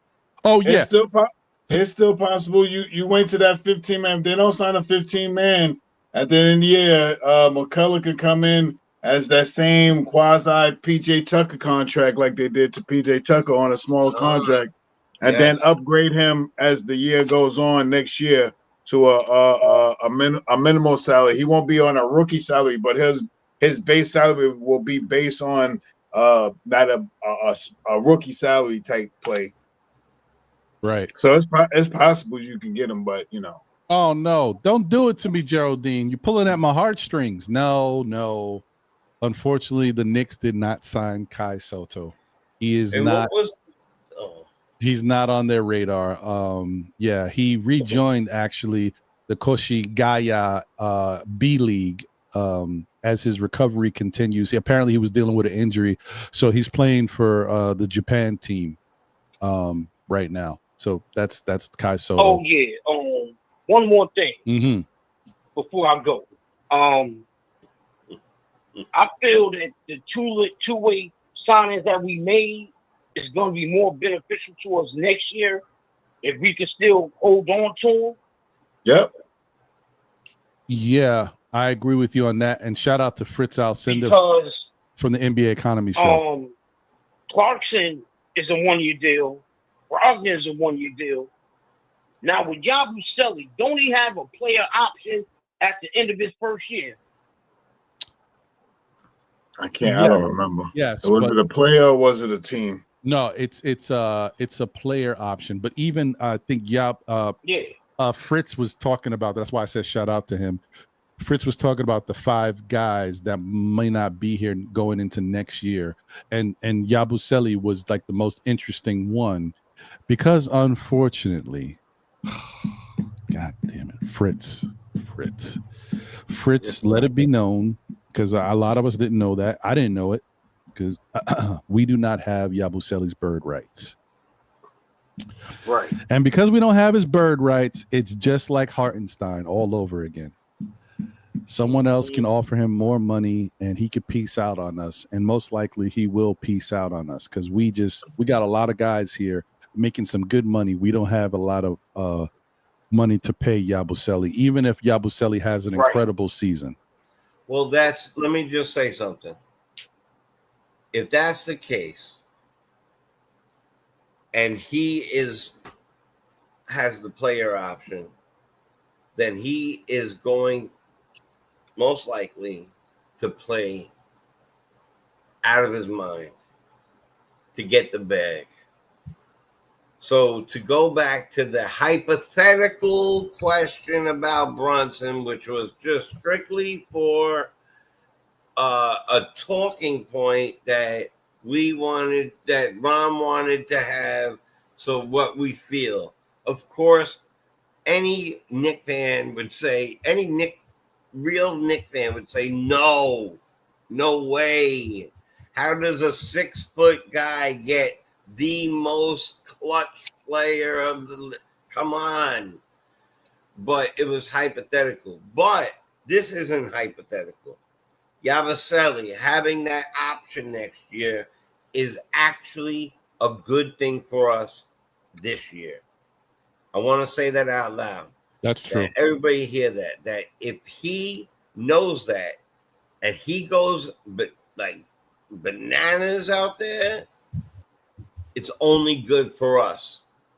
And then you never know if he likes it here and Brunson gets in his ear, he might do the right thing.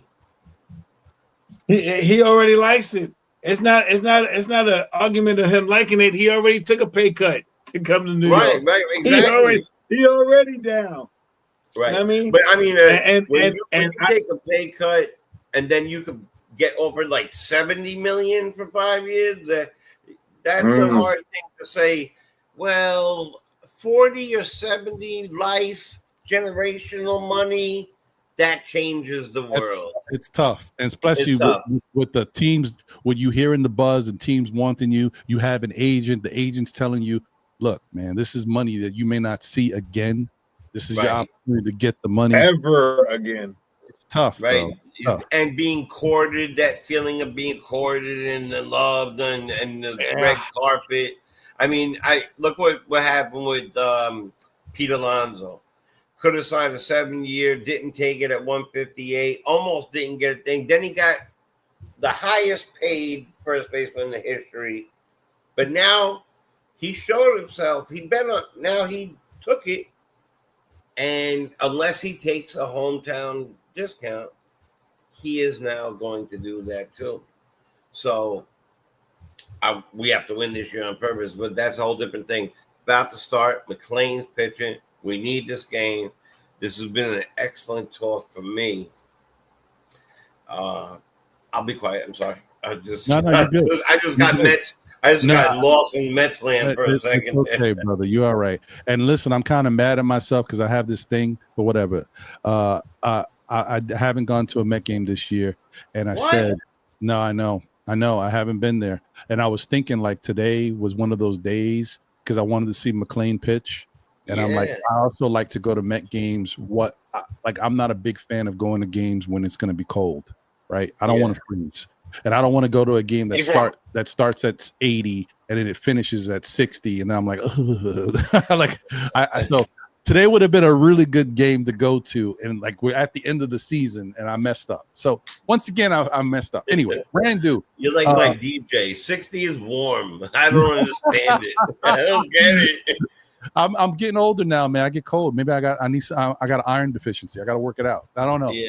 Oh, yeah. Randu, don't worry. I appreciate the call, my guy. I'm gonna have to get up out of here. But is there anything else you wanted to say before you go?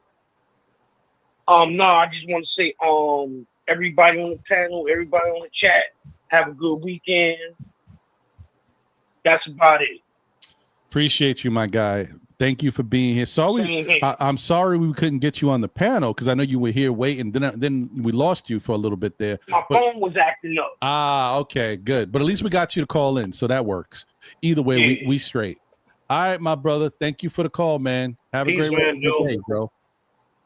You too. All right. Latest. All right, let me shut this down so nobody else calls in and I feel bad. Like, okay. It's still Knicks fans know the ledge. 7:00 p.m. Hey, Ron, I wanted to talk about shout out to King Ribby. Appreciate you, King Ribby, as always. Good to see you. Yeah, man. So let me just get to my guys real quick. Jay, final words. You know what? I really enjoyed this. Sometimes, you get into a show and things kind of like will take over, or something will happen, whatever. This show flowed like the way I hope the Knicks did. To me, I can't believe I've been sitting in this chair with the way my back feels for about 4 hours, and it's been enjoyable. I'm glad that you shook up our minds with that thought. I thought it was a good angle on what you did, and I'm not sure if you freestyled that or it was something that just popped up, but no, it just popped up. I wasn't thinking about that at all. Something we said in the conversation prior made me think about it. Well, let me tell you something, man. Stuff like that usually turns out to be some of the best stuff that happens, right? We could write out a whole schedule, and then the thing that is not in the schedule turns out to be the best part of the day. There you go. So I really enjoyed it. Let's go Knicks. Let's go Mets. All right?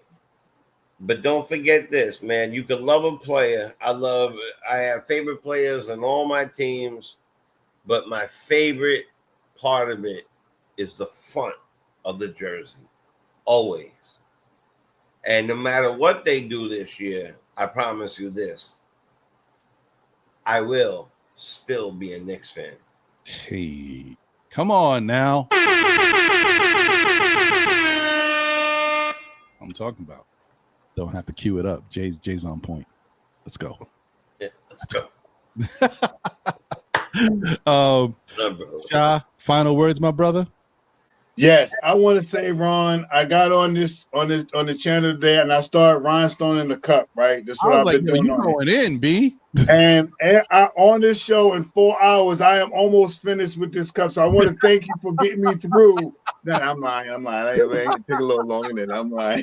I just wanted to say, rhinestone, but I did get halfway through on the show.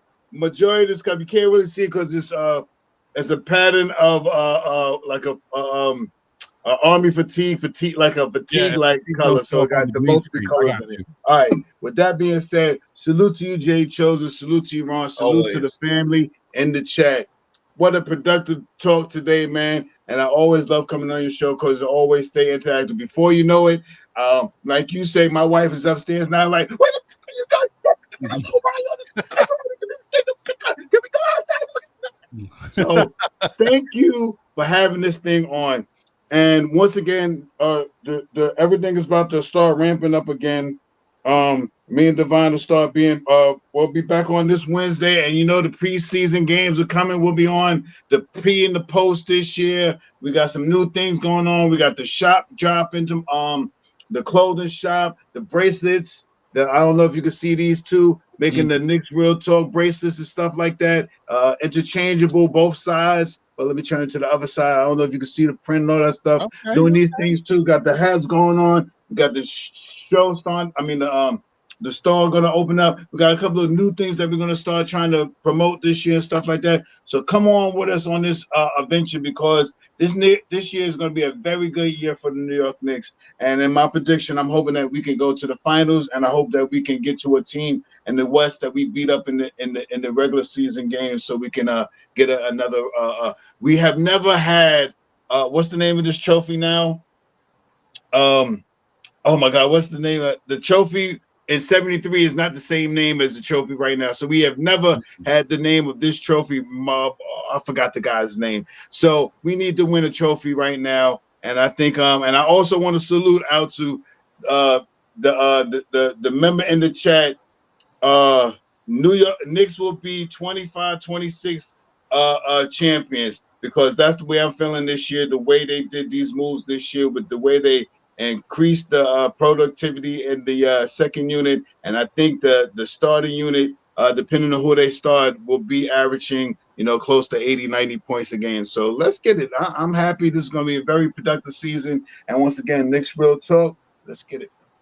Hey, I like it. I won mine yesterday, Sha. That's what it is. That's what it is. Hit me back up for them other ones too, Jay. I got the Fat Boy lineup and everything, man. I got my own lineup, Fat Boy Club, all that stuff, man. 2X or better, man. Let's get it.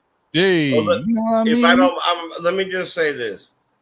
the man is super nice at it. Super nice Thank at you. it. Super nice. I like it. And both of these, I like to call both these men my friends. And you guys are excellent at what you do. And I'm all about giving the flowers to people while they're here, because what's the use of giving people the flowers when they can't accept them? Right. When you can't water them, right? I feel Yeah, you. Right. yeah. Exactly. Appreciate that. Thank you. So water those flowers and keep it growing until it turns into a tree that branches out into new adventures, man. I like that. Shout out to Craig in the building. Appreciate you, Craig. And also shout out to once again to Fritz, NBA Economy Show. Appreciate you, my guy. So thank you to everybody. Please hit that like button if you like the show. Subscribe if you're not already subscribed and enjoy the content. Thank you to everybody tuned in on Facebook. Shout out to my brother Flaviano. I can't even say that. Flaviano Green in the building, liking on Facebook. Appreciate you, my guy. Shout out to those tuned in on X or on YouTube. Thank you for the love and the support as always. Shout out to everybody, all the generous super chats today. Thank you for the love. Definitely helps the show, keeps the lights on. You know what I mean? Look, you don't give me the super chat. Look, the lights went out. No, I'm just joking. Appreciate that. That's a lot of pressure. Damn. Yeah, you know what I mean? How I'm going to do the show, y'all? Get my spree. Well, how am I feed my family, y'all, on 18 million? How you want me to do this? You got me over here about to give you an extra bottle of iron. Yeah, thank you, man. I need it. But anyway, actually, guys, I do get a lot of. I'm going to talk to you anyway about something. Oh yeah, My mother's a nutritionist, so I appreciate you, and yes, and believe me, you know I say what I say, but the wife got me on supplements, all types of stuff. Now I'm even switching it up. I got liquid supplements. I'm doing everything I can to keep myself going because I'm getting older, and stuff that used to be sweet ain't sweet no more. I'm just Hey, I do music, right? I bought 50 pens and 50 pencils. 35 of them are on the floor. That's because I don't bend the way I used to. So I know it is. I knew exactly what he meant by that when he said that, and also, but JB getting mad and flipping those pencils too. So oh yeah, that's true too. The broken, throw them on my room. You know. Yeah. No, I got you. But I want to thank everybody once again. Like I said, shout out to the chat. Appreciate you guys for all the love and support. We're on the road to 10,000 subscribers. Hopefully, as this Knicks season goes, it'll be exciting for all of us, and the channel will continue to grow. So I appreciate everybody.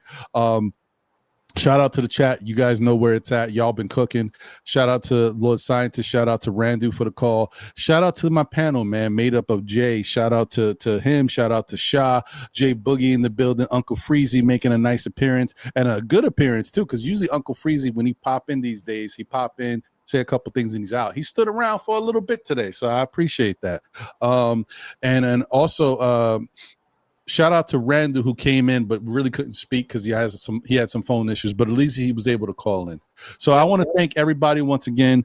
Man, listen, you know, as we always say, Jay said it already, man. The good, the bad, the ups and downs, no matter what, we are still Knicks fans. We're here for the long ride, man. We on the road to a championship, but we here for the ups and downs along the way, man. We just want to experience the fun. Like I said, I want to be at the Canyon of Heroes with all you guys, man. I want to rock out, you know, on the float, the first ever content creator float that people don't know is gonna happen. We're gonna make it happen, baby. Let's get it cracking. And we'll see, man. It goes from there. But thank you guys once again for being here and rocking. Appreciate you. Have a great rest of your Saturday. You guys continue to enjoy. Jay, enjoy that Met game. Shah, enjoy your arts and crafts over there. You know what I mean? Continue to do your thing, Playboy. I appreciate you guys once again. And as I always say, be good. But if you can't be good, be good at it. So enjoy your day, y'all. We out of here. Catch you on the next one. Peace. Peace.